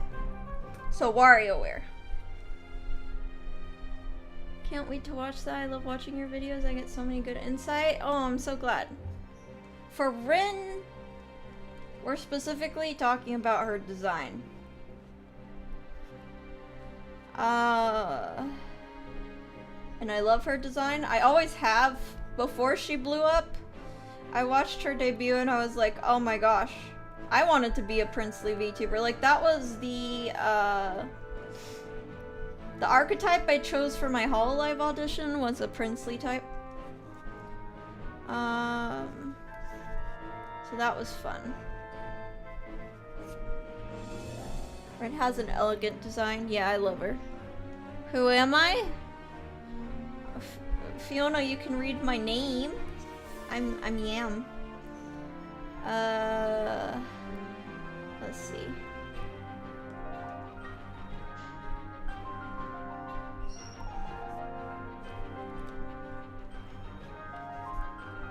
Yam, yes. Fun fact. So my Oshi marks, can't believe I'm still calling them Oshi marks, but my Oshi marks are the bat, and then the yam, and then, no, sorry, the yam and then the bat. Let me see if I can get them. Yam, it's sweet potato technically. Sweet potato, and then, come on, and then bat.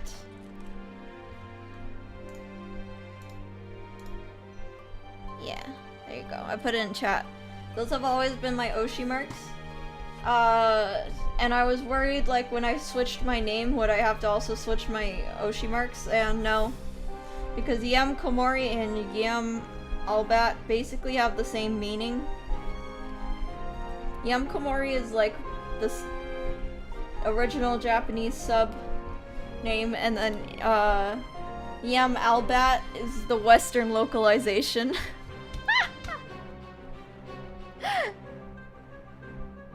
Isn't that funny? Man, my nose is like doing something weird ever since I sneezed like that. Yum, Alabama. Yum, your name is backwards? What do you mean? Yum Komori is what Yum Alba called herself during her weeb phase. Weeb phase! What would be the 4Kids dub? The 4Kids dub would just be Yam Bat. Like with no pun or any creative thing. Yum Albert, that's a good one too.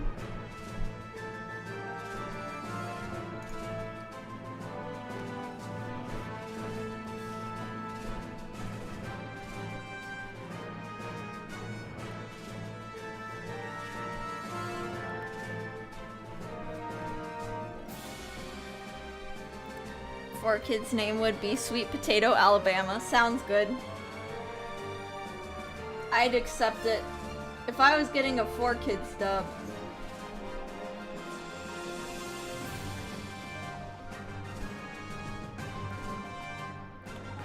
We make fun of, like, bad English dubs from our childhood.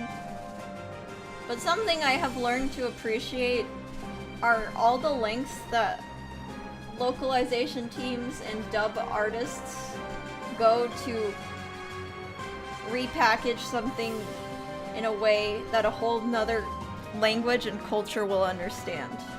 That's really hard to do. And dubs done right are really fantastic. Specifically dubs done right. There's a lot of... it's easy to mess up. I miss 4Kids. People rag them on, but they were actually kind of peak.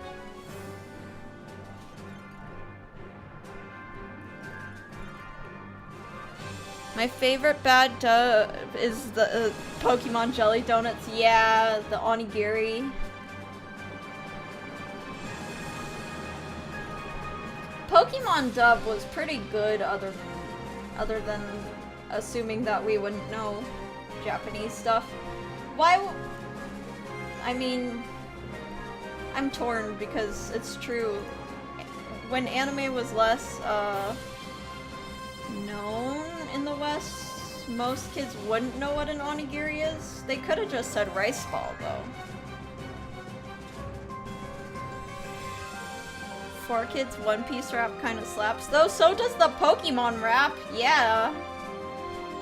Oh, for sure, I agree, but looking back, it's hilarious. Yeah, Persona 1, despite being a game, had 4Kids style localization on the PS1.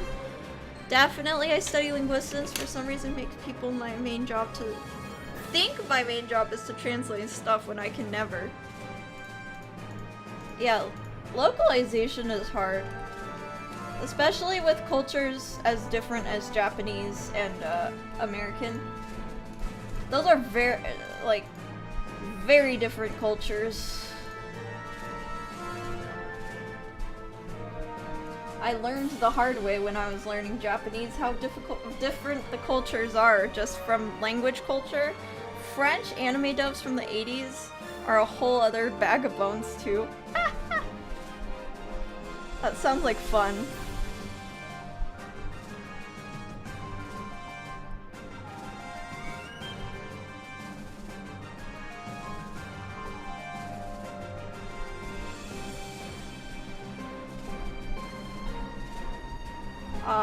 Wrong layer again.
Ah, wrong layer strikes again!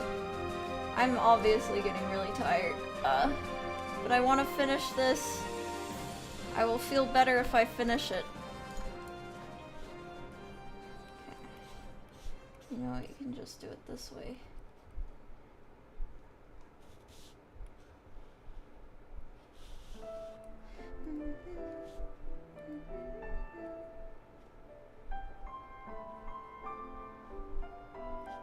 I love that Lucina and Emeren's themes are almost like a call and response to each other.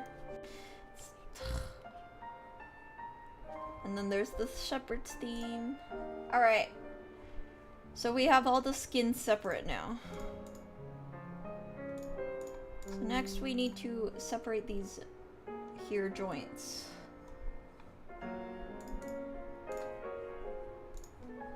Let's clean it up just a little bit.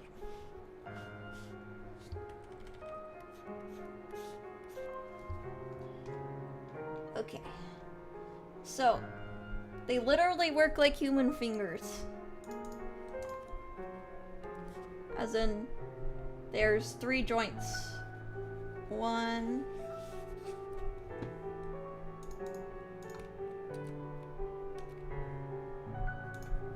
And then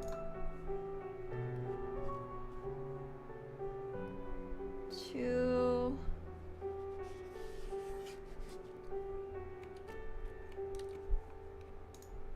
And 3.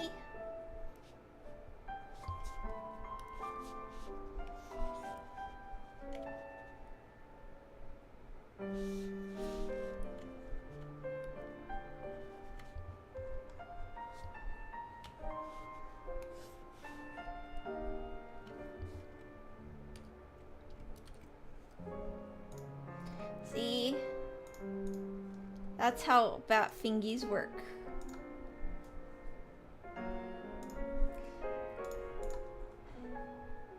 I don't think the thumb will need its own joint, but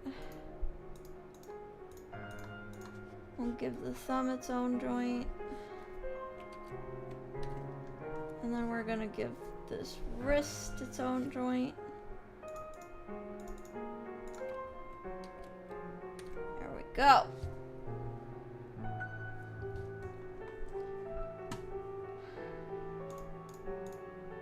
Look at that, guys.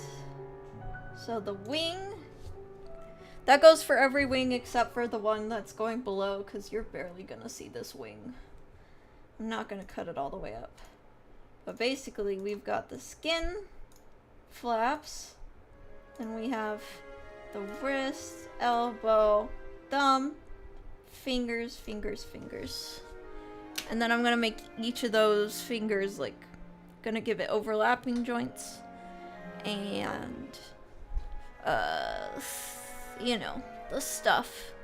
But my brain died and so did my eyeballs, so I have to end here. But I appreciate everyone sticking through. I just wanted to do one wing today. I might do the rest off stream if I have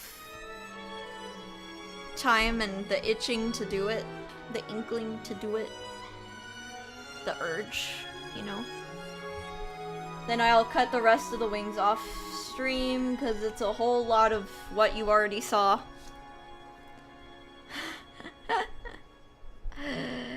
Whew. 3 more wings to go indeed. It'll be worth it when they're flapping, right?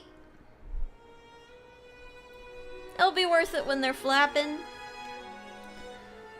Oh, this is the marriage confession one. Look at that beautiful model. Just don't look at her mouth. Her mouth looks weird right now. Absolutely, yeah. Alright, let's go to just chatting. There we go. I might actually be getting off work almost at a reasonable time today. Yeah, you've kept me sane the whole time. I'm so glad. No, the mouth is nice. It's characteristic. It's an outbound expression. I just don't like, I don't like the neutrality of it. It's weird. It's like...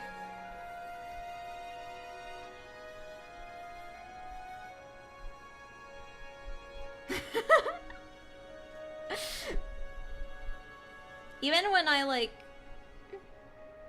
Yeah, I meant it will all be worth it. Yes, it will be.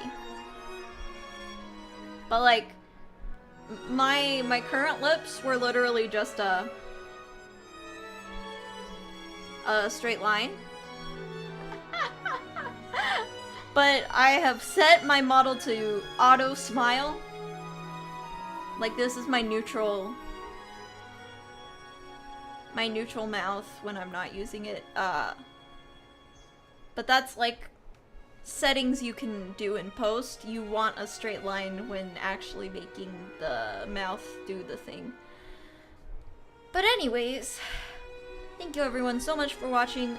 I will see you Saturday, cutting the model again. And until next time, take care, Bat Bunch.